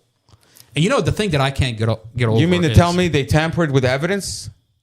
You don't have to take my word for it. I have the pictures. Unbelievable. The pictures before and after. You know, the thing that I can't get my head around is... On a body cam, Robert Drum tells the defense attorney, Casey Stephen, that they scanned this vehicle. They have this machine, Pharaoh, that they were in possession of the vehicle for like over 4, 5, 6 hours. They scanned the vehicle. Oh yeah, I remember. They said that they did not allow anybody to tamper with the scene. They blocked the road. They scanned the vehicle, and this machine which is a lie, by the way. I mean, this machine scans, which is a lie because I went through those body cams, and I noticed that they allowed several cars to drive right through the scene prior to scanning it. They drove right through the scene. Okay, they allowed multiple cars to drive right through the scene before scanning it. So for that, and by the way, they made a huge issue with a red pickup that allegedly drove around the cones and tried to drive through the scene before they scanned it, and they stopped it. They gave the guy a reckless driving ticket. But this is nighttime, and I'm looking at the body cams. For the past 2-3 hours, they allowed multiple cars to drive through, including one of the cars that was it was a car hauler. So they let vehicles go through. Okay, well let me ask you this. But Robert Drum says they scanned the vehicle. Okay, where is that scan? Instead, that's a very good question. They take the vehicle, they crush and stage the vehicle, and then we hire an independent expert only to show up on site with a vehicle that's crushed and he's scanning the crushed and staged vehicle. I mean, my question is, when you scan that vehicle, when you scan the other vehicle, it's going to show you where was the impact. How could you determine the impact if the police department crushed and staged that vehicle? Do you see what I'm talking about? The question is, where's the original scan before the police department crushed and staged? So what you're saying is, even if an expert scans the car today, he's going to get the wrong data. Because they've already crushed the car. Of course, that computer is going to read misinformation. A front-end collision. A head-on collision, which it was not. I mean, do you see what I'm talking about here? The vehicle, they crushed it, and now the computer is scanning it. Yeah. Well, where is the original scan? Oh, you got a message from one of your audience members. Make a correction. Kylie lived with her dad, Jason Clapp, not Jason Nance. Jason Clapp, Jason Nance. Jason Nance is Kylie's dad. I mean, if you take a look at who Jason Nance is, Jason Nance walked like this. I think there's a very big difference between the two. So we have to do multiple podcasts about the individuals that the county is bringing into this case, so the community can understand what is Commonwealth Attorney Amy Ashworth. We began with you attempting to read this transcript, and this morphed into you have to address who David. A whole hour side quest. You have to address who David Dowtry is. I mean, the person that's reading. Like, I sent you this image, and you still haven't put it up on the screen. Look, if you look up this case, it's terrifying that you can't find this anymore. You cannot find this. By the way, you can write down the case number GT 14039499-00. Casey Rain, like the rain. Casey Rain Stevens. Okay. On what day was this? Offense date, July 11th, 2014. Complainant, Robert H. Drum. Interesting. The same officer today falsifying Mustafa's police report. What did he do? Oh, he failed to stop at the scene of an accident greater than $500. So he crashes a vehicle. He's drunk. He flees the scene. A DUI, and he flees the scene. And Casey Stephen only gets 90 days suspended. And today, Casey Stephen is returning the favor this officer did for him in 2016. I mean, the real issue with this, that I'm looking at this, the real issue with this is that this is not anywhere on the internet anymore. It's disappeared. It's been there. Ooh, what the hell's that? Okay, let's pause for a second. We have a giant bee. I don't know how. I mean, if I get stung by the bee, let me.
soul, from the heart. They falsified the paper, twisted every word, turned a car crash to murder, like justice never heard.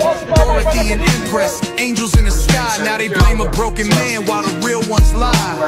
A badge and a pen, that's all it took. Signed his fate with a false report and a dirty look. Wherever the fuck is on the other side. Wherever the fuck that guy goes, follow him and get him. And again, scream Mustafa, loud through the chains. Justice corrupted, drowning in pain. From the cell block to the street, we'll never stop till the walls fall down and the charges drop. Free Mustafa, it's more than a name, it's a movement, a mission, exposing the game to Trump and Cash. Hear our cry, bring the truth to light, let the innocent fly. Amy Ashworth, playing judge in the jury in a county so dirty, soaked in fury. Police and the courts all in on the plot. They framed an innocent man and left his soul to rot, but his family's out marching, banners held high, while supporters flood timelines, refusing to lie. They want silence, we give them the storm, truth blazing through like justice reborn. Every post, every chant, every sleepless night is a spark in the dark that's ready to ignite. This ain't just a song, it's a battle cry for every soul locked up while the guilty lie. We free Mustafa, loud through the chains. Justice corrupted, drowning in pain. From the cell block to the street, we'll never stop till the walls fall down and the charges drop. Free Mustafa, it's more than a name, it's a movement, a mission, exposing the game to Trump and Cash. Hear our cry, bring the truth to light, let the innocent fly. 2 years too long, time to rise above. Truth is power when fueled by love. So we'll march, we'll fight, we'll never let go until Mustafa walks free and the whole world knows.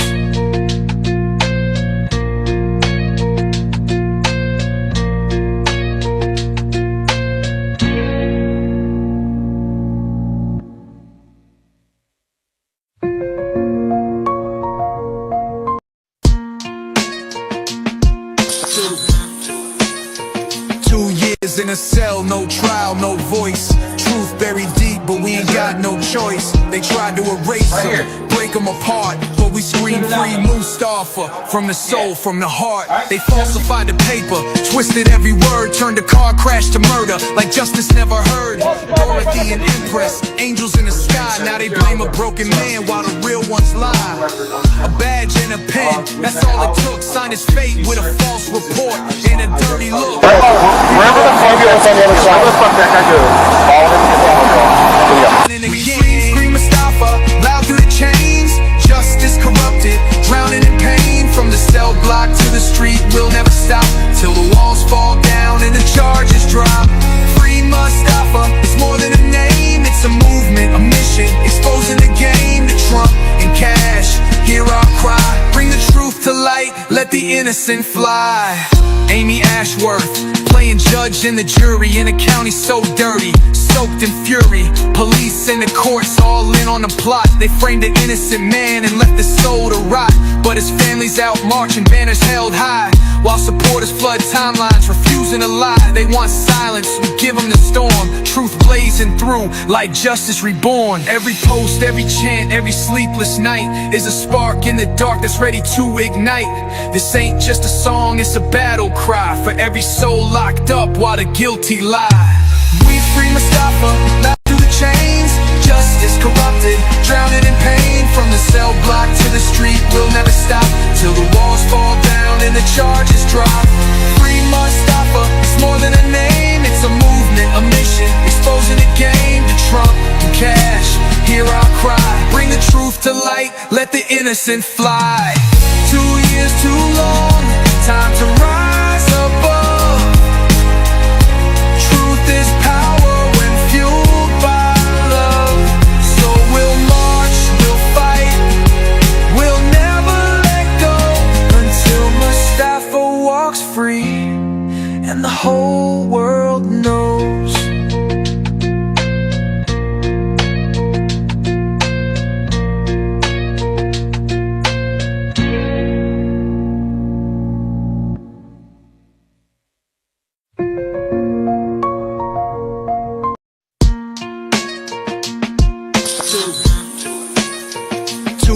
years in a cell, no trial, no voice.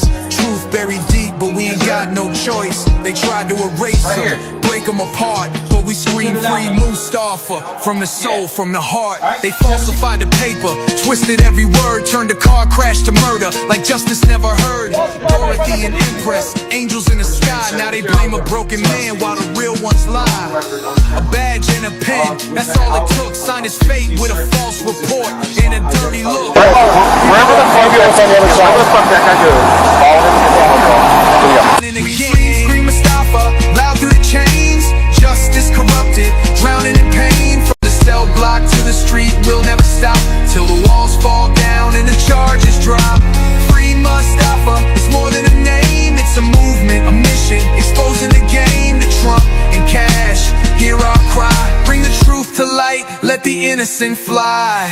Amy Ashworth, playing judge in the jury in a county so dirty, soaked in fury. Police and the courts all in on the plot. They framed an innocent man and left his soul to rot, but his family's out marching, banners held high, while supporters flood timelines, refusing to lie. They want silence, we give them the storm. Truth blazing through like justice reborn. Every post, every chant, every sleepless night is a spark in the dark that's ready to ignite. This ain't just a song, it's a battle cry for every soul locked up while the guilty lie. We free Mustafa, loud through the chains. Justice corrupted, drowning in pain. From the cell block to the street, we'll never stop till the walls fall down and the charges drop. Free Mustafa, it's more than a name, it's a movement, a mission, exposing the game to Trump and Cash. Hear our cry, bring the truth to light, let the innocent fly. 2 years too long, time to rise above. Truth is power when fueled by love. So we'll march, we'll fight, we'll never let go until Mustafa walks free and the whole world knows.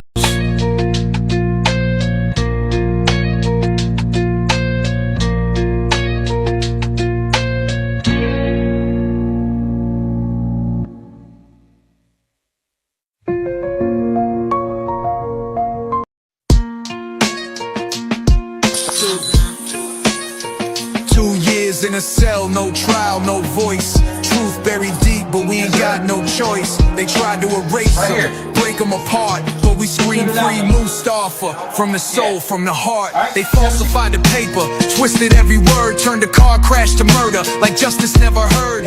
Dorothy and Empress, angels in the sky. Now they blame a broken man while the real ones lie.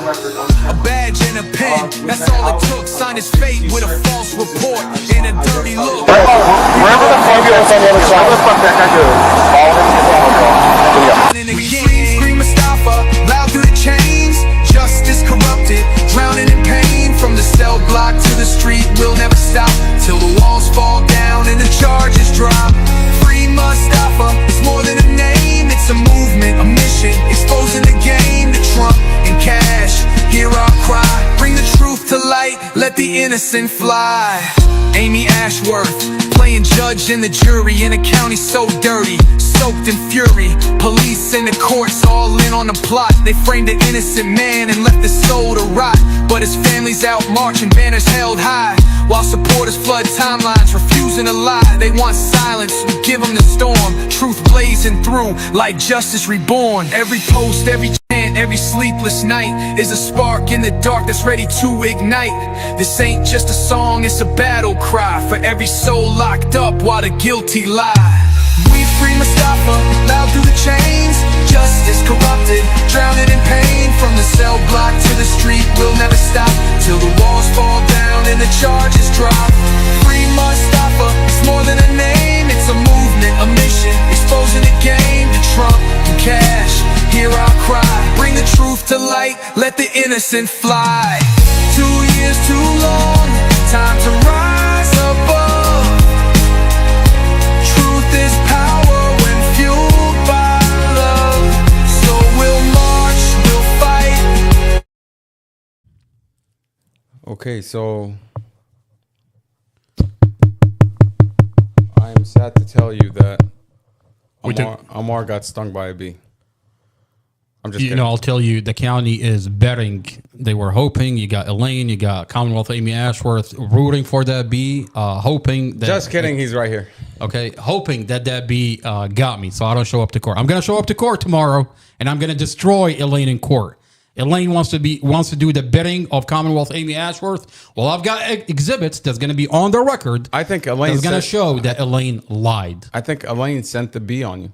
Well, you know, I told my co-host to now open the window. That was a yellow jacket.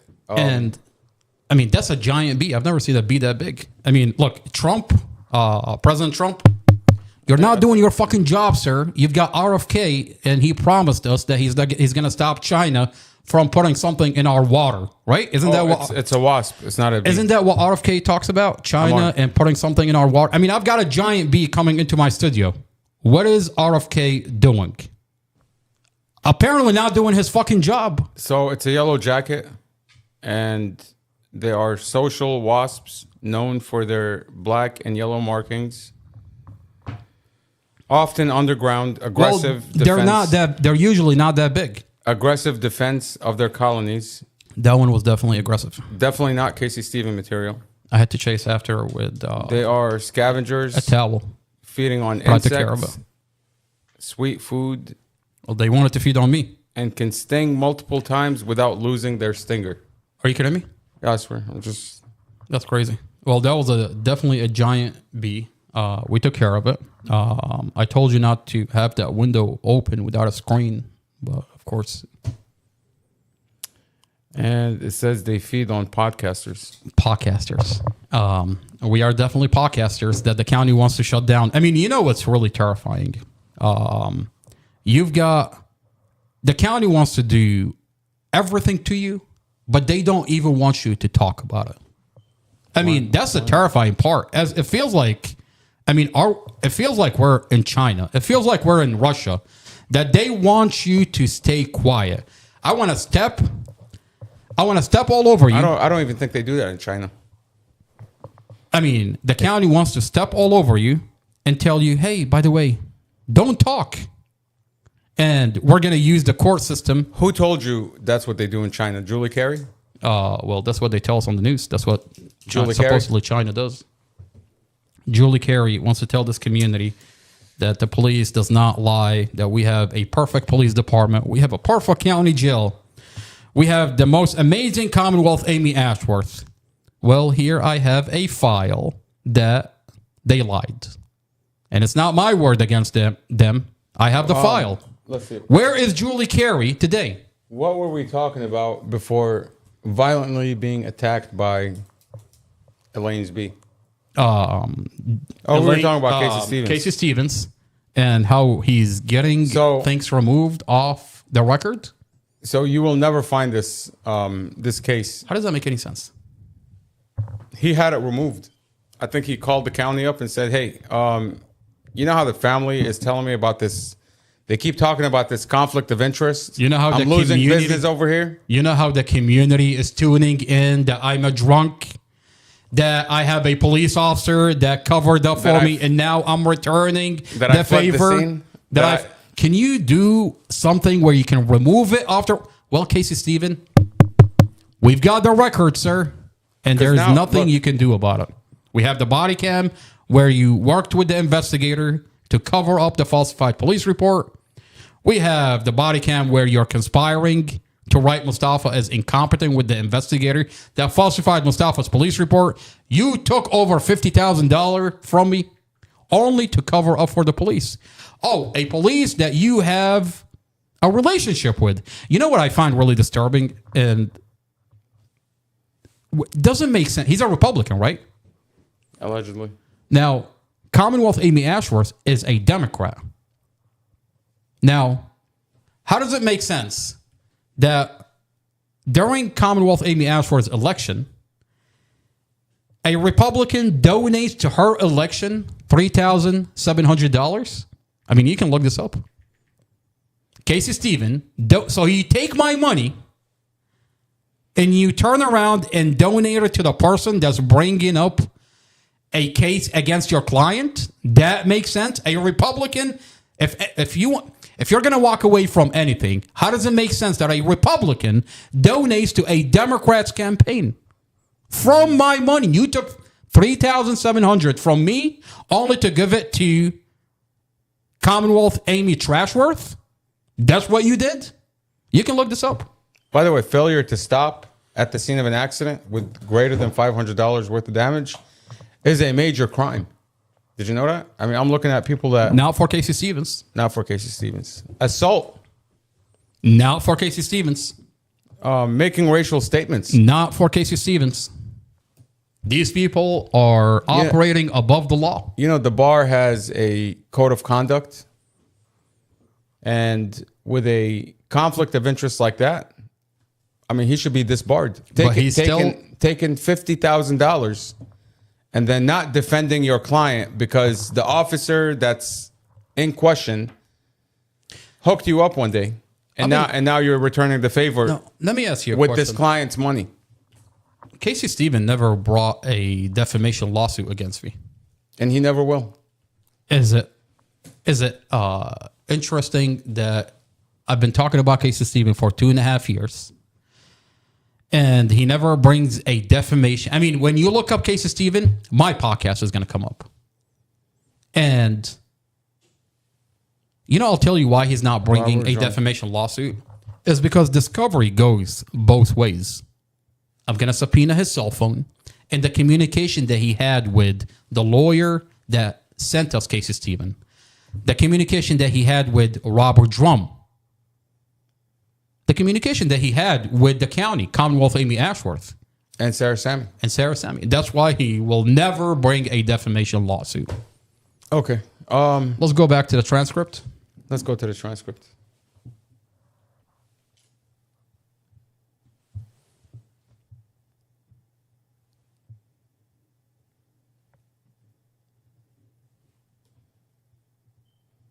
You're going on 3 hours. 3 hours, okay. See if I can find the transcript. I think the file is called Elaine Guilty. You called the file Elaine Guilty. All right. Do me a favor, go over to exhibits. All right, so we are here. Daltrey, right? Is that it? I think you skipped like a page or two, but I don't mind skipping. I want to read every word that's in this transcript. Good morning, good morning, good morning. So, Judge. No, is that it? Sarah Sammy, yeah. And then David. Oh, yeah, that's it. Just going to call him David instead of... I mean, we're at... Mr. Doherty. We're on first name basis at this point. If everyone would introduce themselves for the record, that's Judge Weimer. Sarah Sammy, on behalf of the Commonwealth. David Doherty, counsel for the defendant. That's Elaine. So David is counsel for Elaine. Oh, interesting. It comes full circle. Judge Weimer says, all right, this is the case of Commonwealth of Virginia versus Elaine Jarvis. Can you do their voice when you read the transcript? Miss Jarvis is present. I'll do Sarah Sammy. Miss Jarvis is present with her counsel, Mr. Doherty. I understand that there has been some type of resolution. So they've had conversation. It sounds like, they've already reached a resolution. Yeah, a guilty plea. A guilty plea. She took a plea. That she admitted that she's crazy? We'll find out. So Sarah Sammy says, yes, sir. Judge Weimer says, a proposed resolution for the court. All right. Go next. And then Judge Weimer says, you can bring that up. David says, thank you, Judge. Mr. Doherty handed the court a document. So he gave Judge Carol Weimer the guilty plea or the agreement. Interesting how she took that guilty plea really quick. David says, our agreement is that she would enter a plea of guilty to the contempt charge. There are specified conditions by which she could keep the jail sentence suspended in its entirety, which we hope Your Honor finds. Which is what? Go after the brother? I think so. Honestly, I think that's what. I think that's part of her. They're not going to put it. They're not going to document it. Go after the brother. Make sure he's silent. And you'll stay out of jail. Silence him up for us, and we'll keep you out of jail. So Judge Weimer says, okay. And did you all discuss let me look at the plea agreement? He takes a pause. And then Judge Weimer says, are you prepared to put on the record a proffer of the evidence? That's you. You're the evidence. I am the evidence. Great. Sarah Sammy says, yes, sir. Judge Weimer says, all right. Did you all anticipate? How long do you anticipate this to be suspended for? David says, we are going to ask Your Honor to set a 12-month review date because my understanding is the MPRE. MPRE is the, what is the MPRE? We'll find out. We'll look it up. Let me see what. MPRE. Is only offered twice a year. I'm not sure. I think that's the mental. Great. She's admitting and she's going through. She's having a mental crisis. MPRE. So she's been a lawyer for 20 years and now she's admitting that she's crazy. Interesting. Oh, here it is. It's called a multi-state professional responsibility examination. MPRE is a 2-hour, 60-question multiple choice exam required by most U.S. jurisdictions for bar admissions, designed to assess knowledge of the professional rules governing lawyer conduct. So if you expose a murder that happened by police, if you expose a sexual assault and a beating of a pretrial detainee, Judge Carol Weimer thinks you need to relearn the rules. Amy Ashworth. In Prince William County, you can't bring a case against the county jail. Amy Ashworth and Sarah Sammy are telling the lawyer, think twice before you bring a lawsuit for a defendant. I mean, if you really think about it, she's not telling this lawyer. She's telling Everybody. future lawyer. She's setting a standard here. Be careful bringing a case against this county. Know the rules. We're gonna go after your bar license. Okay, so Judge Weimer says that's fine. I'm just trying to determine what it is that how long. Go next. David says 12 months is what we'd ask you. And then Judge says it's supposed to take, and effectively you don't talk about probation, but essentially it's probation because she's going to be, if I accept this, going to be doing these things and essentially reporting. I guess to you, to me, ultimately, which is fine. I mean, not going in for meetings or anything like that, but ultimately filing those things with the court. Is that? Yes, sir. Your anticipation? Yes, sir. All right. And you did not anticipate that it was going to be handled through LOP or anything else. I don't know what LOP is. I mean, they're just telling her that we're going after your bar license. I mean, the question here is, what is the alternative? She's taking a plea deal where she has to go through this MPRE for her bar license. Later, you're going to read. So David says, no, sir. Judge Weimer says, all right. Thank you, Judge. All right. Miss Jarvis. And then she talks. She says, yes, Judge. And Judge Weimer says, you know what you're facing. Interesting. What is she facing? You know what you're facing. I'm going to ask the clerk to read to you the charge. And then I'm going to ask you some questions. Yes, sir. You do a great Elaine, by the way. All right. And then Judge Weimer says, and then if you don't understand what's going on, you just simply want an opportunity to talk with David, let me know. Why would she not understand? I mean, I thought she was a lawyer. And I'll give you that opportunity. Yes, sir. I want to make sure that you understand everything that's going on. All right?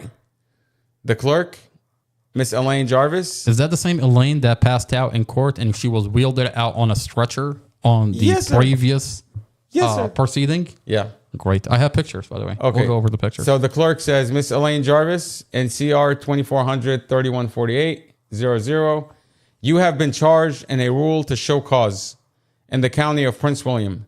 that on or about November 20th, 2024, you did unlawfully, in violation of Virginia Code Section 18.2-456A 5, contempt, disobey order by failure to obey the protective order of March 29th, 2024. March 29. And a modified protective order entered September 20th, 2024. So wait a second. So they're talking about the March 29 protective order. So he's saying here that the protective order was not entered until March 29th, 2024. Yet Casey Stevens, back in July of 2023, was telling us there's a protective order, which is a lie. Because according to the clerk of the court. Oh, that actually makes a lot of sense because that's when Blake came on. Julie Carey released the portion of the edited dash camera prosecutor Sarah Sammy edits the dash camera, plays it for Judge Weimer. That's how you know Casey Stevens lied. He lied. He was working for the prosecutor's office. He said there is a protective order when clearly there was no protective order. Oh, not until March 29th, 2024. Oh, wow.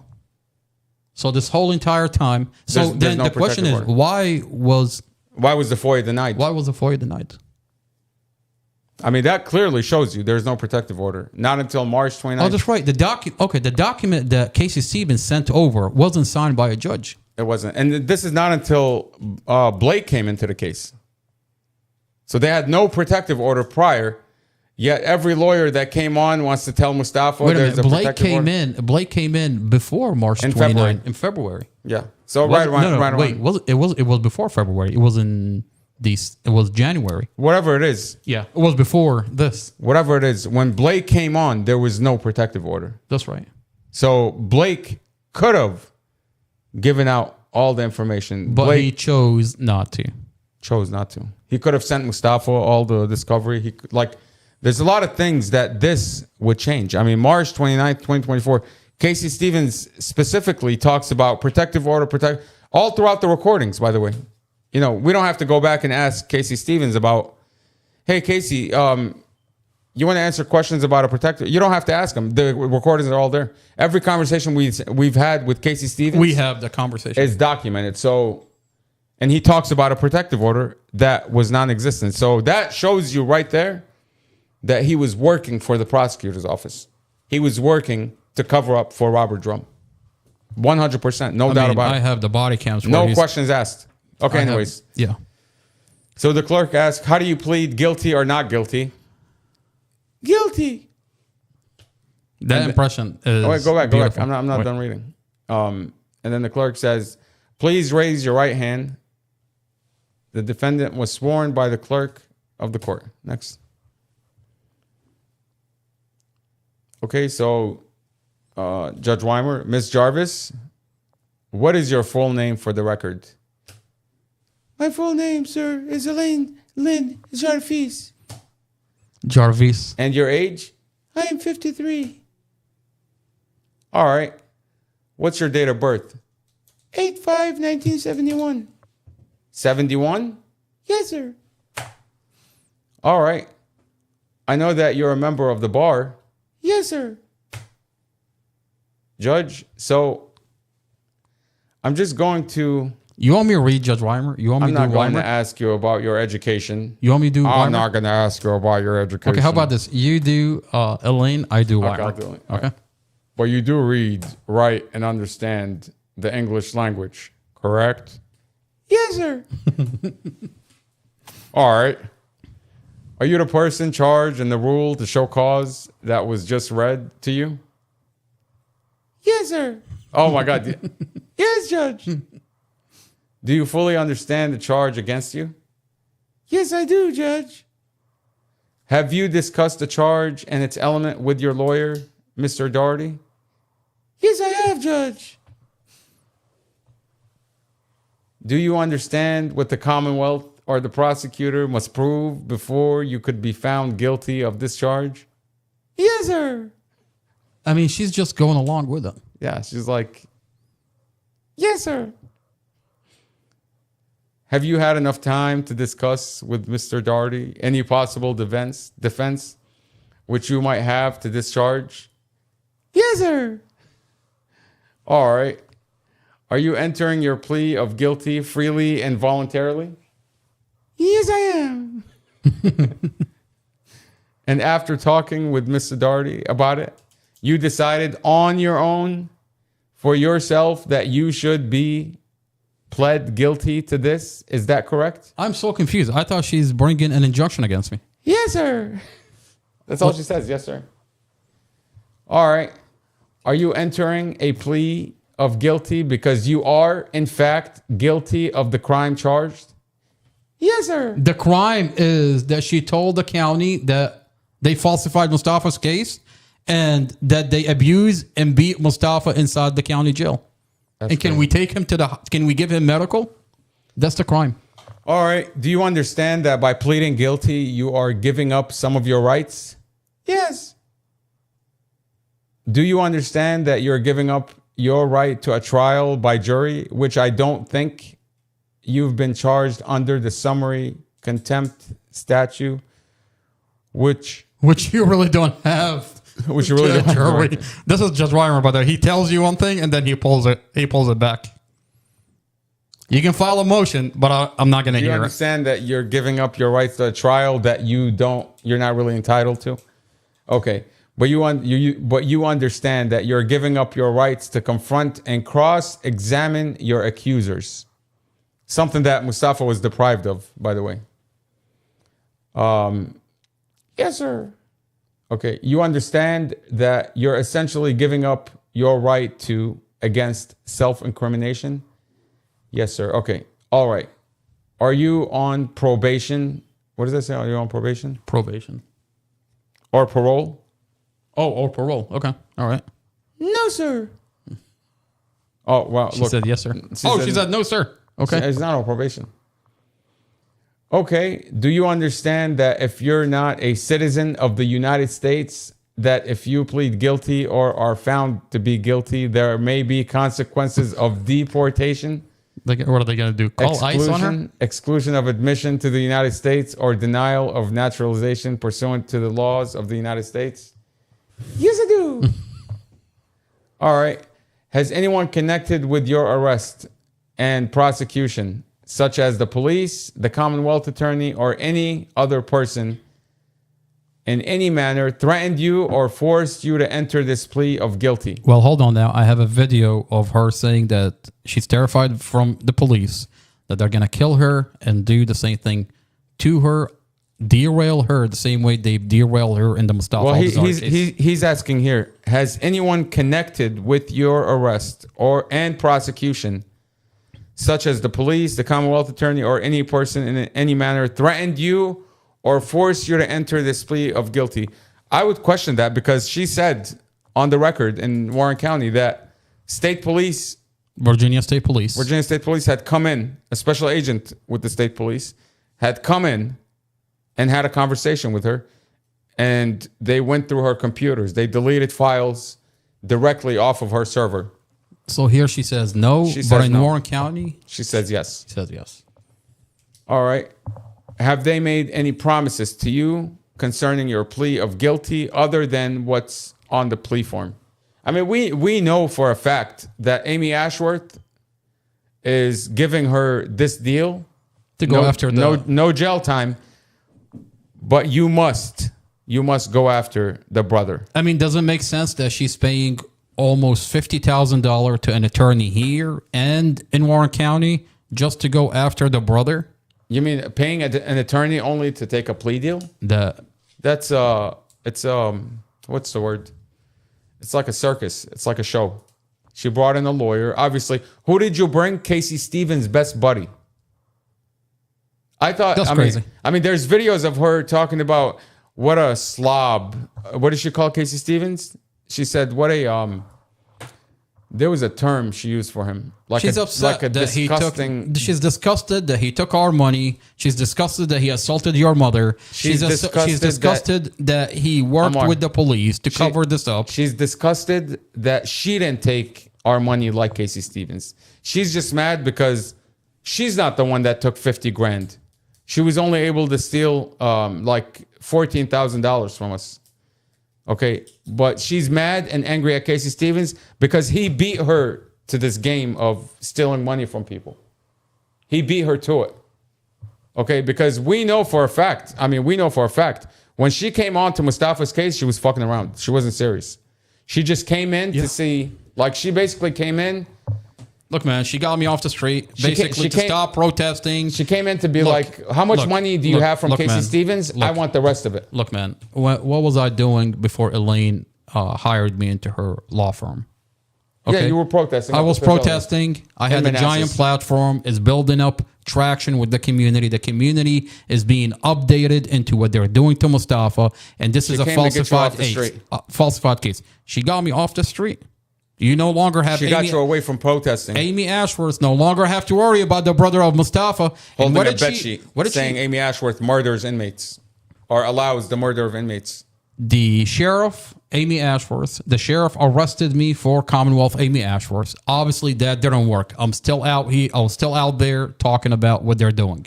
This lady comes in. She puts me in her office, gives me a job, and I mean, by the way, it's still a question. There's a Judge Jarvis, in Prince William County, and I wonder if he's related to her. Jarvis. We'll find out. And he's, by the way, Jarvis is best friends with Casey Stevens, the judge. Interesting. I mean, look, this county. Funny how the world goes round and round. These people are all connected. I think through this transcript, we're going to get to the bottom of what's going on. Okay, so Judge Weimer says, do you understand that the maximum punishment I can give you is 10 days in jail and a $250 fine? Yes. All right. Are you entirely... Next. Satisfied with the service of David? Yes, sir, I am. Do you understand that by pleading guilty, you may be waiving or giving up some grounds of appeal that you might otherwise have? Yes. I have before me a plea of guilty to a misdemeanor form. It's the front and back of one page. It appears to have your signature on the back page. Is that, in fact, your signature? Yes, sir, that is in fact. Okay. All right. Did you, my signature, read this form? Yes, I read everything. Did you discuss it with David? Yes, sir. Was he able to answer questions? Okay, just keep going. This is like BS. Yes. All right. And all the statements on this form are true and correct to the best of your understanding? Yes, they are. Judge Weimer says, all right, and I see in paragraph 7, there's a recommended resolution, recommended punishment. Recommended punishment is 10 days in jail, all suspended, a $250 fine, and 100 hours of community service, successful completion of multi-state professional responsibility exam, and continue on your current counseling. Counseling? Counseling? What counseling? What counseling? Okay. Is that your understanding of the recommendation? Yes, it is. All right. Do you understand that is just a recommendation? So he's saying, like, this is just a recommendation. You don't know what I'm going to do once I rule. Do you understand? I mean, he already told her the worst he can give her is 10 days and a $200 fine, $250 fine. So he's like, do you understand it's not binding on the courts? I do. Do you understand the courts could, next, give you anything up to and including the 10 days in jail and not suspend any of it? Yes, sir. If I decide to do so. So he's saying, like, oh, I could take you to jail. He's like doing her a favor. Yeah. And judge says, all right, so you understand that the sentence that the court impose could be more severe. I do. There's nothing to do with the guidelines. Okay? Do you understand that? If I were not to follow the recommendation, that would not be any grounds for you to withdraw your... So you're telling you can't withdraw your guilty plea if I decide to give you whatever punishment I deem necessary. The court... all right, unless, of course, the Commonwealth were to fail to perform some parts of the agreement. Have you understood the questions I've asked you? Yes, sir. Do you have any questions for me? No. All right. And let me just say, I'm not sure that the normal colloquy, which I just went through, was necessary, but I want to make sure that we cover all the bases. I think one of the cameras went off. Oh, that was back. There we go. Okay, I appreciate that, sir. So I understand what's going on, and so that the other side, let me ask a question of counsel. You have a plea of guilty to a misdemeanor form, and in the paragraph that discusses the plea or discusses the punishment, it talks about this being a recommendation. I have another document that calls it plea agreement. They're just talking about plea. Is it what is it? Oh, just keep going. Okay. For the record, all right. Any objection to the Commonwealth proceeding by way of proffer? David says no. Judge Weimer says, all right. And do you have a copy of your proffer that I can have for my notes? Sarah Sammy says, I do, Your Honor. Judge says, all right, thank you. Ms. Sammy handed the court a document. Okay. If this matter had proceeded to trial, the Commonwealth evidence would have shown the following. Here's the... so this is what Sammy is telling Judge Weimer. Here's the meaty part. All right. So this is what Sarah Sammy is telling the judge. Okay. If this trial was to go forward... This is the proffer. Yeah. On March 29th, 2024, this court issued an agreed protective order at the request of the Commonwealth governing the handling and dissemination of sensitive discovery material in the case of Commonwealth versus Mustafa Nofel Al-Jazari. The protective order was implemented to safeguard the rights, privacy, and safety of all individuals involved, including the victims, witnesses, next,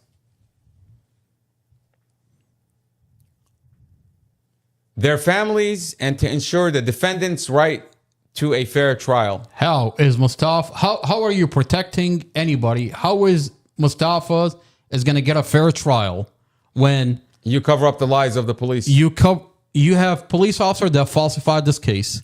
You have police officer that... I just numbered 1 through 7. That engaged in abusing the children. And you want to cover this up and you want to say that you're protecting Mustafa and you're protecting everybody in this case? Like, what are you talking about? I just numbered 1 through 7. So if we talk about what is going on in this case, you want to say that you care. No, you don't. You don't care. Clearly, if you cared, you would have went after the officer that falsified this case.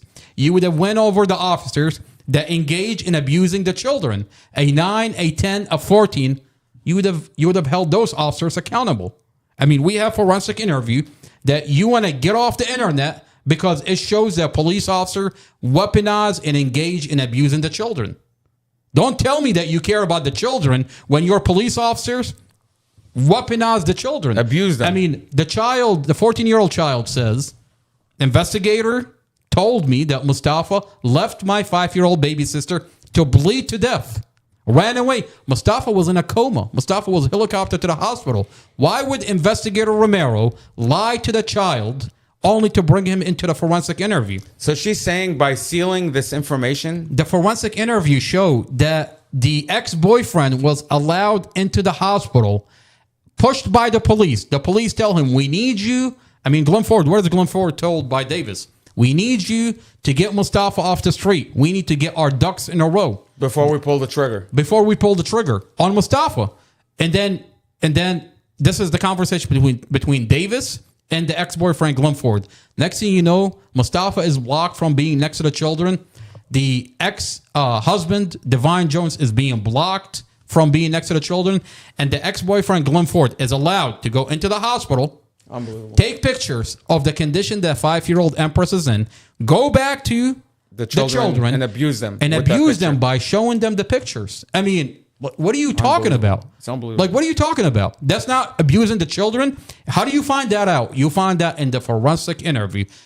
You want to remove those forensic interview because it shows what your police department engaged in when they handled the children. Don't tell me you care about the children. Don't tell me that you care about protecting anybody in this case. And number one, you're protecting the police officer that falsified and engaged in child abuse. And don't tell me you want to ensure the defendant's right to a fair trial. The same defendant that you sealed that you off. fucking had beat up in jail and not gave medical attention to, hoping he would fucking die. I mean, that's the defendant that you're alleging you want to have the right to a fair trial. And that's not what you said to Judge Weimer in the hearing prior. You said the Commonwealth can't have a fair trial. You didn't say anything about the defendant's right to a fair trial.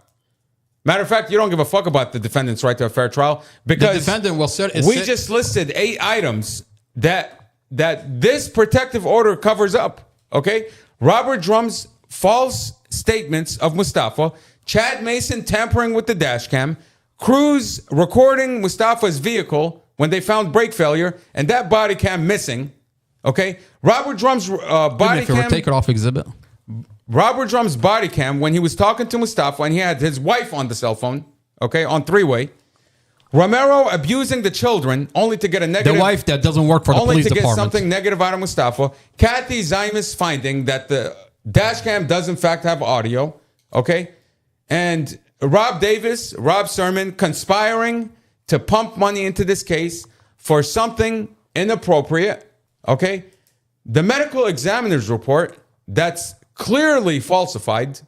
Okay, and Andrew Margiotta's body cam that you've covered up for 2.5 years, and until Mustafa's attorney pushed back hard, he got that body cam. The audio. Now he's filing Brady motions for the rest of the stuff that I just listed. The audio that they admit exists. So when you talk about you want to have a protective order to seal off what I just listed to ensure the defendant has a right to a fair trial, I'll say get the fuck out of here. Don't bullshit us. Clearly they don't care about Mustafa or anybody in this case. Don't bullshit us. They're protecting the police officer that falsified this case. Look, I want to go back. You claim that the protective order was implemented to safeguard the rights, privacy, and safety of all individuals involved. You mean you want to hide Evelyn Horton pretending to be Amy Hodson, pretending to be a witness, okay? You want to protect Jason Clapp's wife or sister or whoever the fuck that is, Gary. The only way we found out that Evelyn Horton is on the internet pretending to be someone else with the wife of the investigator, Robert Drum, Stephanie Claiborne Drum, they're on all the over internet, TikTok. because we have the body cams that you can clearly hear them on 3-way with investigator Robert Drum in the background. You masked and the now voice. you masked the voice, and then you hear them on the internet releasing this file, Releasing the protective material that you claim here is under a protective order. Interesting. It's crazy. I mean, that's crazy. And by the way, I find it interesting. Sarah Sammy says that the first protective order entered was March 29th, 2024. I mean, so this whole entire time, it's no wonder why they didn't go after Casey Stevens when he gave you the dash camera. It's no wonder why they didn't go after him for sharing all the discovery material with us. Yeah, that's right. Why that actually makes a lot of sense. Why are they not going after him the same way they're going after? Because there was no protective order. Clearly. What page were we on, by the way? Go back. No. Go next. Next. Next. Keep going.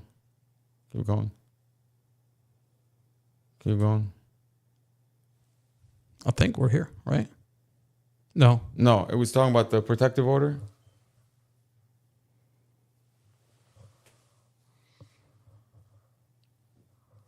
Keep going. Yep, right here. Yep. Right. Okay. All right. So the Commonwealth specifically sought this protective order due to concerns that the defendant and his family members might disseminate discovery material online, including through social media platforms. By the way, I wonder where she would get that from. I wonder where she would get the idea that the family members might disseminate discovery material online. Who did we tell that to?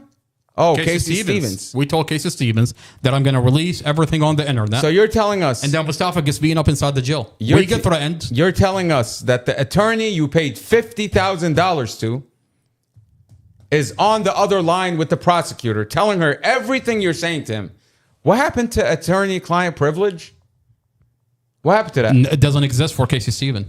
Because he's a fucking prosecutor. He used to be he used to be a prosecutor in Prince William County, and he's pretending to be your defense attorney. Exactly. That's what I mean. He's a prosecutor pretending to be a defense attorney. He'll take your money, split it with the Commonwealth attorney, and they'll have a backdoor deal on your case, and that's how your case is going to go. On body cam, he's conspiring to write Mustafa incompetent with the investigator that falsified he's Mustafa's literally statement. working with the officer that falsified Mustafa's statements. That's crazy. He's literally working hand in hand. I have with the him. whole body cam. There's no nothing can protect him from that body cam. On that body cam, he's a criminal. He's a criminal. I don't know how he's still a lawyer You have today. evidence that this officer falsified your client's police report, and you're working with him? On body cam, he says everything that you hear about defense attorneys. Apparently, his connection goes into the bar association. The guy that's in charge of the bar in Richmond, that's his best friend. I mean, why do you think a lawyer who assaults his client's mother gets away with it?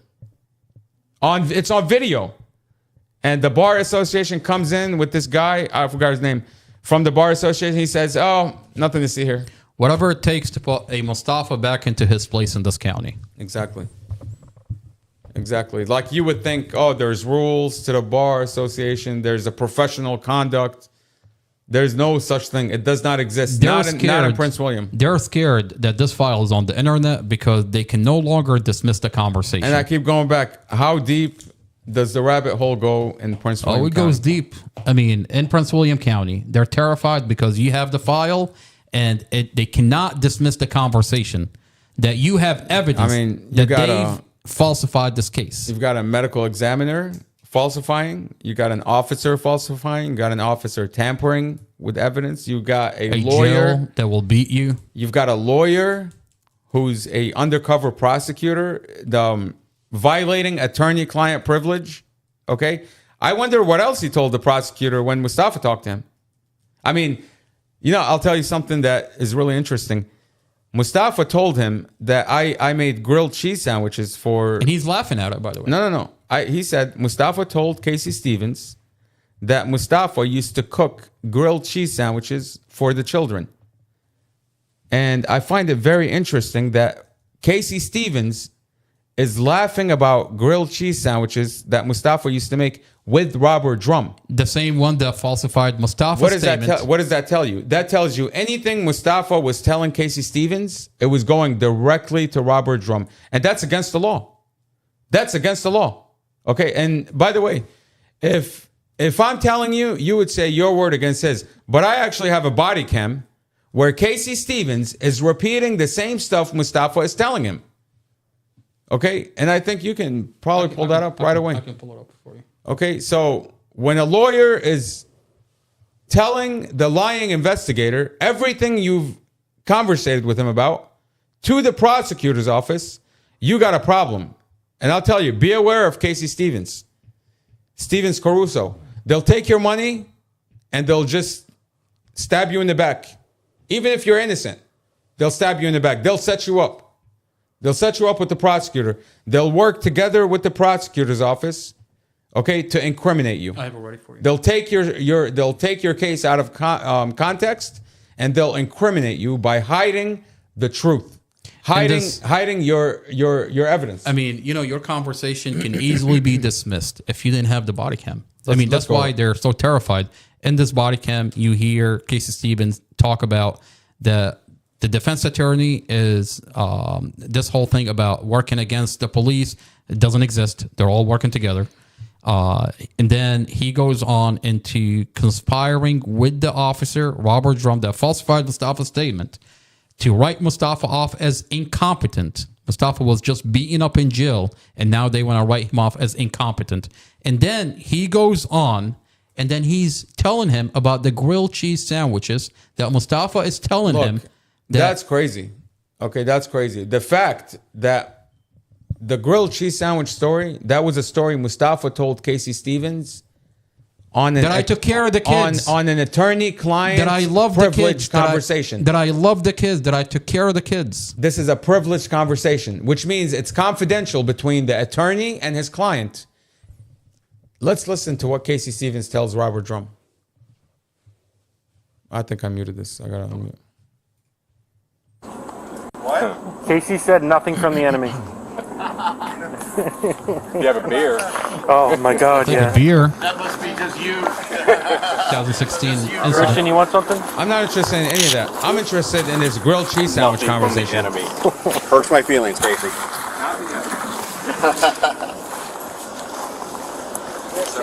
Some of these defense lawyers think, everybody's a fucking liar and all that sort of shit, How's Moses doing? I don't think he's doing very well. How's that competency thing come back? Haven't gotten it back yet. They're taking forever to get to it. Because I think I filed that a month ago. They finally got. So instead of taking Mustafa to the hospital and getting him medical, Mustafa, his arm is 3 times the size of a normal arm. He's got bumps all over his head. He wants to write him off as incompetent. And if I didn't have the pictures of the injuries, this is a solitary confined inmate. He tells you he's imagining. I have a CCTV video. They dragged Mustafa unconscious from one cell into another cell. And here he's conspiring against Mustafa with the officer that falsified Mustafa's statement? At first they were wanting to continue the case so they could get it done. And then, like the same day in the afternoon, they finally... The guy in the background is a prosecutor. Look, they're all prosecutors, essentially. I mean, Mustafa had no defense attorney in that body cam. He's a prosecutor. 100%. What is more... Think about it. What is more than that piece of shit lawyer taking $50,000 from your money, and then here he's working with the cop to get a mental competency test on your client that just got beat up and sexually assaulted inside the jail, and you're working with the officer to write him off as incompetent. If you didn't have a phone call conversation recorded with this lawyer saying that Mustafa is competent before he was beaten up. Amar, and then he donated $5,000 of your money to the corrupt Commonwealth attorney. So a Republican donates to a Democrat that's bringing up a case. Forget Democrat, Republican. You're bringing a case as an attorney. You are defending your client against a malicious prosecution. And you turn around and give her $5,000 behind closed doors while defending against a malicious prosecution? What kind of attorney? That shows you his intent. There was no intent to defend Mustafa. None whatsoever. What do you mean here? The fact that he donated that money, the fact that he gave privileged conversation to that officer, that's against the law. You're going to hear Casey Stevens tells the officer that Mustafa is guilty. Now, wait a minute. If you think Mustafa is guilty, don't defend him. Why are you taking on his case? Exactly. Withdraw from the case. Why are you taking $50,000 from this family? Wait a minute. You have evidence that the officer falsified Mustafa's statement. If you don't believe in him, withdraw from the case. You have evidence that the police falsified this case. If he didn't have the audio of the conversation that Mustafa's police report is falsified. Yeah, it's one thing. But he had it. He had it. And then you find out who Casey Stevens is, that he has a history with the police. He has a history with this county. Yeah. He was a prosecutor. And by the way, it's illegal to sit here and say that Mustafa is guilty. It's illegal, of course. It goes against every fiber of being a defense attorney. Judge Weimer used to be a defense attorney. Judge Weimer, if you're listening, what do you think of a defense attorney stabbing his client in the back, taking his money, and then giving privileged conversations to the police? What do you think about that? What do you think about that? This is a vehicle reconstruction. Amy Ashworth used to be a lawyer, didn't she? A defense attorney? What do you think about that, Amy Ashworth? Apparently she doesn't care because what happened to your ethics? Ethics. What happened to you? I'm sure, you know, every profession has a whole class about ethics. I mean, we went to medical school. We took medical ethics. As a lawyer, I'm sure you took law ethics. Okay? What happened to your ethics? Well, for Commonwealth Amy Ashworth, ethics goes out the window when you have a defense attorney that's helping her prosecute Mustafa, protect her police officer who falsified this case, donates to her from the money from the family. You take, I mean, ethic goes out the window. It goes out the window. I mean, I think the best thing that could happen out of this exposure is that people would not hire him. People would know what he's all about. Oh, absolutely. You look him up, we come up. He's a criminal. He's a criminal. What client? I mean, let me. He's a criminal. Which client is going to see this body cam? Which client that's going to hire Casey Stevens? That's going to watch this body cam and is going to think about hiring Casey Stevens? You go to jail for giving up what you and your client discussed. You give that up, you're going to jail. That's not something that, slap on the wrist. No, you're going to jail. Do you understand? You're going to jail. As a lawyer, you are bound not to give up what your clients tell you. The fact that he's going to talk about grilled cheese sandwiches and laugh about it with Robert Drum tells you he's given him much more than just grilled cheese sandwiches. Okay? But the fact that he openly talked about the grilled cheese sandwich. Exactly. Mustafa tells him that he's taking care of the kids. He loved the kids. He makes them grilled cheese sandwiches. And he's sitting there telling the officer. Now, the problem here for the county is they can protect this lawyer. But when a body cam goes up on the internet, they can no longer protect this lawyer from the community. This community will no longer, what does that mean? This community will no longer hire this defense attorney. The county's reach can only go so far.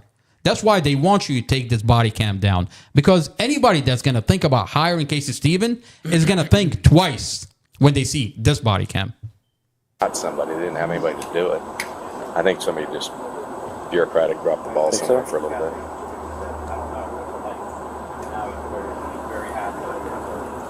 But my guess is it's likely to be continued.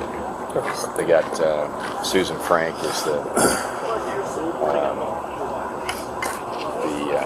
psychologist who's doing it, and she in my experience tends to be very last minute on shit. You know, you're getting stuff the night before, type stuff. So I mean, you have a prosecutor, your attorney, and the lying officer here making a deal. When are we going to write Mustafa off as incompetent so he can't testify? So he can't testify against us in court. And isn't it crazy? Mustafa had a what is it called? He was supposed to have a preliminary hearing where you get to cross-examine the witnesses in this case. And the only reason he didn't get that is because this piece of shit.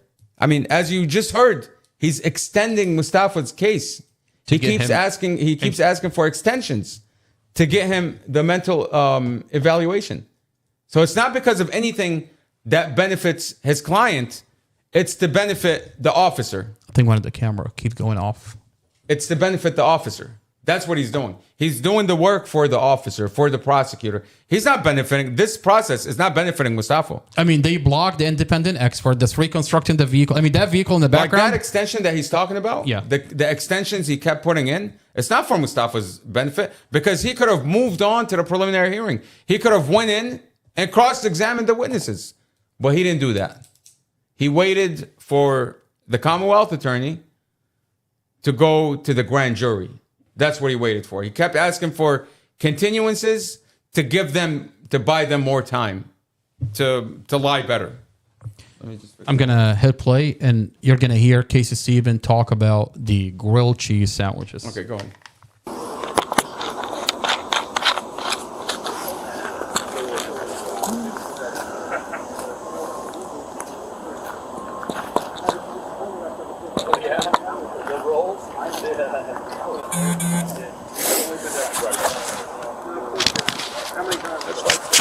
Your interview with me, just keeps repeating, I took care of these kids, I fed these kids, I cooked for these kids, just over and over.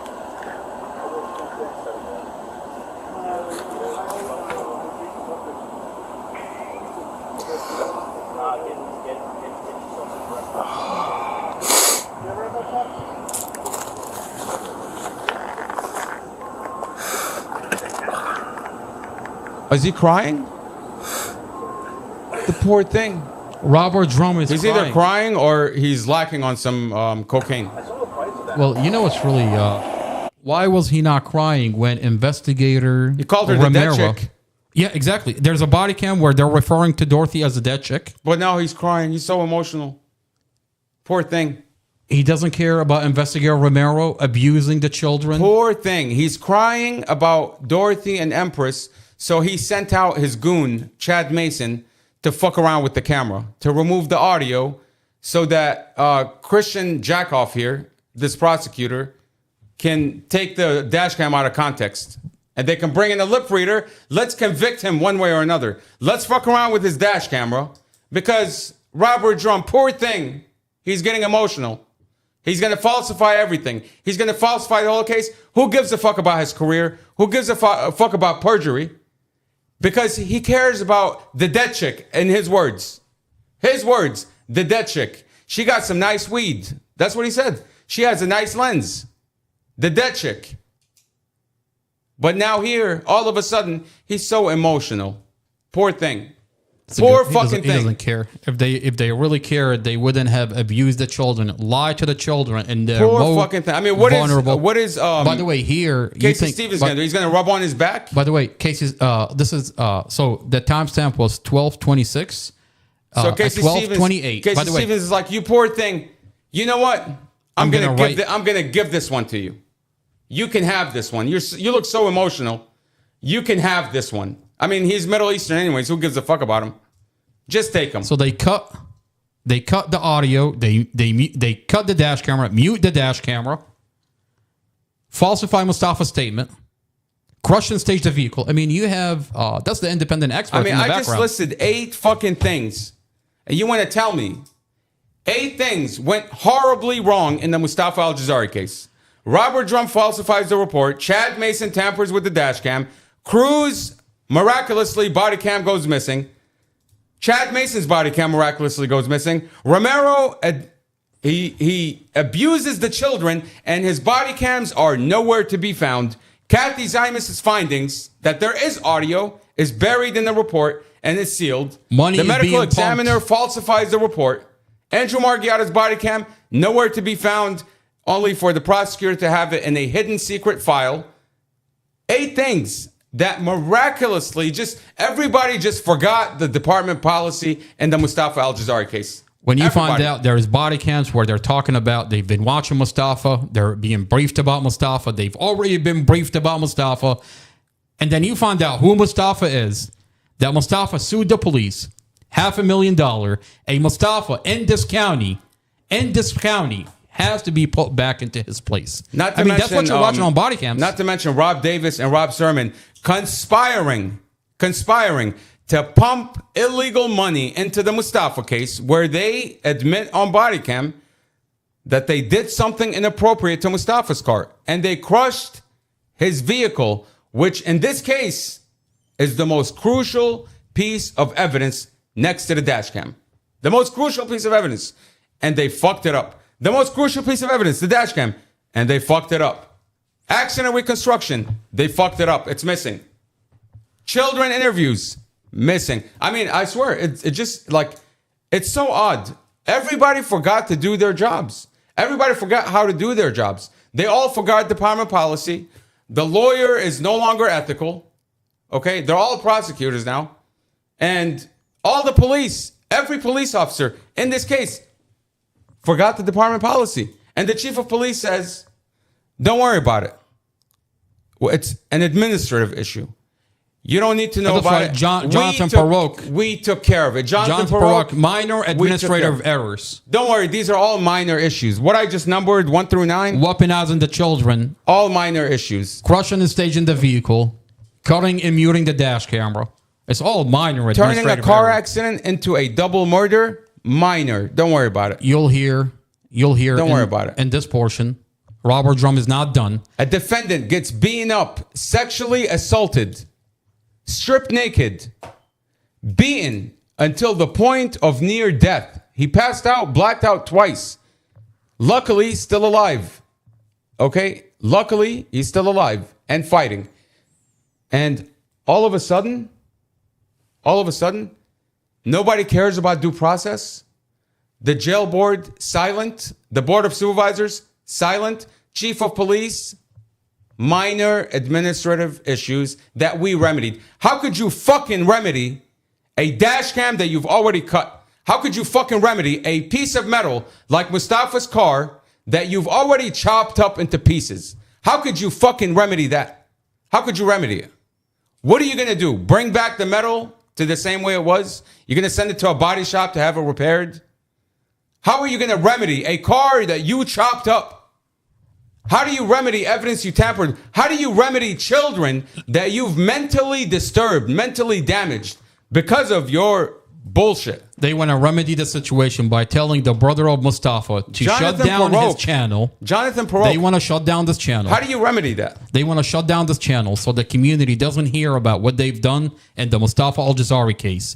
That's the only way they can remedy the situation. That they're going to have an injunction for me at Warren County and have Elaine Jarvis tell me to shut down this channel.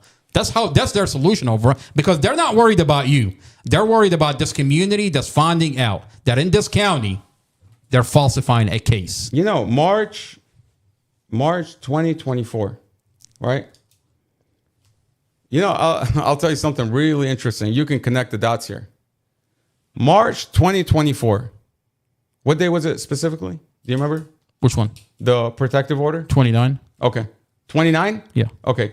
On February 29th, 2024, so that's February 29th, and people will say February is only 28 days.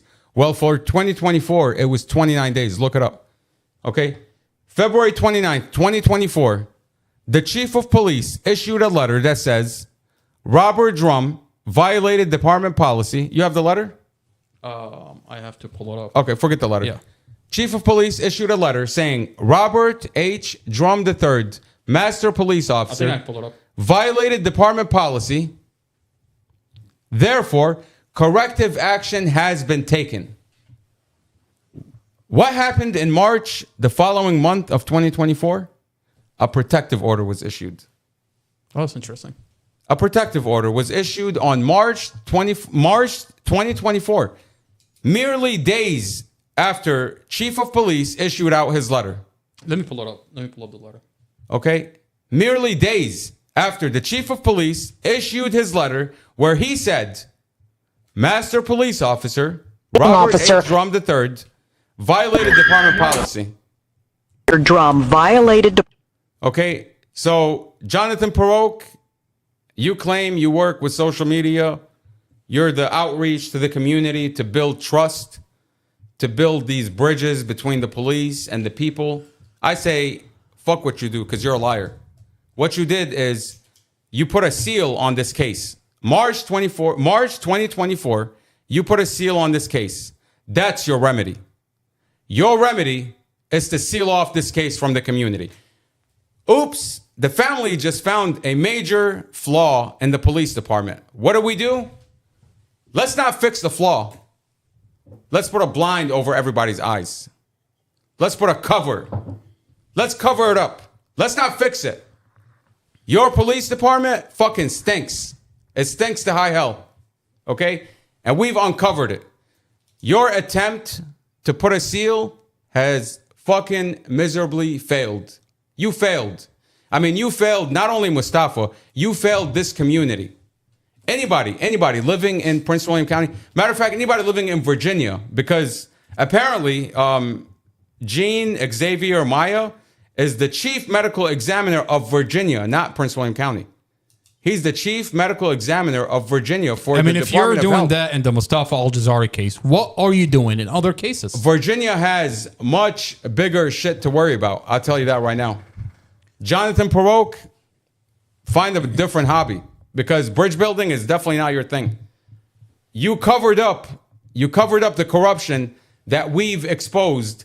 And tomorrow, what are we going to court for? We're not going to court to talk about Robert Drum's lies or Chad Mason's tampering with the dash cam or Cruz hiding his body cam or Robert Drum being on three-way. Do me a favor, put her on auto. While conducting a so-called investigation. Okay? We're not talking tomorrow about Kathy Zymus and her findings We're not talking about Gene Xavier Maya and how he falsified a whole medical examiner report. We're talking about how we're going to get the brother to remove the file We're off the talking internet. about how Prince William County is going to shut down the one source that exposed the rot of Prince William County, the rot of Chief of Police Peter Newsham, and the rot of Amy fucking Ashworth. I mean, what's terrifying here, the only way you can find out updates about the Mustafa Al-Jazari case is from this platform. Through this source. And you want to shut down the one source that's giving you information into this case where the police department falsified the whole entire case? I mean, this is fucking crazy. February 29th, 2024, Chief of Police issues out a letter to the Al-Jazari family saying Robert Drum violated department policy. Therefore, corrective action has been taken right away. Amy Ashworth, Sarah Sammy puts a seal on the file. I mean, it does not get any better than this. It doesn't get any clearer to this community what the fuck's happening here. It doesn't get any clearer. Okay? You uncover the rot of this police department and they immediately put a veil on your eyes. You know what? On that note, I'm going to take a break. Let's take a break. I wanted to play that one portion. There's another portion where Robert Drum is not done yet. He asked Casey Stephen again to make sure that he gets Mustafa to be incompetent. Let's go. Oh, let me go. I'll put the audio back.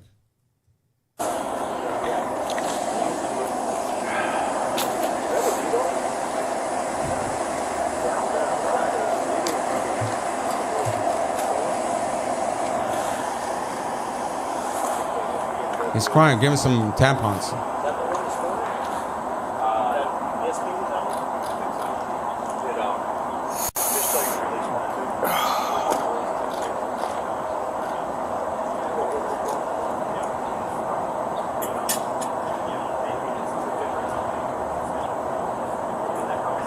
I mean, nobody's going to fucking give him a hug.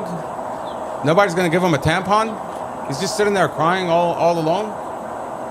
Do you have any idea where it's going to be continued to? Not yet. Somebody give him a report to falsify. Went in to get the court to order the evaluations, then they kicked it to the mental health docket, which is not a hearing docket. And that's kind of where it's sitting at the moment for the report to come back. Okay. Look at the prosecutor. He's like, I mean, tell me those three. He might not have been insane, but he's a bit of a fucked up dude. A fucked up dude? I mean, tell me those three are not working together. Wait. Your defense attorney says you're a fucked up dude? I mean, tell me those three are not working together. Listen. Like, A bit of a fucked up dude.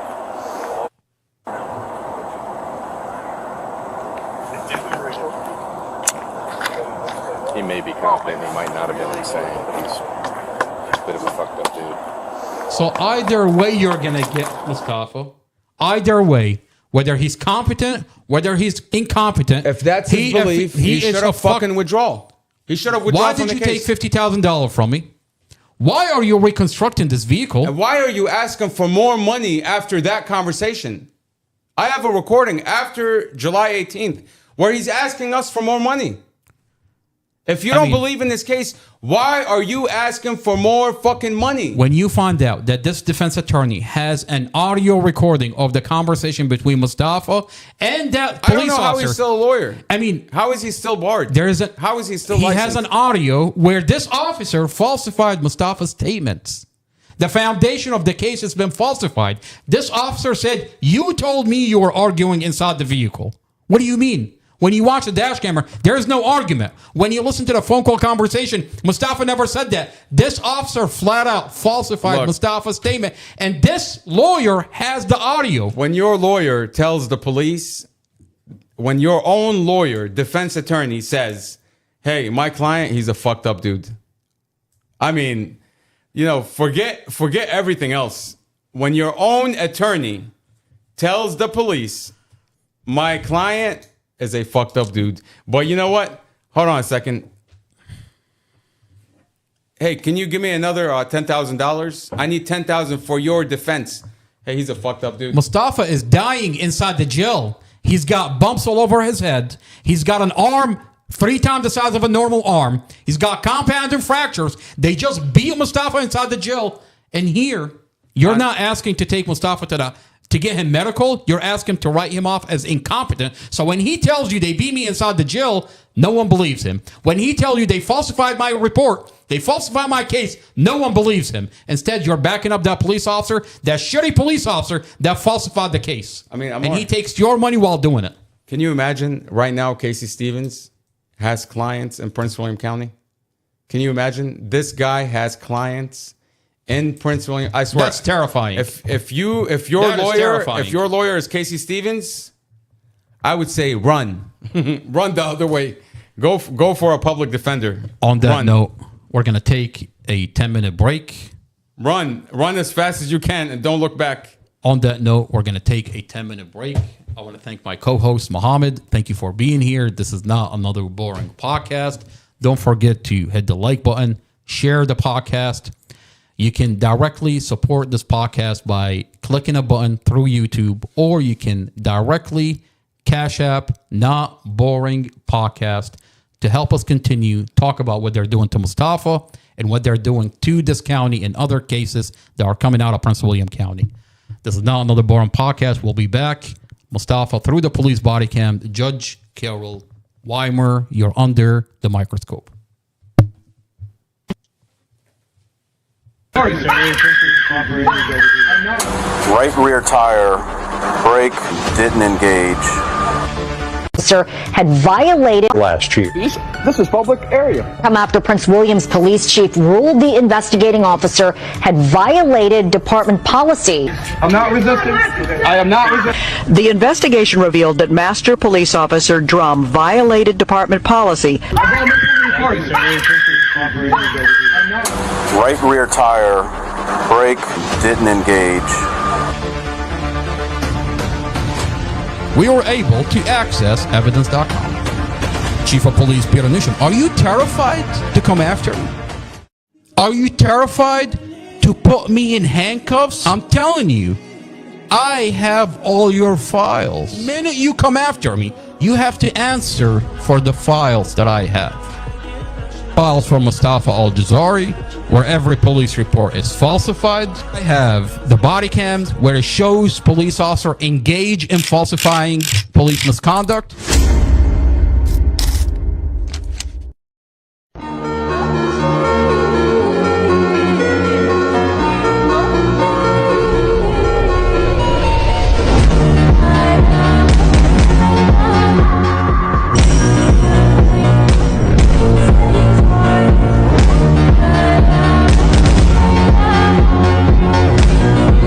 Is Mustafa okay right now? Yeah, no, he's not all right. There are new questions being raised in the case of a man charged with for a crash that killed his girlfriend and her 5-year-old daughter last year. This is public area. Come after Prince William's police chief ruled the investigating officer had violated department policy. I'm not resisting. I am not resisting. The investigation revealed that Master Police Officer Drum violated department policy. Right rear tire, brake didn't engage. We were able to access evidence.com. Chief of Police Peter Nisham, are you terrified to come after me? Are you terrified to put me in handcuffs? I'm telling you, I have all your files. The minute you come after me, you have to answer for the files that I have. Files from Mustafa Al-Jazari, where every police report is falsified. I have the body cams where it shows police officer engage in falsifying police misconduct.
2 years in a cell, no trial, no voice. Truth buried deep, but we ain't got no choice. They tried to erase them, break them apart, but we scream free Mustafa. From the soul, from the heart. They falsified the paper, twisted every word, turned a car crash to murder, like justice never heard. Dorothy and Empress, angels in the sky. Now they blame a broken man while the real ones lie. A badge and a pen, that's all it took. Signed his fate with a false report and a dirty look. Wherever the ambulance on the other side. What the fuck that guy do? Follow him to the hotel. And again, scream Mustafa, loud through the chains. Justice corrupted, drowning in pain. From the cell block to the street, we'll never stop till the walls fall down and the charges drop. Free Mustafa, it's more than a name, it's a movement, a mission, exposing the game to Trump and Cash. Hear our cry, bring the truth to light, let the innocent fly. Amy Ashworth, playing judge and the jury in a county so dirty, soaked in fury. Police and the courts all in on the plot. They framed an innocent man and left his soul to rot, but his family's out marching, banners held high, while supporters flood timelines, refusing to lie. They want silence, we give them the storm. Truth blazing through like justice reborn. Every post, every chant, every sleepless night is a spark in the dark that's ready to ignite. This ain't just a song, it's a battle cry for every soul locked up while the guilty lie. We free Mustafa, loud through the chains. Justice corrupted, drowning in pain. From the cell block to the street, we'll never stop till the walls fall down and the charges drop. Free Mustafa, it's more than a name, it's a movement, a mission, exposing the game to Trump and Cash. Hear our cry, bring the truth to light, let the innocent fly. 2 years too long, time to rise above. Truth is power when fueled by love. So we'll march, we'll fight, we'll never let go until Mustafa walks free and the whole world knows.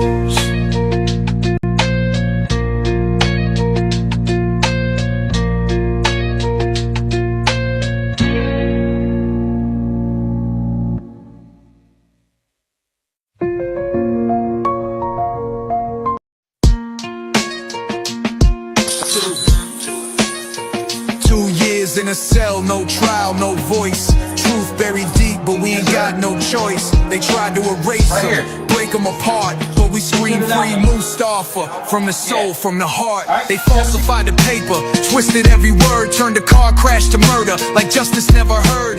Dorothy and Empress, angels in the sky. Now they blame a broken man while the real ones lie. A badge and a pen, that's all it took. Signed his fate with a false report and a dirty look. Wherever the ambulance on the other side. What the fuck that guy do? Follow him to the hotel. And again, scream Mustafa, loud through the chains. Justice corrupted, drowning in pain. From the cell block to the street, we'll never stop till the walls fall down and the charges drop. Free Mustafa, it's more than a name, it's a movement, a mission, exposing the game to Trump and Cash. Hear our cry, bring the truth to light, let the innocent fly.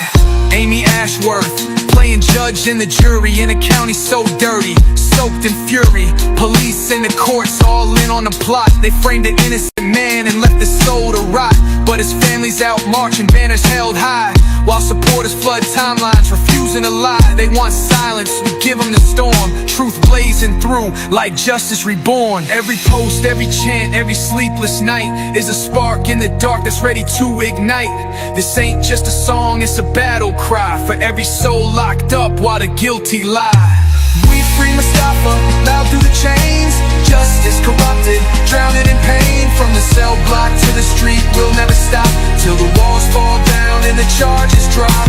Free Mustafa, it's more than a name, it's a movement, a mission, exposing the game to Trump and Cash. Hear our cry, bring the truth to light, let the innocent fly. 2 years too long, time to rise above. Truth is power when fueled by love. So we'll march, we'll fight, we'll never let go until Mustafa walks free and the whole world knows.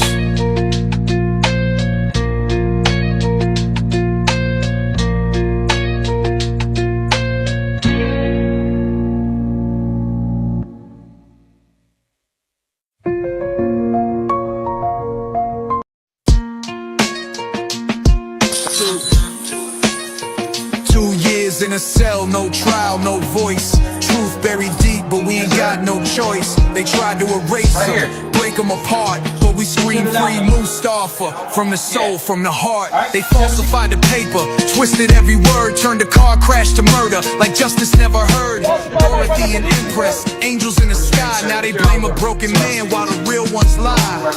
A badge and a pen, that's all it took. Sign his fate with a false report and a dirty look. Wherever the ambulance on the other side. Where the fuck that guy goes?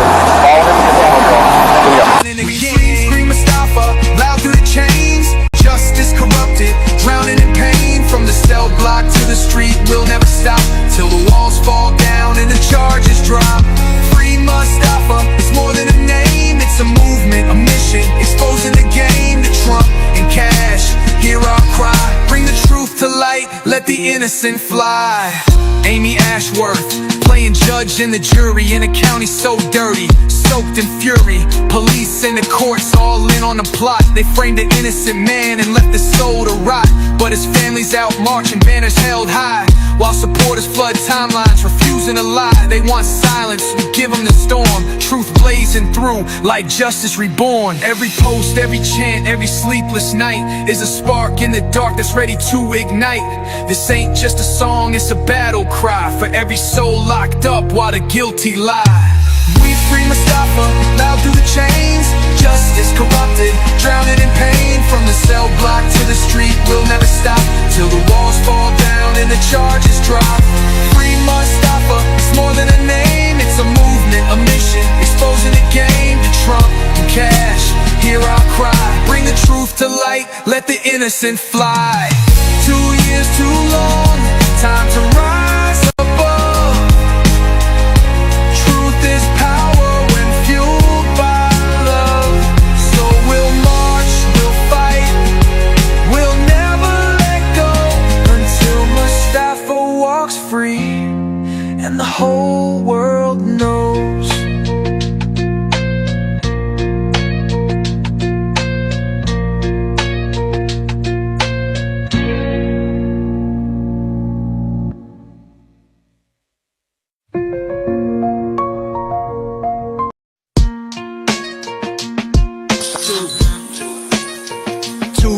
In a cell, no trial, no voice. Truth buried deep, but we ain't got no choice. They tried to erase him, break him apart, but we scream free Mustafa. From the soul, from the heart. They falsified the paper, twisted every word, turned a car crash to murder, like justice never heard.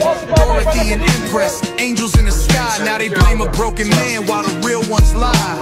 A badge and a pen, that's all it took. Sign his fate with a false report and a dirty look. Wherever the ambulance on the other side. Where the fuck that guy goes? Follow him to the hospital. And again, scream Mustafa, loud through the chains. Justice corrupted, drowning in pain. From the cell block to the street, we'll never stop till the walls fall down and the charges drop. Free Mustafa, it's more than a name, it's a movement, a mission, exposing. This is not another boring podcast. Mustafa through the police body cam. Judge Carol Weimer under the microscope. The thing that I can't get over is what my co-host is talking about. You want to prosecute Mustafa, but then the dash camera is cut and muted. You want to prosecute Mustafa, but the vehicle is crushed and staged by the police department. You want to prosecute Mustafa and use the children and have the children say Mustafa is abusive, but then the body cam where the police dealt with the children is missing. Every point that you look at this case conveniently is missing. You want to talk about prosecutor Mustafa, but Mustafa's statements have been falsified. I mean, you want to tell me every piece of evidence in this case that you can use to prosecute Mustafa has been tampered by the police? How is that possible? I mean, how is it randomly everything is tampered with? The statements are falsified. The vehicle is crushed and staged. The dash camera that you want to use is cut and muted, and the officer is admitting to it. You have evidence that the police report is falsified. I mean, we just watched the body cam where Mustafa's own defense attorney is working for the police. For the police. Where's the due process in this case? I mean, what Casey Stevens did is beyond ineffective counsel. It's beyond that. It's criminal. It's criminal to take somebody's money and then give it to the prosecution. I mean, what is Brad Haywood asking for today? What is he asking? He's asking the courts for money to what? Reinspect the vehicle that you already paid for. You $5,000 2.5 years ago. There's a judge order to reconstruct this body cam. Is the independent expert in the background is attempting to reconstruct this vehicle when he's blocked by the police. It's clear. Casey Stevens' motive is to come in, take all your resources, take whatever money you had, and waste it so that you don't have any money left. By the way, I can sue him for this. 100% you can sue him. You can sue him for every penny that he stole from you. You can put it in a motion, okay, and let the jury decide. Sue him and we can play this body cam to the jury. We can play every phone call that we had with Casey Stevens and then play the body cam. The jury is going to grant you every dollar you ask for. I mean, this is not just ineffective counsel. It's criminal. 100% it's criminal. To take somebody's money and not to defend them, to basically lie and falsify and protect the cops. So your client is beaten up inside the jail by correctional officers. You have a body cam where a police officer is talking about pumping money into this case. And instead of taking him and getting him medical, you're conspiring with the officer that falsified the police report to write him off as incompetent. What did he say? Whether he's competent or incompetent, he's a fucked up person. So why are you taking this case? Why are you taking this guy's money? And then you call the family after this body cam, hey, I'm going to need more money. I need more money. So, Casey Stevens. You can sue him. You've got a lawsuit coming, sir. And you don't need a lawyer to do it, by the way. You can write it yourself. I'm going to write it myself, and I'm going to let the jury decide. I'm going to let the jury watch this body cam, listen to the evidence that I have against this lawyer. This is one of them, by the way, one of them. We have hours of conversation. You saw Robert Drum, the officer that falsified Mustafa's statement, pretend that he's crying. Right? What if I show you a body cam where he's flat out calling Dorothy the dead chick? I believe it. But I want to go. I want to find it. All right. What else there, Cletus? I'm not sure he was laying. Let's see if I can find it. I think it was around that time. It was when he was going through her bag. Yeah, and then he took out her lens. I think it's this one. This is 19 minutes, but let me see if I can speed it up. Well, I mean, just play it when they get to the car. Okay.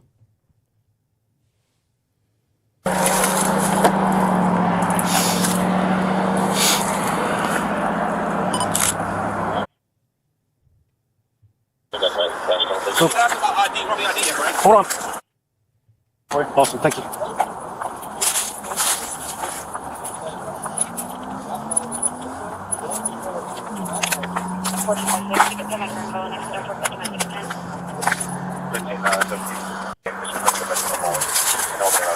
Somebody said there was a fucking purse. There's more fucking pills. So, hold on.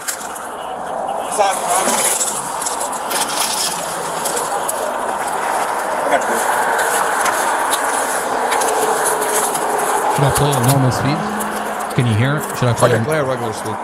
By the way, it's interesting. He's looking for her ID when Casey finds hours before had already identified her on his notepad as Dorothy Fontaine. They're watching Empress Dorothy. Fontaine. They're watching Mustafa. They're watching Dorothy. They're watching the whole family. They already identified everybody, but here he's acting like he's trying to look for ID. You already have their names. You already have all their information.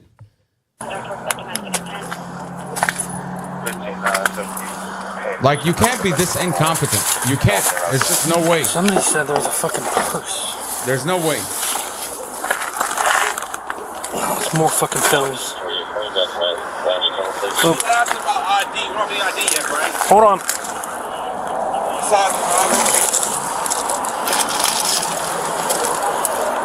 By the way, for those watching, you see the roof is still intact.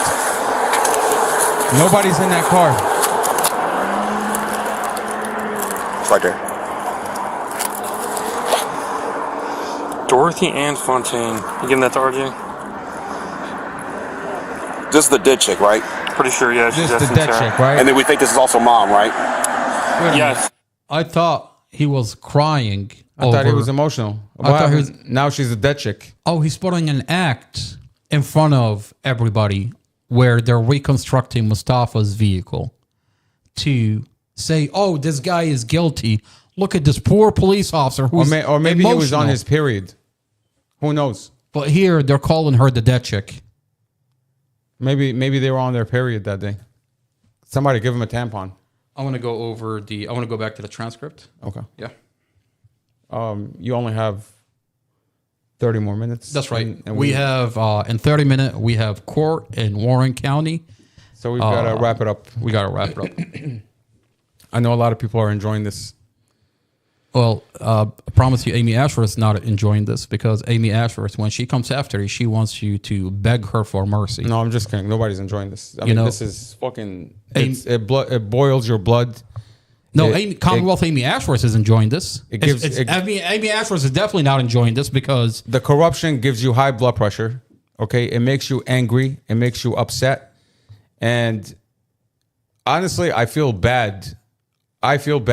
That anytime somebody's in trouble and either they dial 911 or an officer shows up and it's this fucking freak that shows up. I feel bad for whoever's on the other side interacting with this freak. I mean, if you can do that in Mustafa's case. These are freaks. These are the same police officers that will respond to your next 911 call. And that's very sad. It's really sad that these are the people that respond. You get in a vehicle accident when you need help the most. I mean, that's who shows up. You get in a vehicle accident. You lose your family in a vehicle accident. You're in a coma. You get helicoptered to the hospital. Fucking thank you. No, and they're actively falsifying your case. They're actively doing everything they can to falsify this case. I don't know how his wife lives with him, honestly, or the other one. I don't know how these people are, like, how do they have a family? What is the other person looking at when they sleep at night? What are they looking at? You know, like, what do you have there next to you? When you watch a monster. When you watch these body cams and they're talking to each other about being briefed about Mustafa, and you realize that Mustafa was suing the police and there is a lawsuit. These are monsters. And in Prince William County, a Mustafa has to be put back into his place. I mean, look at the history of Prince William County. Look at what they're doing here. Every piece of evidence showed this was a car accident. Tax-funded monsters. But they're turning this vehicle accident and they're actively tampering with the evidence. I mean, these people have no business being in public service. No business whatsoever. None of them. None of them belong in public service. Okay? And I'll say this. Mustafa is not fighting a corrupt system. Mustafa is not fighting the corrupt police department. No. These are a couple of racist cops, okay? Racist cops who can't seem to follow directions. They can't seem to follow policy and procedure, okay? It's not all the police department. I met a lot of great Prince William County police officers, okay? A lot of good ones, okay? Unfortunately, everybody is seeing the bad side of the police department. And this is the worst. I mean, this is the worst that Prince William County has to offer. Okay, and they're a group, and they're terrified. This is a specific group of friends, racist people, okay, that are criminals, have no business being in law enforcement, no business at all. Okay, and it should be disgusting for Jonathan Perot to cover up for that type of behavior, what you just witnessed. Okay, it should be disgusting for a chief of police to cover up for that type of behavior. I mean, it's a giant statement when Prosecutor Sarah Sammy tells Judge Weimer that I'm not going to be there for the multiple Brady motion that's going to be filed in the Mustafa Al-Jazari case. I mean, that's a giant statement. The prosecutor is telling the judge, she's telling these officers that I can no longer protect you in this case. What a disgusting person to even think about protecting that kind of... She's been protecting them for 2.5 years. And not until this file is all over the internet, now she can no longer protect these police officers. I mean, when Mustafa has hearings, I see public defenders that come in, and I swear to God, when they hear the officer talk, when they hear the prosecutor talk, they shake their head like this. You know, one time, Judge Weimer said to one of the public defenders, who, by the way, has nothing whatsoever to do with this case, but they heard about it. Okay, they heard about it, and they are disgusted by what the county is doing. Every public defender that I meet in Prince William County, they are disgusted by what the prosecutor is doing. They're disgusted by what the officers are doing. One of them was shaking his head during Mustafa's bond hearing, and the Judge Weimer, said, "What are you shaking your head for? What are you shaking your head for? Right. You disagree?" Judge Weimer got upset. And he said, "Don't shake your head in my courtroom." Well, Judge Weimer has a community that's upset because they're getting a hold of what is going on in this case, what is going on inside his courtroom, and how he's allowing these police officers and this prosecutor to just falsify this whole entire case on his watch. Why is it so hard to just... That's being falsified. Why is it so hard to just... And by follow the rules. Judge Weimer, by the way, Judge Weimer is actively protecting this falsified case. When you have Judge Weimer go after Elaine Jarvis, only for her to come after me, to have me remove the file. I mean, this is really interesting. I mean, they're hoping what? They're gonna file an injunction against me, and regardless of the evidence, whether Elaine is lying, that they're gonna say that they're gonna pass the injunction in her favor. I mean, are you betting on the fact, Commonwealth Amy Ashworth, are you betting on the fact that your jail terrifies me? I'm here to tell you, you can put me in handcuffs, but that file is not going off the internet. This channel will not be shut down. Your jail, your handcuff does not terrify me. It will not. Does that make sense? I mean, you already took all of my money. I mean, you should be getting an award. You should be getting an award for exposing these dirty, nasty people. If you had a Commonwealth attorney that actually cares about this community, she would sit down and tell and talk about this falsified case. Exactly. Instead, she would fire every one of these dirty cops. Look, is this the same Commonwealth attorney that sealed off the body cam of Tatiana David, who's being murdered on a body cam? She's got by blood police? on her hands. She has blood on her hands. Absolutely. And you want her to sit down with me and go over this falsified case? No, she's here to protect the corrupt police officers in this county. That's what she does. When you have police misconduct, when you have officers that engage in police misconduct, she's here to seal off the file. She's here to come after you and tell you, remove that file, remove that body cam. As a matter of fact, her job is to seal those body cams so that the community doesn't see those police officers engage in police misconduct. By the way, the community, this is your tax dollars. That's our money going to feed these hungry hippos that are violating the laws. Robert Drum, Chad Mason, Cruz, Romero, Kathy Zymus, Rob Sermon, Rob Davis, these disgusting people, these disgusting pigs do not deserve your tax dollars. Under the color of the law, as a community, everybody should be outraged that your hard-earned tax dollars is going to these disgusting pigs. They're using a badge. They're using a badge in a uniform. Dirty pigs. To falsify cases. They are dirty pigs. Okay? I want to say 99% of police officers are honorable people that like to serve their community. They like to serve their fellow citizens. Okay? But what we're encountering in this case, in the Mustafa Al-Jazari case, are a bunch of fucking disgusting pigs. Okay? They fit the fucking stereotype of dirty cops. Whatever you heard about dirty cops, whatever you heard about corrupt government officials, you see it here. And these are very disgusting people. And what they're terrified from. Who should be in fucking prison. What Commonwealth Amy Ashworth. fucking around like that. What Commonwealth Amy Ashworth is terrified from. What Chief of Police Peter Newsham is terrified from. That this file is on the internet. That the community is finding out that they're covering up for police officers that engage in police misconduct. That's what they're terrified from. And they want to remove this file off they're hoping, by the way, they're hoping that I'm going to be intimidated enough by this injunction that I'm going to go ahead and turn off my channel. Well, I'm here to tell you that whatever you do, this channel is not, I'm not turning off that channel. I'm telling you. I'm not removing that file. A lot of police officers, honorable police officers, they tell you to keep doing what you're doing. Okay? People, when you put on that badge and that uniform, you are putting your life on the line every day. You don't know if you're coming back home.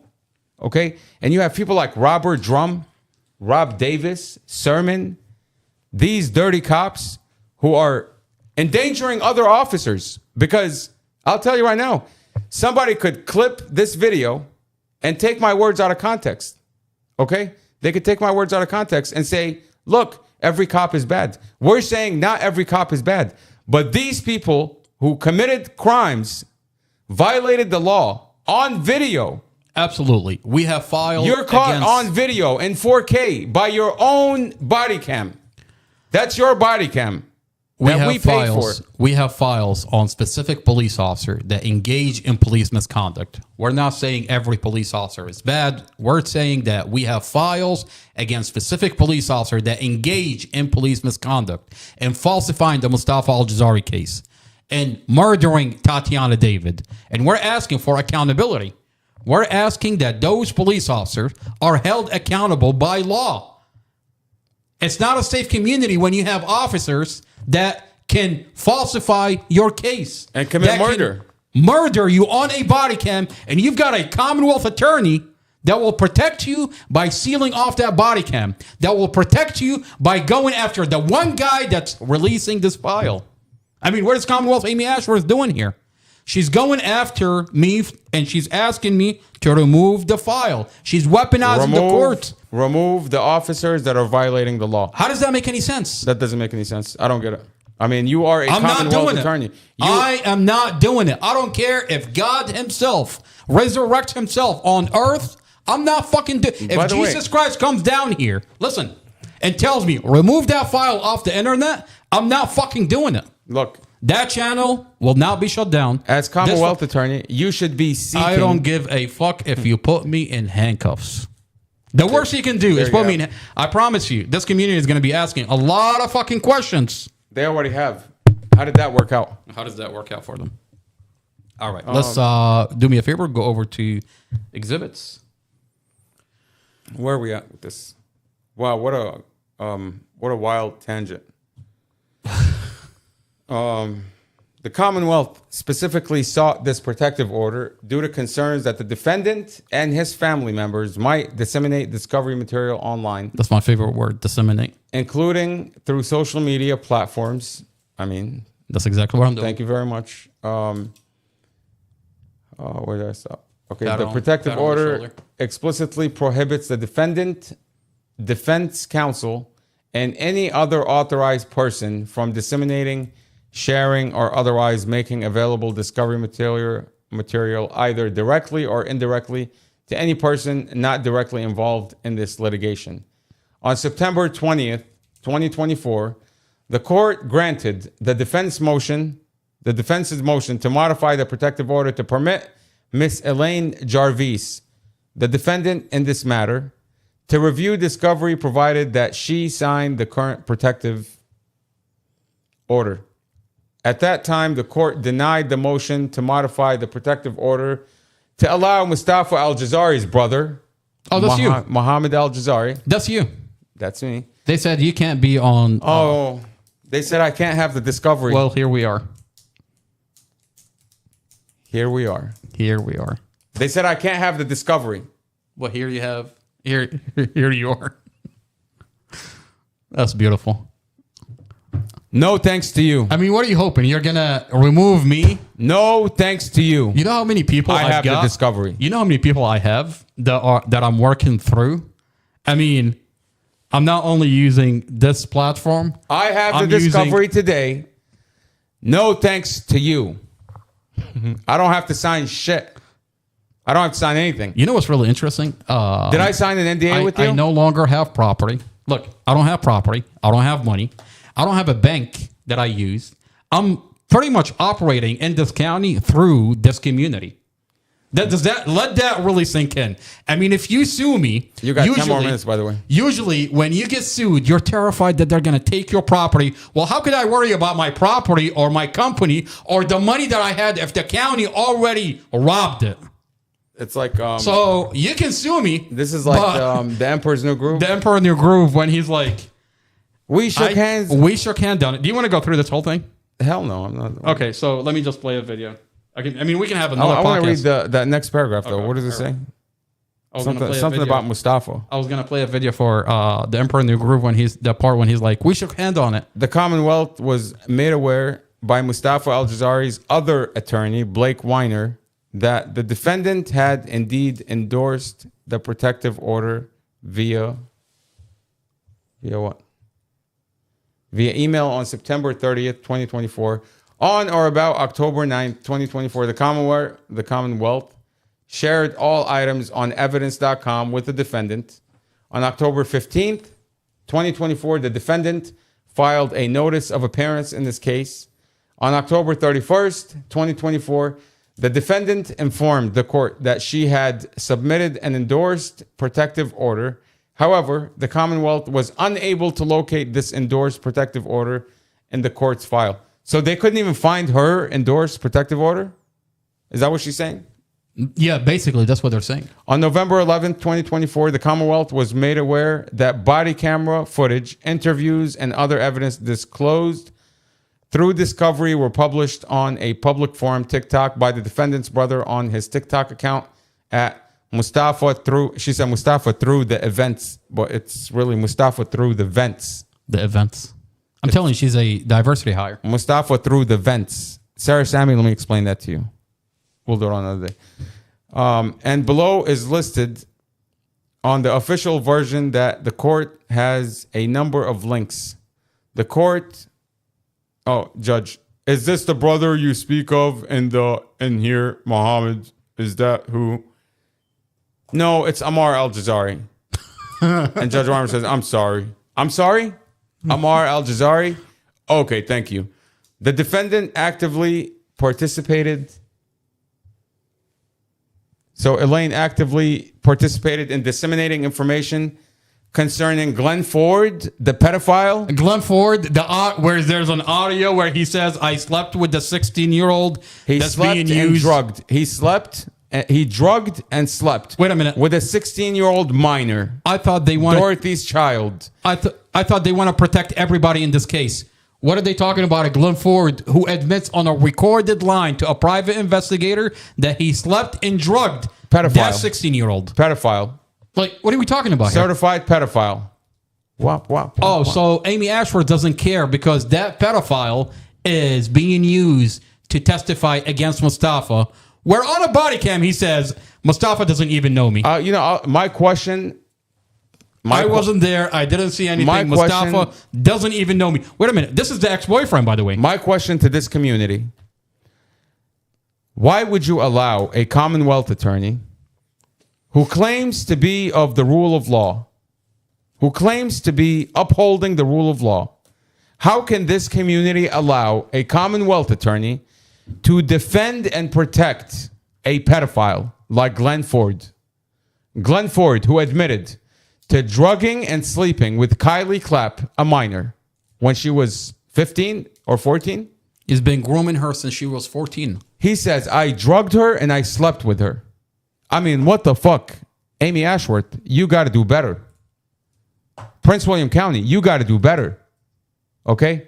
You have a certified pedophile right there. Whatever it takes to get Mustafa Al-Jazari. And Sarah Sammy wants to protect him. Sarah Sammy, maybe where you come from, that's normal. In America, that's against the law. I can't wait for this trial to move forward. It's against the law. Glenn Ford, the ex-boyfriend, and it's disgusting, on the stand in front of the jury, and I'm going to play the audio where he admits to drugging and fucking the minor.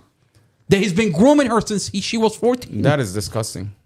And you've got prosecutor Sarah Sammy, a diversity hire, Commonwealth's Amy Ashworth protecting, defending Glenn Ford. A protective order. By the way, the foundation of, by the way, the Commonwealth argument in this whole entire case is that this whole entire thing You know, over that's the by the way, ex-boyfriend. That's why they're angry at Elaine, because she did that interview where she played the audio. She exposed the audio of Glenn Ford saying he drugged Kylie Clapp as a minor and slept with her. And that's their witness. That's the Commonwealth Attorney witness. That's their star witness. By the way, the whole foundation of the case, they want to tell you that Mustafa is arguing with Dorothy over Glenn Ford. The pedophile. Wait a minute. There's a body cam of Glenn Ford. There's a body. They're terrified because that body cam is on the internet. The community is watching. One, he's a pedophile. Two, he's talking about on a recorded line that he slept. He's a low-life loser. Drugged a minor. And on a body cam, he says, Mustafa doesn't know me. Wait a minute. He says Mustafa doesn't know him. Wait a minute. I thought the Commonwealth Attorney is saying that Mustafa was arguing with Dorothy over an ex-boyfriend. And now you've got him on a body cam. Glenn Ford says Mustafa doesn't know me. And then he says, I was never there. I didn't see anything. But then he goes on an elaborate and manufacture probable cause. But then he says, I wasn't there. Mustafa doesn't know me. So how the fuck is Mustafa arguing with his girlfriend over someone that he doesn't even fucking know? Like they're mad because that body cam is on the internet. That's why she's angry. They can't no longer use Glenn Ford because the moment he comes in, I mean, honestly, I think federal agents are just going to take him in. Well, what did he say on that recorded line? They're never going to find me. I'm not going in. I just said what I had to say. Glenn Ford said that Kylie Clapp asked him to kill Mustafa and make it look like an accident. Oh, that's right. And then he admitted that he was drugging this minor and sleeping with her. I mean, you want to talk about conspiracy to commit murder, but that's conspiracy to commit murder. The other one is a pedophile. And then we have a vehicle today that the police inspected and found brake failure. The question here is, did you tamper with his fucking car? Did you tamper with his car? And why did the police department immediately destroy the car? What were they afraid of? Okay, I mean, we know that in criminal cases, there is something called the preservation of evidence. Especially when the defense attorney already put in the preservation of evidence. Preservation of evidence. Why would the police department take her off the exhibit? Why would the police department immediately rush in to destroy the major piece of evidence? Well, I'll tell you what the connection here is. Kylie, 16-year-old Kylie, Glenn Ford on a recorded line says that Kylie, the 16-year-old, came up to him and asked him to murder Mustafa. Kylie is talking about that her dad pierces all the strippers for Billy, a club owner that donates into the supervisor's board and the police department. Well, when you find out who Billy is and what kind of problem he had with Mustafa before the vehicle accident, you start to connect the dots. When you have an audio recording, can we kill Mustafa and make it look like an accident? Can we kill Mustafa and make it look like an accident? This is before the vehicle accident. And today the police department inspect the car and find brake failure, and immediately they destroy the fucking car. Is it possible that the person that Kylie is talking about, that she strips at that club, Kylie talks about stripping in that club. Her dad pierces all the strippers in that club. You know what? The club owner that has a major problem with Mustafa. You want to tell me and convince me that a 16-year-old is randomly talking about killing Mustafa? And can we kill him? I don't think so. Okay, unless she's being pushed to do that. And when you find out that she's connected to a club owner that has a giant problem with Mustafa. To your point, I find it odd that a minor is comfortable asking an adult to kill somebody. I mean, killing somebody, that's a red zone. I mean, just the thought of it, you're going to kill somebody, you're going to take their life. That's like a huge red zone, okay? For a minor to be comfortable in asking someone a question like that, for her to be comfortable in asking Glenn Ford, it shows you how, number one, it shows you how close they were. I believe it when he says he was drugging her and he was sleeping with her. I believe it because I don't think she could ask him something that personal unless you were that close. Okay? Number two, she admitted she didn't know Mustafa. She admitted that she really didn't know Mustafa. I mean, she was separated by CPS before Mustafa got in a relationship with Dorothy. She was living with her dad. So it makes you ask yourself the question: was someone asking her to ask Glenn Ford to do that? I think was that request from somebody else? Now, if we know Kylie blocked her mom for a reason. If we had a proper investigation into this case, maybe we would uncover that. I mean, why do you think they're terrified? But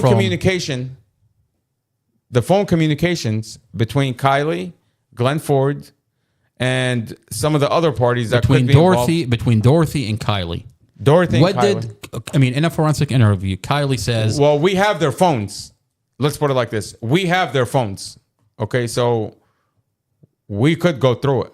Okay, it's going to solve maybe 50% of the puzzle. You can connect the rest. We have the phones. Okay, we have the communication. We don't need anybody else's. But once Glenn Ford becomes part of this case, then, I mean, he's going to be, what's the word? It's going to be fair game. In other words, his communication is all going to be relevant too. I want to listen to what Kylie said. Really quick. Okay. After this, you're gonna just wrap it up. This is where Glenn Ford says that Kylie came up to him and asked him to. I mean, what did this? Not the older daughter, but the other daughter. I think she did some shit with her. How old was she?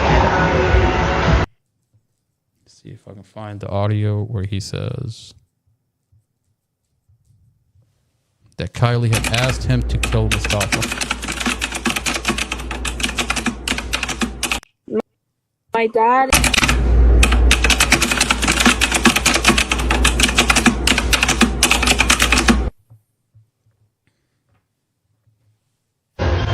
Especially the older daughter.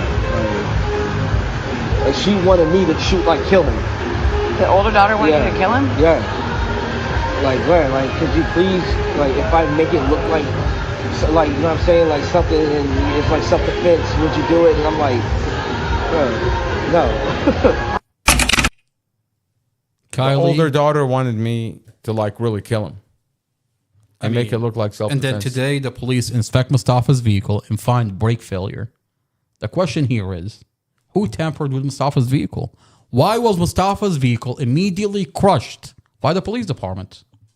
After they found brake failure. I mean, that's crazy. These are a lot of questions into this case. When you find the material fact of this case, that this is a car accident, and every portion in this case is falsified. Let's go back to the transcript. No, we're done. You want to end it here? Let's stop here. All right. So how long have we been on for this? 5 hours and 10 minutes. 5 hours and 10 minutes. All right. So we have court at 10 o'clock. We have court in Warren County. Elaine Jarvis is being used by Commonwealth Amy Ashworth. Is being used by Prince William County Chief of Police Peter Newsham to come after me and have me remove the file off the internet, Mustafa's body cams, Mustafa's documents, evidence that showed that the police department falsified Mustafa's statement, crushed and staged Mustafa's vehicle, weaponized and abused the children in this case, cut and muted the dash camera in Mustafa's case, beat and abused Mustafa inside the jail. Evidence that showed that police pumped money into Mustafa's case. And they're talking about it on the body cam. That they've been watching, Rob Davis, that they've been watching Mustafa. They're briefed about Mustafa. A Mustafa that has to be put back into his place. A Mustafa that sued the police. And in this county, how dare a Mustafa sue the police? That Mustafa has to be put back into his place. Evidence that show that they falsified this case. They want to remove this file. They want to have me shut down this channel. But I'm here to tell Commonwealth Amy Ashworth. I'm here to tell Chief of Police Peter Newsham. We're here for the long haul. We're here for the long haul, and I'm not going anywhere. And your injunction, whether in my favor, whether... I have evidence that show Elaine Jarvis lied. Now, you have a judge that may rule against the evidence. Regardless of the evidence, he's going to rule against me. Well, if that happened, I'm here to tell Commonwealth Amy Ashworth and Chief of Police Peter Newsham, I'm not going anywhere. Your injunction, your handcuffs, your jail does not scare me. Amy Ashworth, your handcuffs, your jail, your injunction does not scare me. Well, they can't jail you. It's a civil injunction. It is a civil injunction. So I don't know what this channel is not going anywhere. I'm not going anywhere. I mean, what are you going to do? Sue me? They're going to fine you. I mean, you already sent me a lawyer that took all my money. They're going to fine you, man. Fine me and pay you with what fucking money? That's the funny part. Good point. They take everything from you and they still want you to be terrified from what they can take more from you. What else can you take from me? That's a good question. That's a really good question. I'm here. I'm not going anywhere. This is not another boring podcast. Share the podcast. Hit the like button.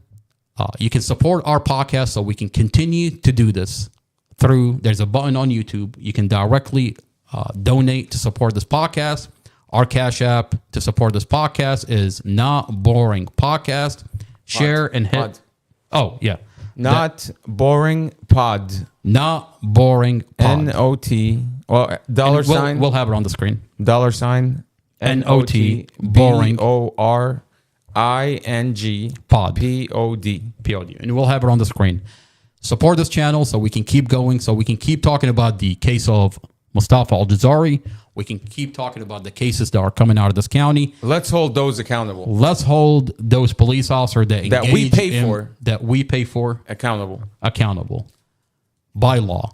I want to thank my co-host Mohammed. Thank you for being here. I want to thank my 5-year-old niece for helping me pick out this tie. It's a beautiful tie. I just got 12 new ties. Beautiful new ties. And I always have a problem picking out the shirt with the tie with the suit. And thank God I have my 5-year-old niece that is really good at picking out ties. So Susie, I love you. And thank you for being here. This is not another boring podcast. Mustafa through the police body cam. Judge Carol Weimer, you're under the Mustafa Al-Jazari brothers microscope.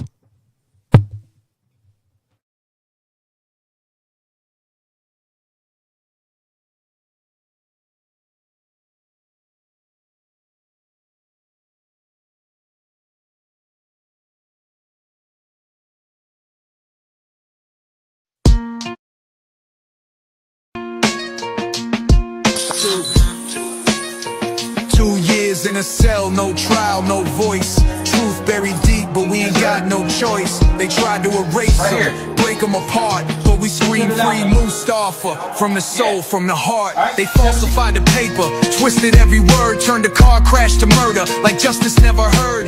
Dorothy and Empress, angels in the sky. Now they blame a broken man while the real ones lie. A badge and a pen, that's all it took. Signed his fate with a false report and a dirty look. Wherever the fuck you on the other side, what the fuck that guy doing? Follow him to the We scream Mustafa, loud through the chains. Justice corrupted, drowning in pain. From the cell block to the street, we'll never stop till the walls fall down and the charges drop. Free Mustafa, it's more than a name. It's a movement, a mission, exposing the game to Trump and Cash. Hear our cry, bring the truth to light, let the innocent fly.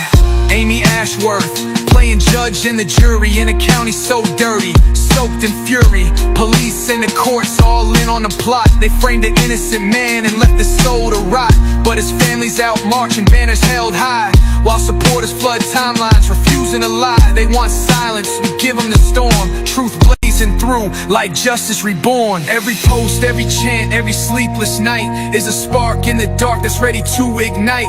This ain't just a song, it's a battle cry for every soul locked up while the guilty lie. We free Mustafa, loud through the chains. Justice corrupted, drowning in pain. From the cell block to the street, we'll never stop till the walls fall down and the charges drop. Free Mustafa, it's more than a name. It's a movement, a mission, exposing the game to Trump and Cash. Hear our cry, bring the truth to light, let the innocent fly. 2 years too long, time to rise above. Truth is power when fueled by love. So we'll march, we'll fight.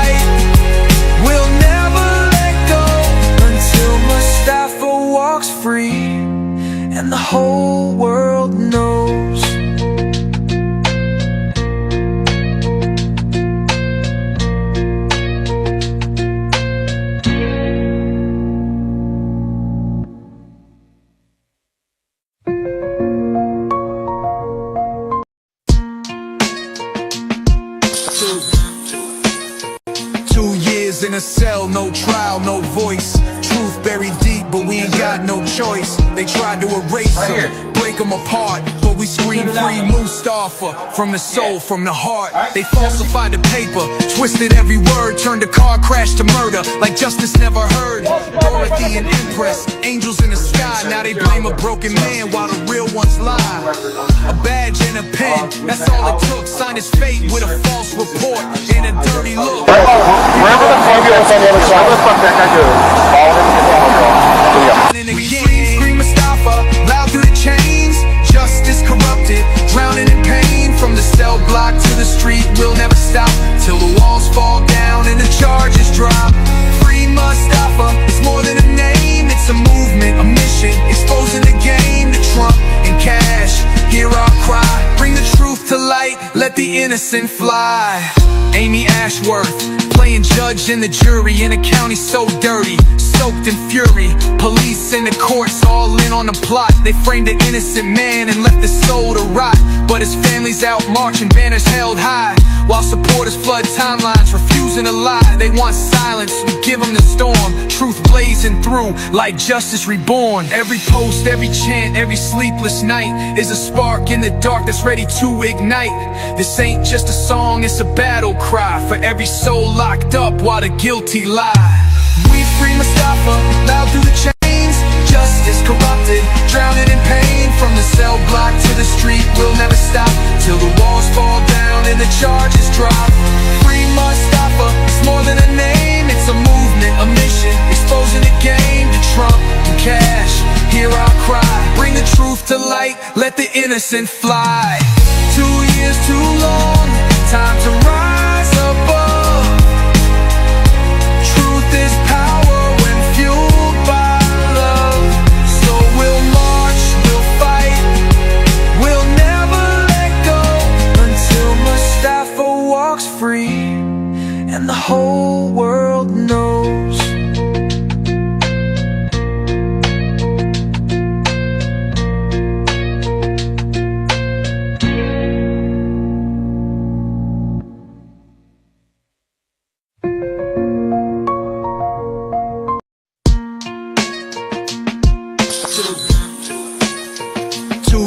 In a cell, no trial, no voice. Truth buried deep, but we ain't got no choice. They tried to erase him, break him apart, but we scream free Mustafa. From the soul, from the heart. They falsified the paper, twisted every word, turned a car crash to murder, like justice never heard. Dorothy and Empress, angels while the real ones lie. A badge and a pen, that's all it took. Signed his fate with a false report and a dirty look. Wherever the ambulance on the other side. Where the fuck that guy goes? Follow him to the hospital. And again, scream Mustafa, loud through the chains. Justice corrupted, drowning in pain. From the cell block to the street, we'll never stop till the walls fall down and the charges drop. Free Mustafa, it's more than a name, it's a movement, a mission, exposing the game to Trump and Cash. Hear our cry, bring the truth to light, let the innocent fly. Amy Ashworth, playing judge and the jury in a county so dirty, soaked in fury. Police and the courts all in on the plot. They framed an innocent man and left his soul to rot, but his family's out marching, banners held high, while supporters flood timelines, refusing to lie. They want silence, we give them the storm. Truth blazing through like justice reborn. Every post, every chant, every sleepless night is a spark in the dark that's ready to ignite. This ain't just a song, it's a battle cry for every soul locked up while the guilty lie. We free Mustafa, loud through the chains. Justice corrupted, drowning in pain. From the cell block to the street, we'll never stop till the walls fall down and the charges drop. Free Mustafa, it's more than a name, it's a movement, a mission, exposing the game to Trump and Cash. Hear our cry, bring the truth to light, let the innocent fly. 2 years too long, time to rise above. Truth is power when fueled by love. So we'll march, we'll fight, we'll never let go until Mustafa walks free and the whole world knows.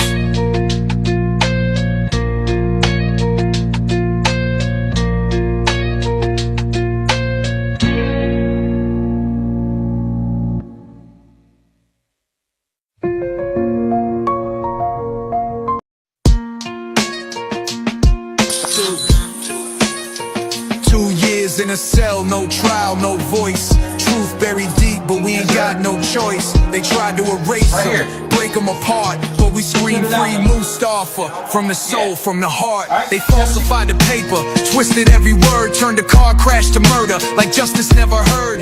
Dorothy and Empress, angels in the sky. Now they blame a broken man while the real ones lie.